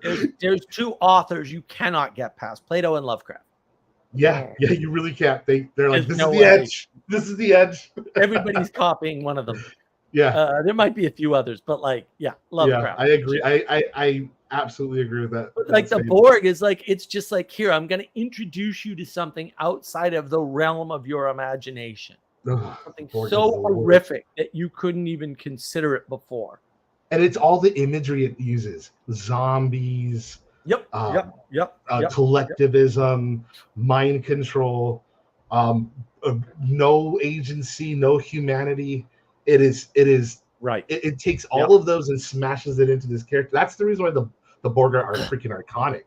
Like they are iconic. Right. People can recognize the Borg who have never seen Star Trek.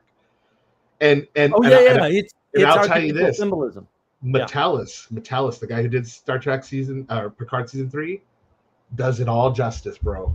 Really? Does it all just? He season brings it 3, into. He brings the Borg back, and everyone's like, "Oh, the Borg," because they do it in season 1 and 2 of Picard, but it's totally done from a woke, equality. We got to take care of immigrants. Like they have a whole episode where they have ICE taking immigrants because they go back in time to current, literally on the nose, because none of them know how to write. Yeah. So they go literally to modern day Los Angeles, and they're saying, "You are bad. I'm going to wave my finger at you and say you are naughty for Critical treating Drinker those." went over that. Yeah, and I was just like, I ain't watching this. This is all garbage. It's so gobbledygook. And then you get to season 3 with Metellus, completely pretends like none of that happens, and he restores the Borg to their Lovecraftian horrific thing, picking up the stories and the threads all the way back to the second original series, the Next Generation.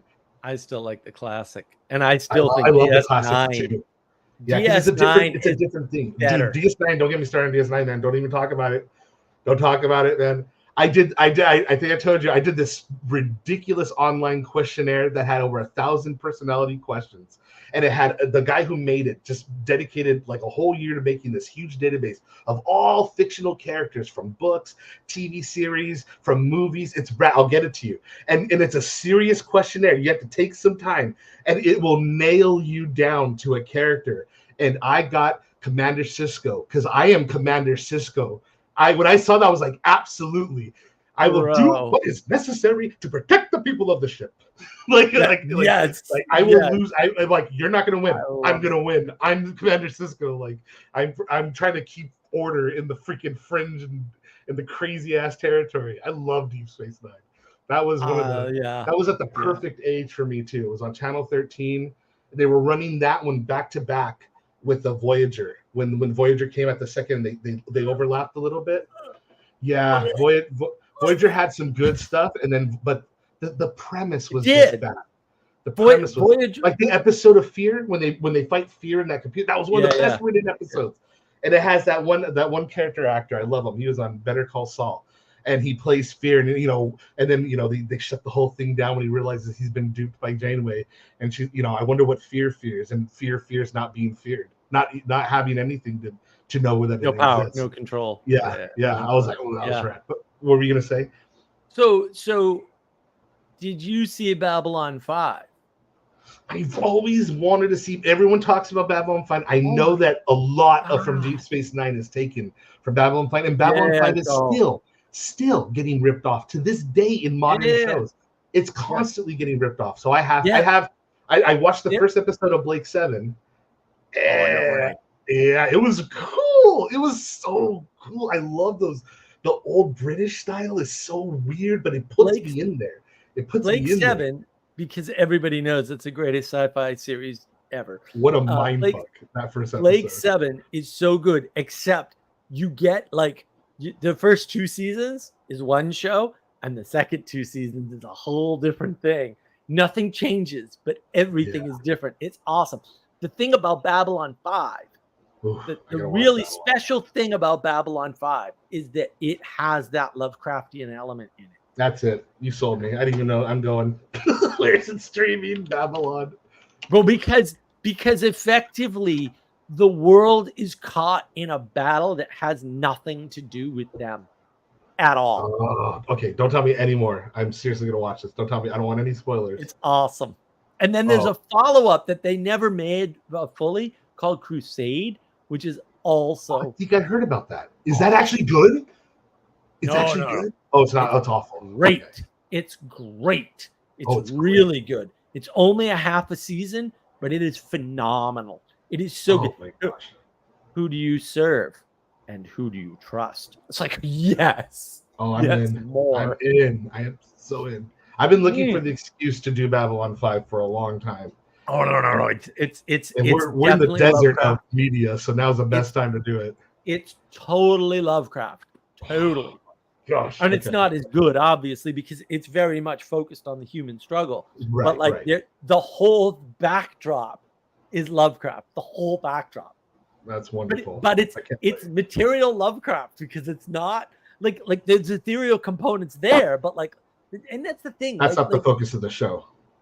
Lovecraft somehow has this way, even when, you know, I mean, I only know this because I've read people's accounts who didn't grow up in New England and don't really understand, like, no, the stuff he's describing, like, he just, I'm looking out his window. He's not single-handedly the reason why I know about Massachusetts and why I want to go there. He's literally the reason, because in those stories, he's enchanted me with that whole landscape. When you go, let me know. I'll be there. Let you know. Because you and I have got to tour. That would be phenomenal. That would be great. But like the thing is, like, it's just like, even people who've never been there, like, they get it somehow. I don't know how, because New England is actually quite unique. It is. It's quite unique.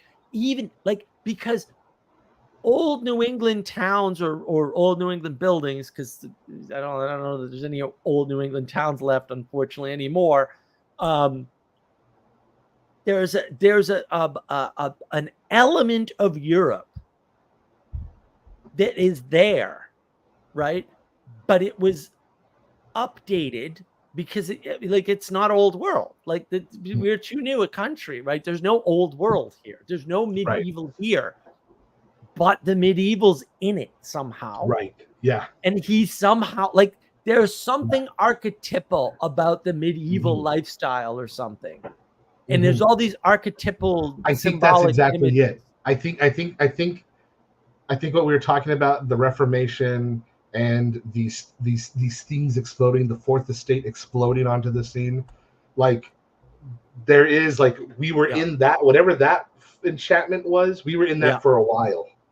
So we got pretty good at it, you know, hence the churches, hence, you know, the problems come around once the borders get expanded, the cracks start to show. Right. But think about this.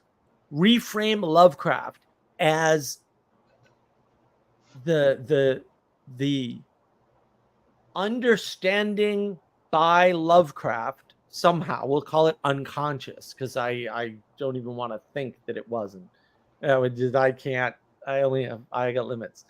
Yeah. But his unconscious understanding of Protestantism as a Gnostic pagan set of cults. I totally see it. And then all of a sudden, like, it just reframes all his stories. Because even though he was not a fan of religions in general, he understood the archaic world, and he ends up describing, in my opinion, a Catholic world. Like, that's the rules. Because the people who respond to evil. Like, there's never a question. Like, for instance, when the captain goes down in Call of Cthulhu, and they find the cult in the swamps, and he sees the horror of it, his instinct is, pull your guns out, boys, where he has all his cops with him. And they raid it, and they kill them, and they raid them. When they see Innsmouth, the word gets out, they bring FBI. They come in, and they attack it, and they sack it. And same thing, Dexter Ward, when the musket fighters. Well, there's this way in which, so he's got,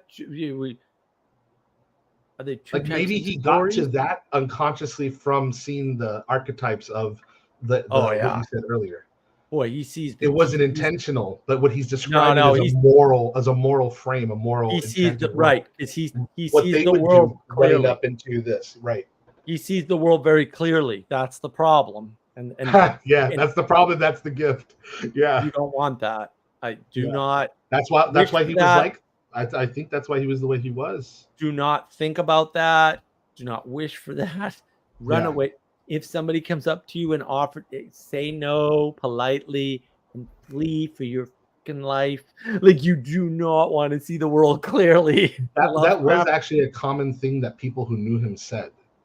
That he they wouldn't say that he sees the world clearly, but they would see that he sees so much of the world.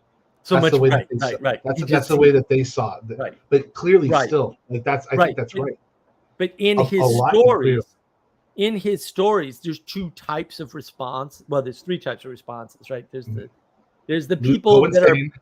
there's the people that are bad, like there's the fish Yeah, people, they're the ones who are like, I'm gonna get rich. whatever, or they're just living their lives. Right here They're it just says living God of money. So- no, they're just living their lives. They're comfortable being poor and worshiping Dagon. oh, And those people. Okay. I thought you were yeah, talking about yeah. the cool people. No. What? But I mean, like, whatever. I mean, Oh, no, keep going with your thought.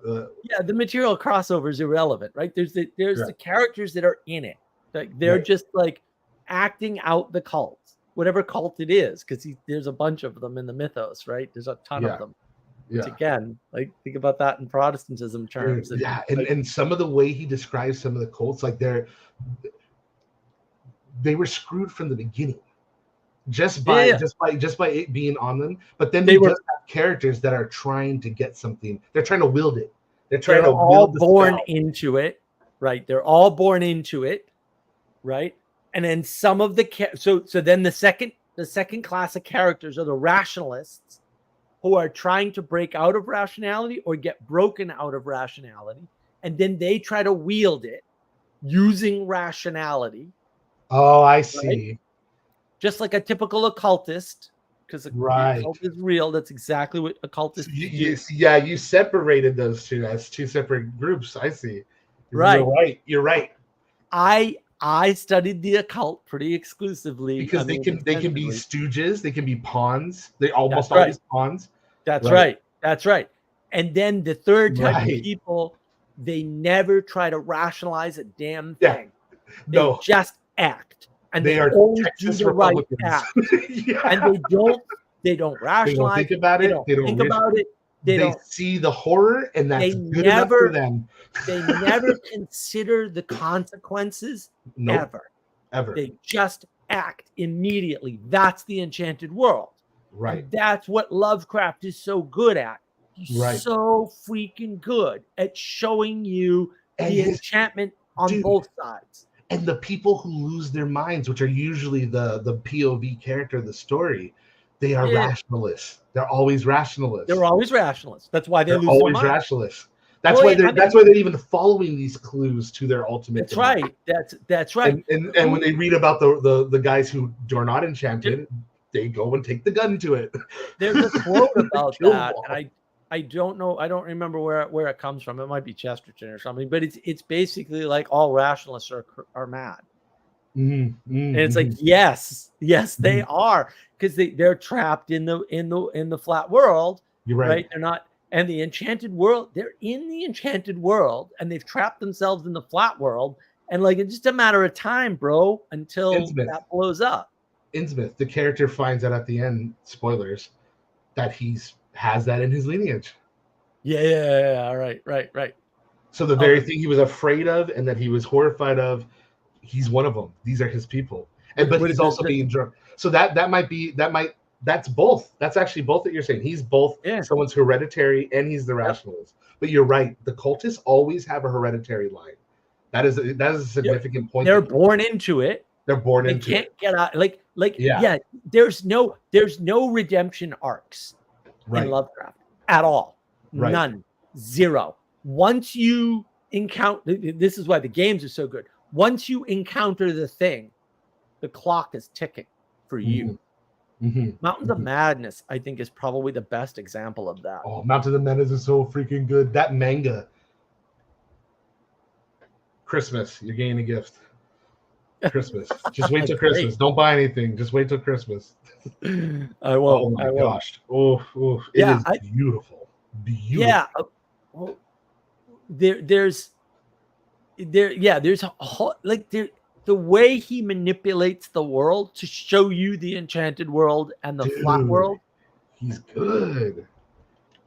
It's so good. And so I think he was on to something. Now, I don't, I mean, right. We're going through this period where everyone's, everyone in the upper class is an atheist. Yes. They're all atheists. There are no non-atheists in the upper class. And he's coming from the money class, although they're destroying their wealth left, right, and center because it's a new world. And so he's reflecting all of that in his writing. But what he ends up reflecting is probably this deeply sort of cultish splitting of the Protestant substructure that built the country. Because the country falls apart. Ridiculous. The United States falls completely apart in the late 1800s. And nobody remembers this, right? And everyone's like, end the Fed. Do you know where the Fed came from, my friend? Well, J.P. Morgan in the late 1800s bailed out the federal government. And they didn't do anything. And then he had to bail them out again. That's where the Fed comes from. Because it just turns out you can't run your government without corporate help. The entire American project has been trying to unify the Protestant world. Right.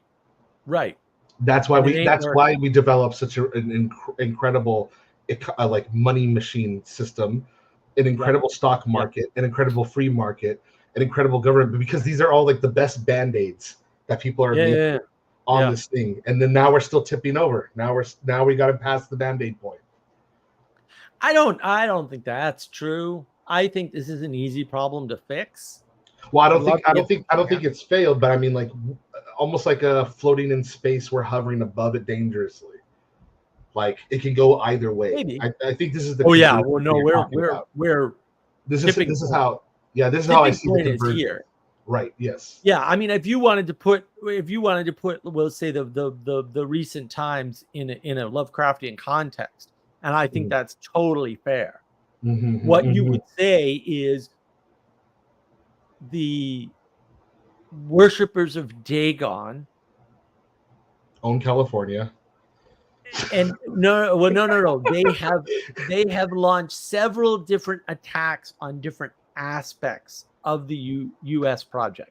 Yes. And so one of the attacks is just debt, right? Like, if we can drown the country in debt, that's sure, absolutely true, right? This happens too, right? Like, I don't know how the hell we're going to get out of this debt. Whatever, it can be done, but like, wow, that's going to be painful. It's pretty. I mean, people don't even think about it anymore, right? I mean, and then another attack is, well, we're just going to destroy the culture by flooding it with anti-culture. And anti-culture is just lots of cultures that aren't yours. Yeah, it can't be replacement, right? Because that wouldn't work. Also, just flipping your culture, just an easy trick. All you have to do is split your culture with other cultures, right? And not integrate them, which is the big difference between the early 1900s and the late 1900s. Totally. Right? Overload the adaptation process. Yeah. Well, just ignore integration as such. Exactly. Like, dude. Get away from it. Yeah, get them away from it no matter what. I don't speak French Canadian. Not a word. I mean, I say matin and things like that because that's my aunt, right? Like, I say things like that. It's the only words I have. My grandparents spoke fluent French Canadian, and they did not want their children speaking French Canadian at all. Why? Because they were Americans. Like, what? I know Italians, the same thing. Like, their parents or their grandparents spoke Italian in the house, and anytime they spoke Italian, they'd get yelled at. We don't want you speaking Italian. You're an American now. You speak English. That's how important the emphasis on It's integration. way important. Integration is way well. Colin Woodard does a good job of talking about that, like some of the rituals and stuff. And I'm like, whoa, I didn't know about that. That's nuts. You know, but I knew what I grew up with was even the Greeks, and they're all bastards. Even the Greeks, no, don't speak Greek, man. Like yeah. And so that's all changed with the new immigration. It's all different now. And another attack of, we'll say, non-integration. So we've got debt attack, we've got the economic attack, right? We've got the non-integration attack, which is cultural attack, right? We've got the religious attack, obviously, which is it's not just religion. I talk about this in one of my videos. I can't remember which one now because I have too many. On education, it's unfair and doesn't tell the full story if you say we took religion out of school in the United States. Right. Because we took religion, we took gym, we took art, we took music, and we took recess out of school. Yeah, we took all the participation in poetic. All the participation is out. And the reason why that's important is because you can reconstruct religion with participation alone. But if you remove participation as such, your symbolic thinking weakens or doesn't get developed. They didn't just attack religion; they attacked participation. Right now, you're in a meaning crisis, and also, what would you call a non-participating human in the world? A zombie. A zombie. It's a zombie. And you may think zombies are not real. They are 100% real. Scotland. Go to Edinburgh, Scotland right now. I've heard this. You will be surrounded by actual zombies. It is the most frightening thing ever. I could not believe it. I was like, I am surrounded by actual zombies. And the thing is, you could tell, right? Because Edinburgh, Scotland is like one of the top 5 most beautiful places on the planet or something. Like for real. Like I've been there. Like it doesn't even seem real. It's so beautiful. Like castle, volcano, ocean, all like in a small area too. Like, you know, I saw 9 rainbows in 4 hours on a train ride. Like green fields, beautiful churches, beautiful architecture. You can't look anywhere and not see 4 churches. Castles. It's not possible. You walk through the city and it's just like, what is going? You're soaked in beauty. These people were never looking up or down, and my head was on a swivel. Like I couldn't pay attention where the hell I was walking because I was just overwhelmed with awesome, like literal awe all the time. It was fantastic. It was a lovely trip. But like these people, they couldn't even see any of it. And I'm like, why are you even here? Like, what are you? And Edinburgh is the drug capital of Europe. Europe, like the whole place. That's wild. Not the UK. That's like wild. More drugs in Edinburgh than any city in Germany. Wow. And then I watched Trainspotting, which I had avoided watching for years because I avoided it. It looked really scary. And then I was like, I'm like, I don't want to watch this. It's still Trainspotting in Edinburgh. It's just there's fewer Scottish people. I have to watch it. Like, I'm gonna have to watch it. That's another documentary movie that like there's zero embellishment in that. Oh yeah, this is just some guy saw this and made a movie about it. He's like, oh, this is his life. Yeah. You know, the main character survives. Oh, okay. Yeah. I don't know the story. No, the main character survived. I didn't either. But like there's one scene too where they get off the train and they're like just, you know, going out in the woods because that's a thing that they do up there for some weird reason. And it's high contrast stuff. It's all high contrast. So they get off the train and like a discussion ensues about, well, what the hell are we doing here? Why are we here?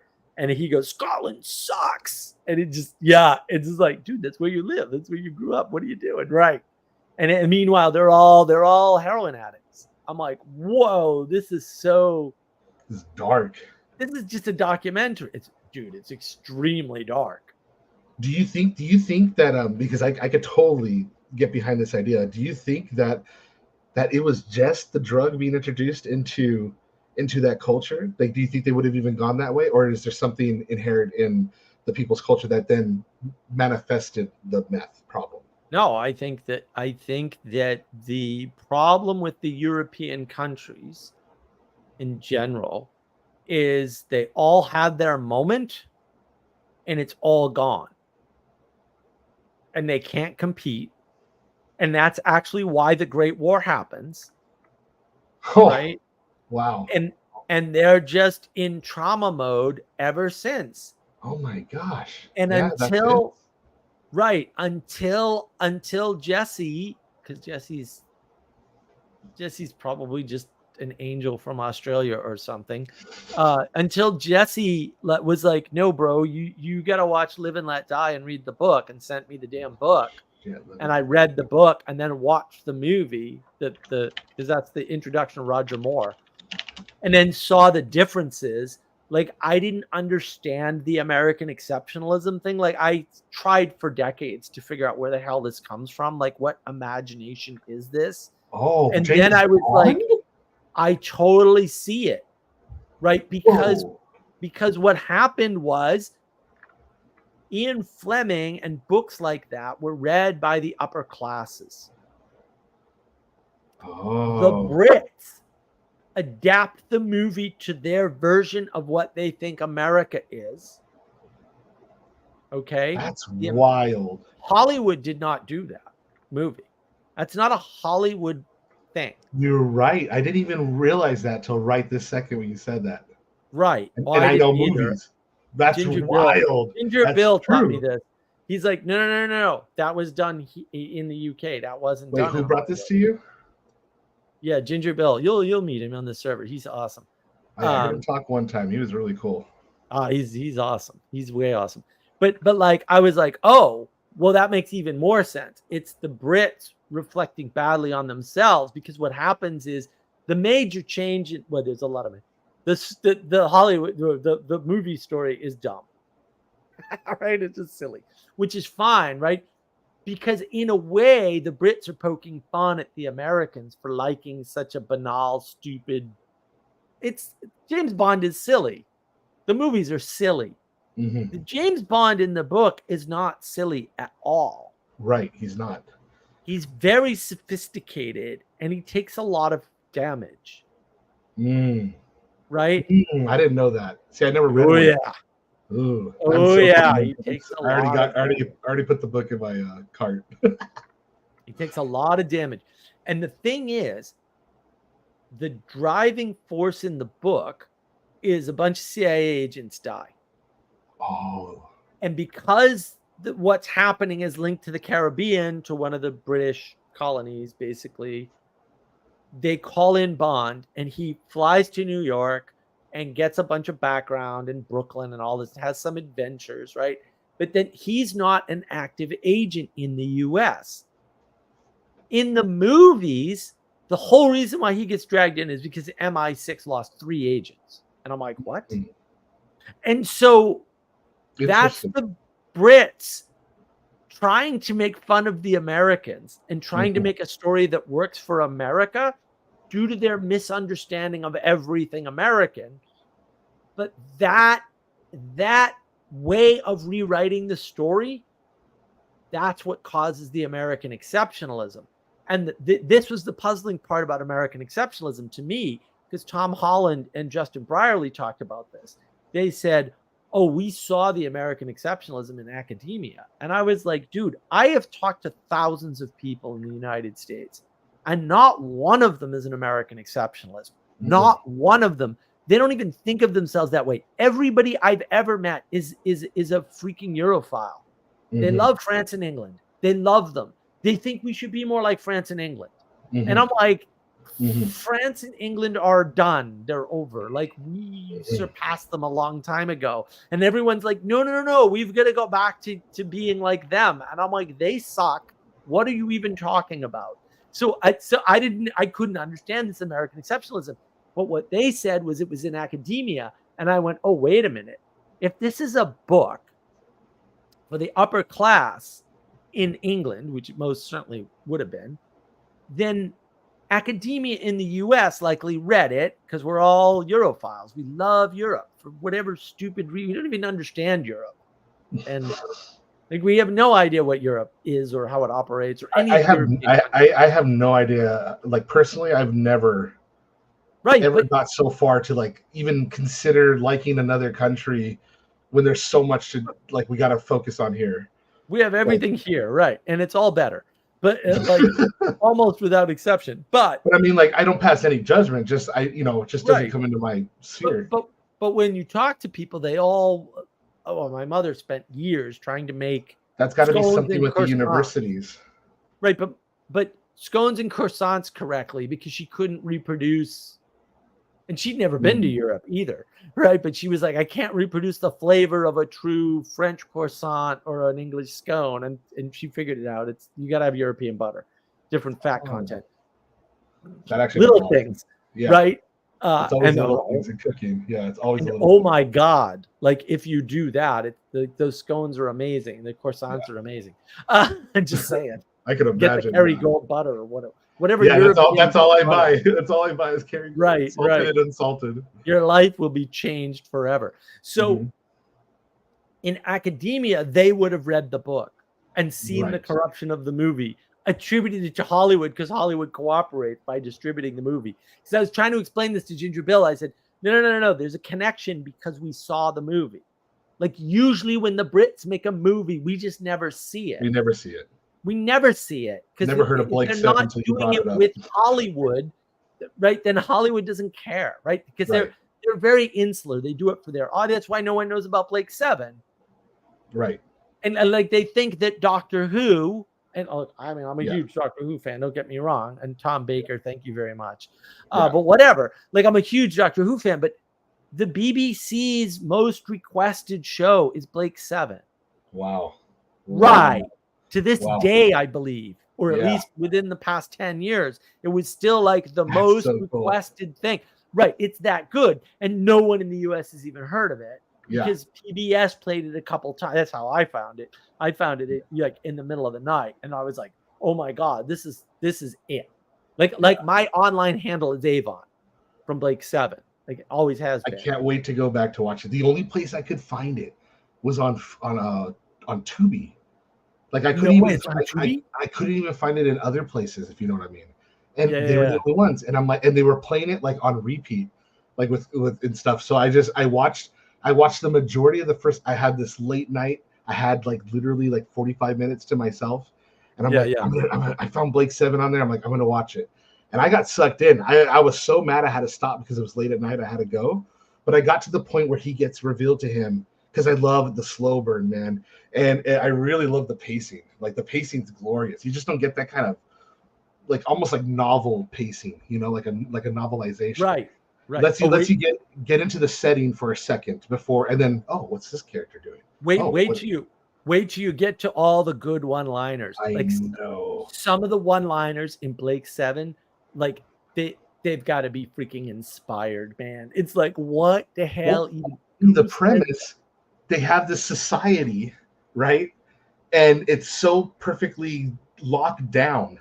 And they have every single amenity, every single thing they could possibly want, but it's also a prison. Yeah. And then they're trying to escape, and then we find out our boy had a little something done with his head. Oh no, it's a classic sci-fi dystopia. Great. And it's the same pattern, and everyone like ignores it or whatever. But see, after this point, though, I'm assuming they become like a crew or something, right? Yeah. Oh yeah. No. Wait till you. Yeah. I'm still. I know I'm still in the setup. It hasn't really shown its hand yet. No. Wait till you get to think. I wanted to highlight Sally's comments. So, BritBox, Amazon. You can see it there. It's utter betrayal. Ruined my life. It's great. It's fantastic. I have it's like 7 quotes that I've like written down and stuff because they're just so good. Ooh. I just pull them out every I once in got a Blake while. 7 and Babylon 5, both things that's one word with the B that has a number after. Oh, see, I'm going to look into Pattern. that and go crazy into. Yeah, did you ever watch the Wait, second? I'm going to roll a die real quick and see if it correlates. No, I'm just kidding. And then I'll pull a tarot card out and I'll match those together. I need to roll a d20 on top of a bunch of tarot cards and see which one it lands on with which number. With which number? And do that 7, You're an 7, amateur. 7 times. You're an amateur, Sanjiro, an amateur, sir. I could 3, totally create a whole spell thing right off the top of my head. I'm rusty, but I can still play. No, did you ever see The Prisoner? That's another like Denis Villeneuve? No, The Prisoner is a TV show. Oh, a TV show. Oh, Michael. British. Right? Yeah, it was. Oh no, I'm thinking of a different show. The Prisoner was before Breaking Bad. Whoa. Right? The Prisoner was the #1 TV show of all time, and 67. Yeah, but it's the follow-on from Danger Man, right? Which was another.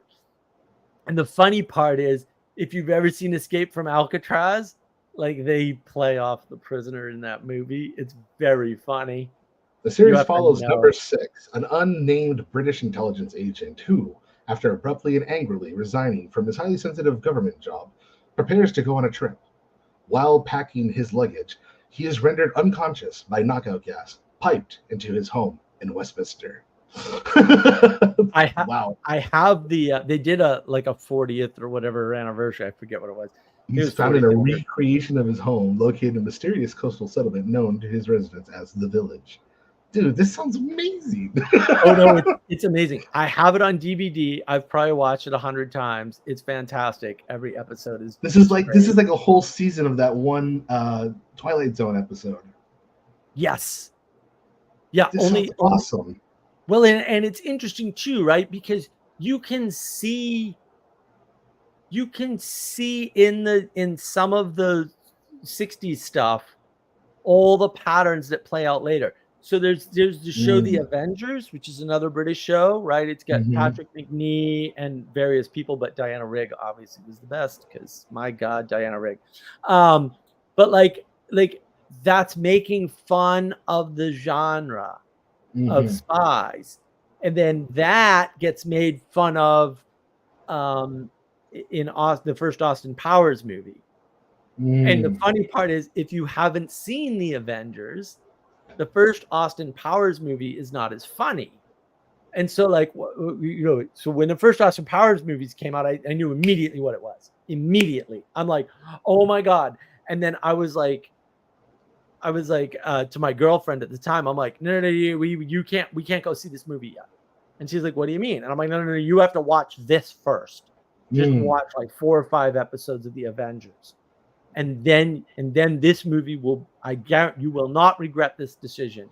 And she trusted me. And like, we went to the theater. It was one of the theaters in Marlborough. We had 2 theaters in Marlborough for a while. So we went to one of the theaters in Marlborough and we're watching this movie, this first Austin Powers movie. And like, we're laughing the whole movie through. Yeah. Everyone else is laughing for half the movie. Right. Because they're not getting the other side of the jokes. Yeah. They didn't get the joke. And of course, as a Canadian, of course, he was making fun of The Avengers. But The Avengers is making fun of the spy genre. Right.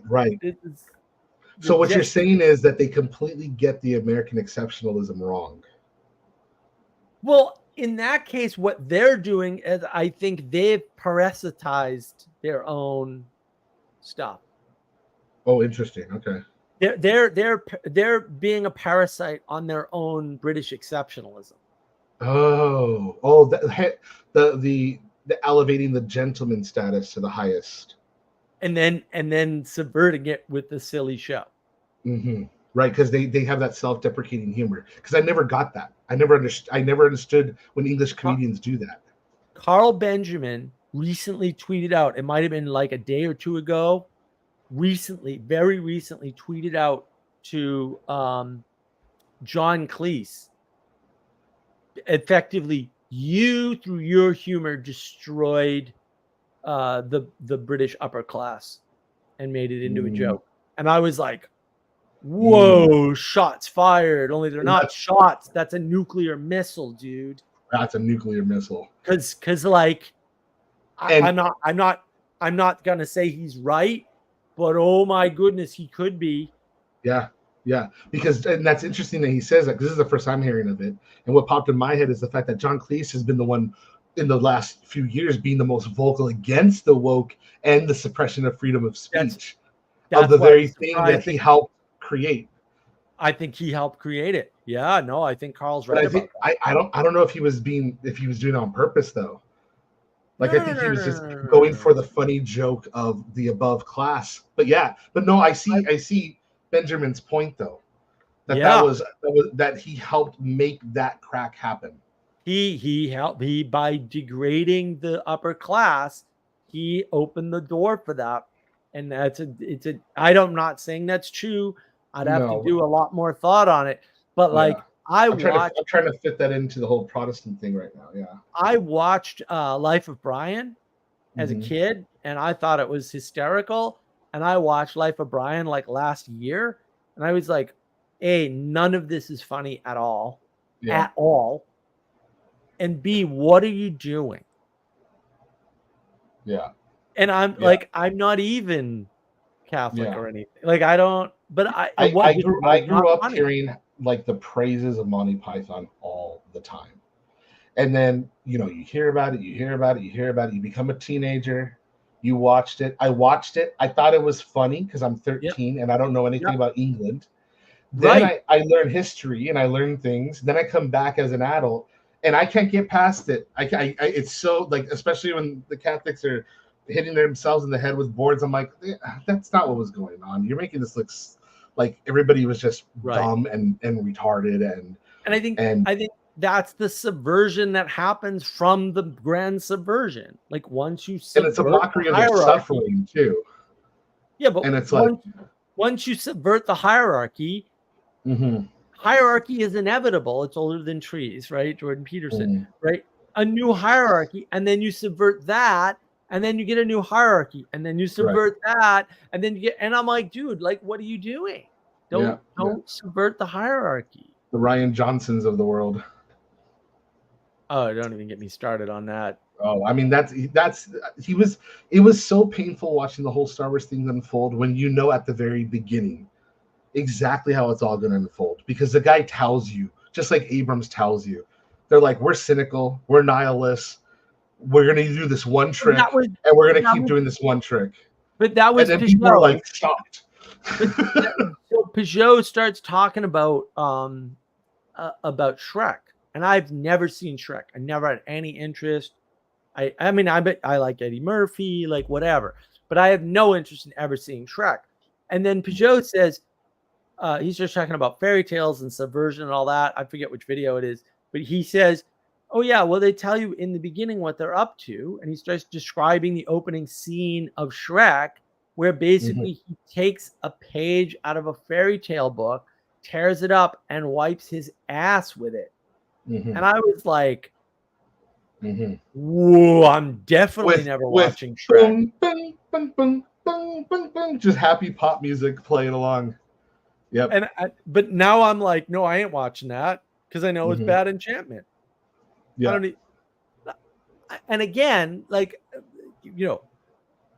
if you wanted to put it in these terms, I'm going to tell you flat out, you bring a sorcerer to me, level whatever, I don't give a shit.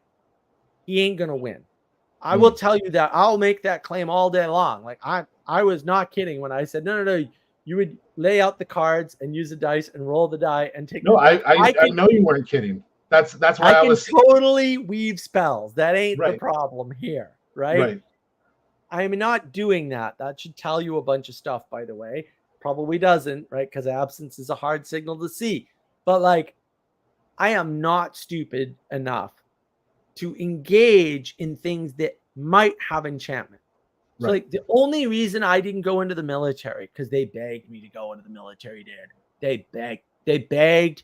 They were like, we'll give you literally any job. They actually told me, we'll get you into military intelligence and you'll be like a James Bond type character. Like for real. They were like, no, we will do this for you. Like, absolutely. Like this will happen. Your test scores are just that way. And I was like, the only reason I didn't go into the military is because I was not entirely sure that they couldn't break me or break part of me. And I was like, I ain't even taking that chance. I'm a low risk guy when it comes to certain things. That's one of them. I'm like, I ain't even taking that chance. So I never went in the military. Probably would have been better for me in many, many ways for many various reasons, but I didn't even touch it. I think that's a very valid reason to reject that offer. I wouldn't. That's essentially my own reason too. So in the same way, I ain't watching Shrek because I don't know what they pull. And even though I'm pretty sure like they ain't good enough to get anything past me, I ain't gonna take that. I don't even want to take the chance. Like, why take the chance? Like, it's a zero risk is better, right? Like that's why it's like, look, if you're paranoid, don't read Lovecraft. My God, like don't read Edgar Allan Poe. Don't read anything. Right? Like, don't take the chance. Like, it doesn't. It's not important enough to take a risk with. Yeah, right? I tried showing that to my 5-year-old, knowing that I wasn't gonna play it all the way through. I just want to see what his response was. So I put him in the frame of, let's see if we like this, and tell me what you see when you're watching it. And he goes, okay, because he has I've been showing him art and reading him specific books, and I'm just really tuning his unconscious parabolic poetic and participation. You're getting discernment. Yeah, really, really good books that he loves. He's so awesome. He loves like the harsh tales where the kid gets eaten or they get lured into the house like and they get murdered, and he loves those. He's like, he always wants to know like, well, why, what he wants to know everything about the wolf, and he wants to kill the wolf. Like he always wants to like he's really cool that way. So I showed him Shrek, and in the very beginning we go in, he's watching it, I'm watching it. I'm like, what do you think about it? He's like, it's stupid. I'm like, do you want to keep watching it? And he's like, nah. And then which one he wanted? He wanted the Spider-Man Across the Spider-Verse, which has a wonderful story arc about heroism and what they do and sacrifice and all. So he knows a good story from a bad story. Yes. And that's the number one thing we're suffering from right now is the inability to tell a good story from a bad story. Yeah, and then he has no problem saying this is garbage. Right. Well, people can't tell, and then they engage with things, and they don't even they listen to Daryl Cooper, and I'm like, he's telling a bad story. Yeah, I don't have to know the facts that he's wrong about. Like, I don't know why people like. I just see it. So I don't know what people don't see that I see, but like, so I just thought my either axiom or what have you, whatever you want to call it, when I would go into movies that I wasn't sure of, because I would do that all the time. So it's a very exploratory attitude, because I was very conscious about these spells too, even though I wouldn't put it in those terms, just intuitively. And so what it was the rule was, did this movie make me a better person when coming away from it? That was my only task. Other than that, everything else was just categories of variation. So you love Prometheus then? No, I hated Prometheus. Garbage. Oh my God.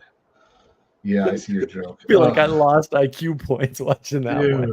Dude, that's the guy. That's a J.J. Abrams camp bad robot, man. I hate these dudes. Oh God, yeah. They are just a Ponzi scheme on 4 legs.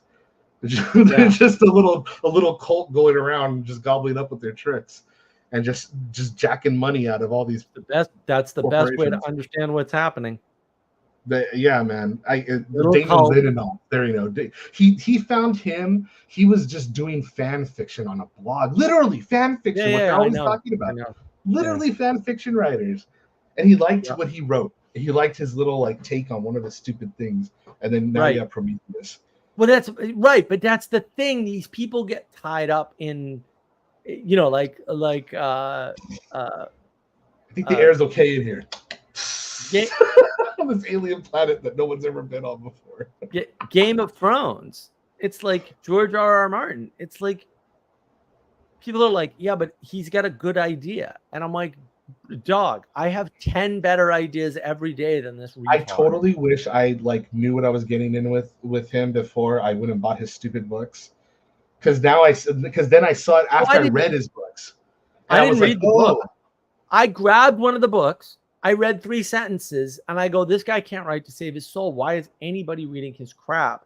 But that didn't prevent me from engaging with the movies, because like, or the TV show, because it like whatever, like maybe he can't write, but like, well, I got in on the show, and then I read the books, and I forced myself to read them because everyone's saying that the show is good, right? So I'm like, what am I missing here? And then I gave up after the first book. And then that's when I realized what his trick is, that he's just trying to take moments in history and make them negative, make them nihilistic. He can't write. And I'm like, why do you think he's a good, it's like J.K. Rowling. Her sentence structure is childish. That's pretty bad.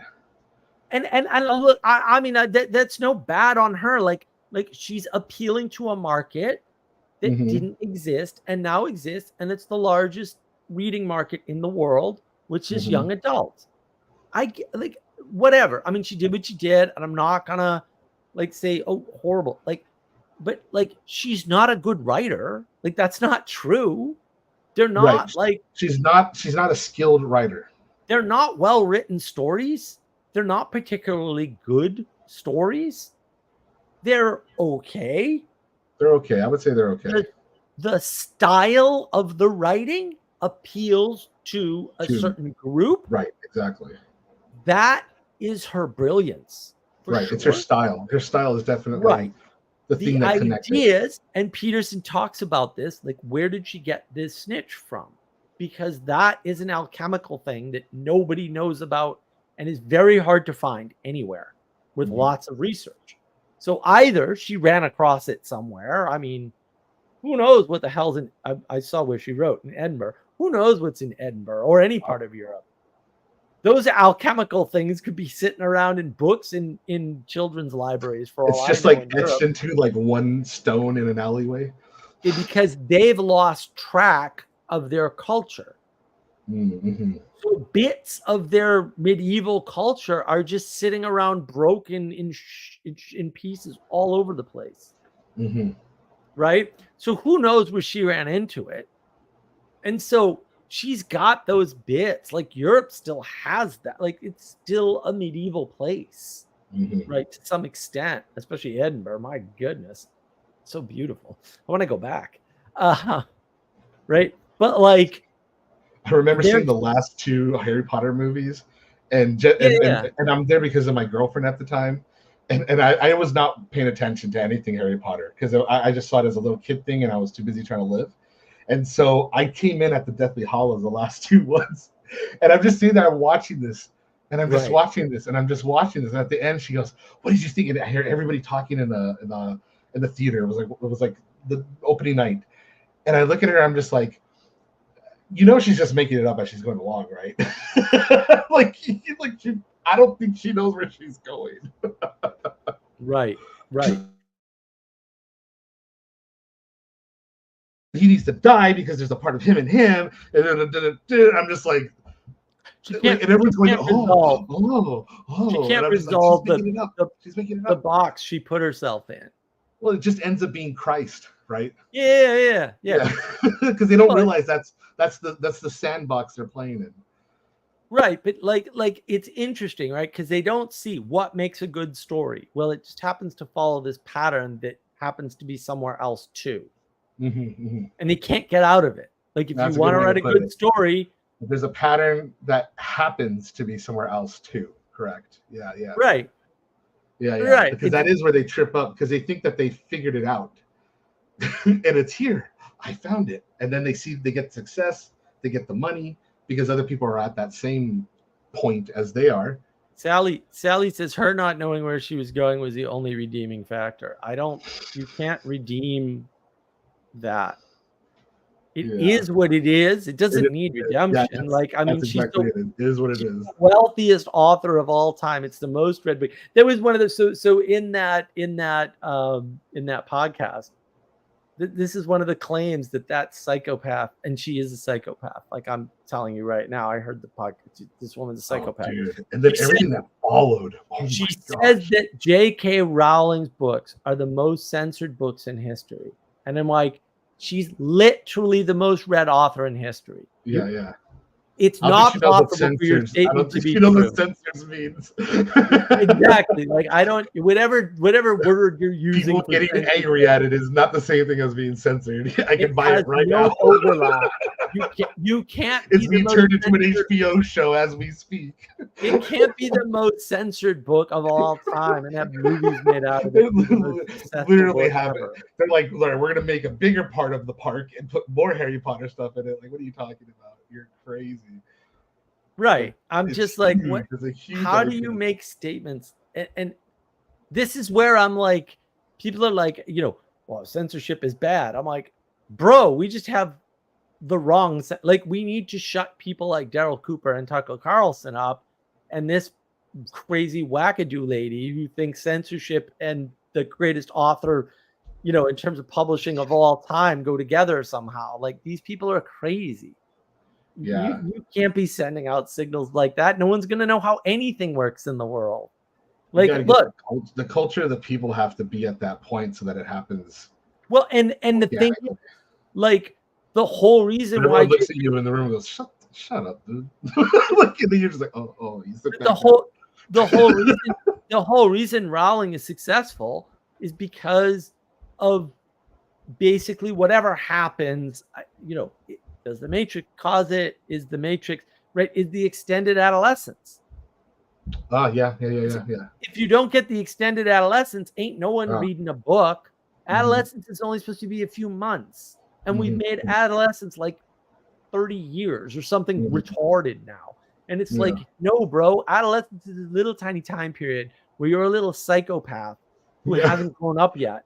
And then you get through that, hopefully. You don't stay this brooding, wearing leather teenager forever, right? You get through that, and then you move past it, right? Like, you process your childhood trauma, and then you become an adult. Like, this isn't that hard, right? And we've made it like, no, this should be a lifestyle you should live in forever, like The Crow. And it's like, oh my God, like, why are we doing this? I don't know. This is the wrong thing. And it's the affluence that enables that, among other things. But like, it's horrible. Like, it's just, I mean, this is, and so if you want to go back to the Gnostic cults that are assaulting us, right? Like, that's another one. This extended adolescence thing where they're like, okay, the bankruptcy's not working quick enough. The cultural destruction's not working quick enough by inserting people. So what we'll do is we'll infantilize the population, right? That also builds a market that you can continue to sell to. Right. And the last part is, no. The trick that we're doing in Europe is working, the zombification. We'll bring it to the US. And that's why you get zombie apocalypse to be popular, because that's when the zombie zeitgeist, the attack of the zombification actually comes into the US. And guys like Vervaeke notice it. And Peugeot notices it. But that zombification had already happened in Europe. That's why zombie movies were popular earlier. Because, we're looking at Europe all the time. Yeah, right. And Adam and I have a great talk on this, the frontier of ideas, right? Where I basically, my thesis is still Europe is looking at an illusion of what they think the US is, and the US is looking at an illusion of what they think. Well, first of all, Europe doesn't exist. So it's already an illusion, right?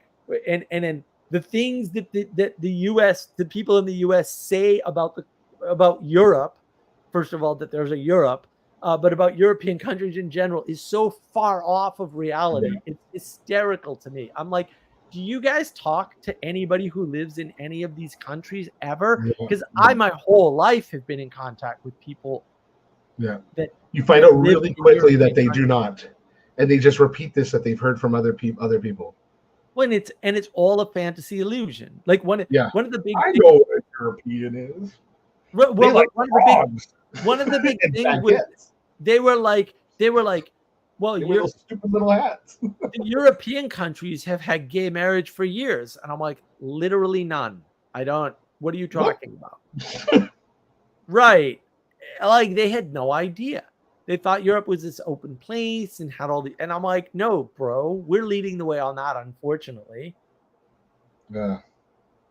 Yeah, I've just never had an opinion. If I talk to someone from another country, I just listen and ask a bunch of Sally questions. Joe just makes third grade European storytelling then. Yeah, well, look, I mean, and like YA was not a literary category when I was growing up. Yeah, yeah. I don't know when this mystical, but that's the I wonder if extension Twilight of adolescence. was after that, right?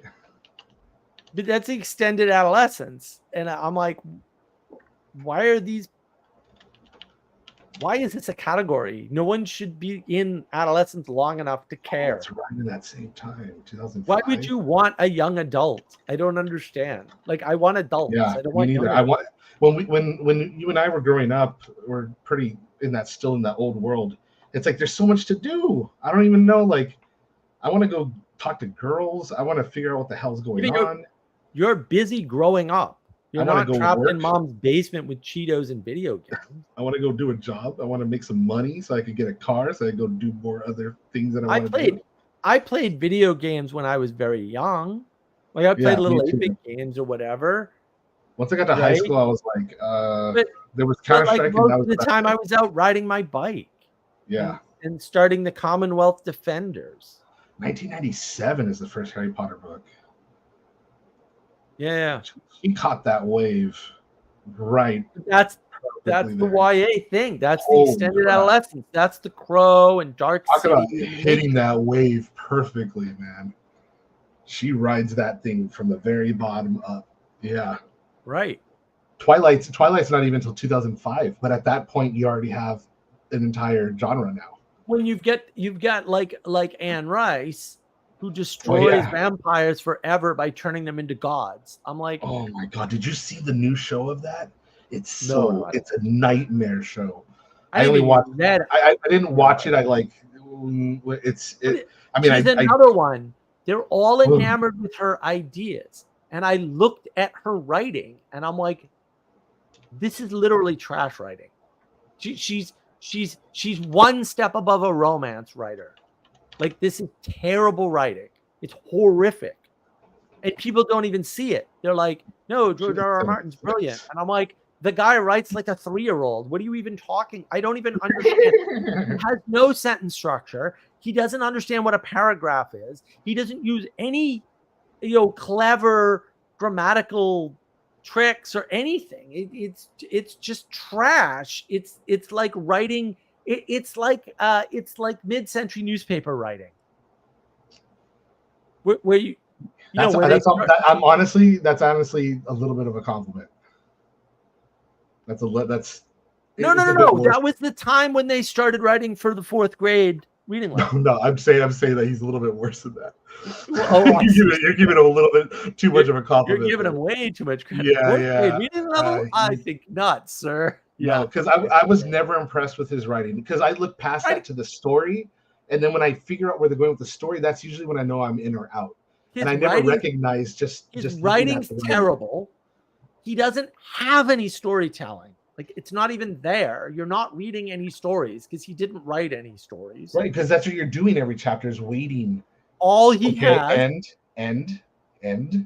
All he has is these clever ideas that he's experimenting with. That's why I think it worked better as a TV show. But he's experimenting with it in a medieval setting. Mm-hmm. Oh, he's straight ripping it off, actually. Like, once, what made me disillusioned was him is when I read when he talked about which books he was inspired by, and then I read those ones, the histories of the 100-Year War and the War of the Roses, and I'm like, he is literally just copying it. He's not inspired by it. Right. He's copying it. Right. And then you discover the island that is in there is just flipped. I'm like, this guy's a troll. This guy's a troll. He just took Yeah, he's a elements troll. from reality and just flipped them all and then went And like J.K. Rowling, he's another online person.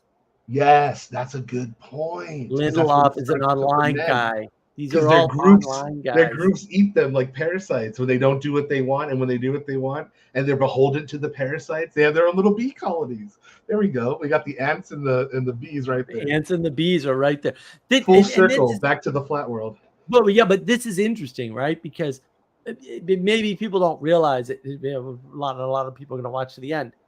We've never left the theme of the live stream. It's Correct. always been about the Enchanted World, and we've always been contrasting the Enchanted World and the flat world the whole time with everything we've been talking about. And probably people didn't notice that, and fair enough. Yes. Also, it's right there. We never went off topic, not once. And that it's really hard to see. Like it's really hard to see for people. I don't know why I see it, but like, yeah, and on that note, parting thoughts, sir, before we close the stream down. I got a lot of books to read and no time to do it. I got a lot of TV shows to watch and no time to do it. And I'm super excited that I got something really good waiting for me when I find that moment and go like, let's Babylon 5. Yeah, Blake 7. Yeah. Closing thoughts. Okay, if I'm being more serious, I think remembering the goal of navigating patterns is to help you make maps. And I think the image of the map is really important to keep in someone's mind, because that's quite literally what you're doing, making abstractions of the world to navigate it. And hopping back and forth between that with relating it back to your own personal stories, things that you participated in, real truths that have proven to you that they have, there's definitely a rock here when I come here, and I got to avoid that rock, and we know this, and it's on the map. Looking at life in that direction of constantly relating it to how it practically improves your clarity of the world by the lack of errors and the discoveries. So when you're less errors, more discoveries, your map is proving, hey, I'm getting somewhere. And don't focus on anything other than, never focus on just finishing the map. That's stupid. You're never going to finish the map. That's the point. And what you'll end up doing is you'll end up cultivating the tools for map making, for better map making. So to tie that into what Mark was saying with we never left topic, that is how I learned how to talk like that. I might as well end it with this. How I learned how to talk like that was really good conversations with people who had really high IQs that are making your food and fixing your tires and working in workshops, and they do not want power. They do not want to rule the world, and talking with them till the sun comes up. Yeah. And basing these things on other map makers, once you can see them and you see people are operating with the right orientation to learn, to explore, to do good for themselves and the people around them, then you start to stop getting overwhelmed by the demons and the darkness. Right. But you have to participate in your own life, and you have to look at it, even as painful as it is. So all right. No, that's well said. Yeah, I think for me, it's like, look, you can't propositionalize the Enchanted World. And that's why I gave mostly negative examples. And I think part of the competency crisis that we're experiencing, where we have a low IQ individual as a VP in the United States who's trying to run for president and failing miserably, thank goodness, that is due to people getting very enchanted by way of excitement through novelty of so things obvious that they should have experienced, and not having experienced better. Like the only way you pick up a George R.R. Martin book and not realize that it's trash literature is because you've never read something like Moby Dick, you know, or whatever. Like there's all kinds of good literature. And that's how J.K. Rowling gets popular, right? Like you're an unsophisticated reader and you read these amazing ideas and they're coherent and articulate in your language, even though again, like it's a YA, guys, it's young adult, it's not made for sophisticated readers, not made for big vocabulary, right? And And people for your understand your grammar. own personal, don't eat garbage. Don't Right, convince yourself that garbage right. is a steak. Right, but I think we're living in the flat world where people can't discern garbage from steak, and that's because they've never seen. I think some of them love eating dirt. Well, some of them do, but like Some a of them lot of love eating people just shit. they don't. But they just don't know any better because they've never seen a steak. And if you tell them a piece of poo is steak, they'll just believe you because they've never seen a steak and they have no point of comparison. And you just, you know, conversation is not going to save the world, but it is going to destroy it, right? Reading books is not going to save the world, but it is going to make everything worse, right? And so, like, maybe get out and maybe make connections with people and participate, because that's how you learn about reality and that's how you experience the enchanted world. And that's how you get to know good enchantment from bad enchantment. And that's really all I want you to do. I don't want you to focus on Ukraine and I don't want you to focus on the freaking election. It doesn't really matter what happens. What matters is whether or not you upgrade your enchantment skills in the real world through your participation. I will see you all next week. Have a wonderful week. I don't know what the topic will be.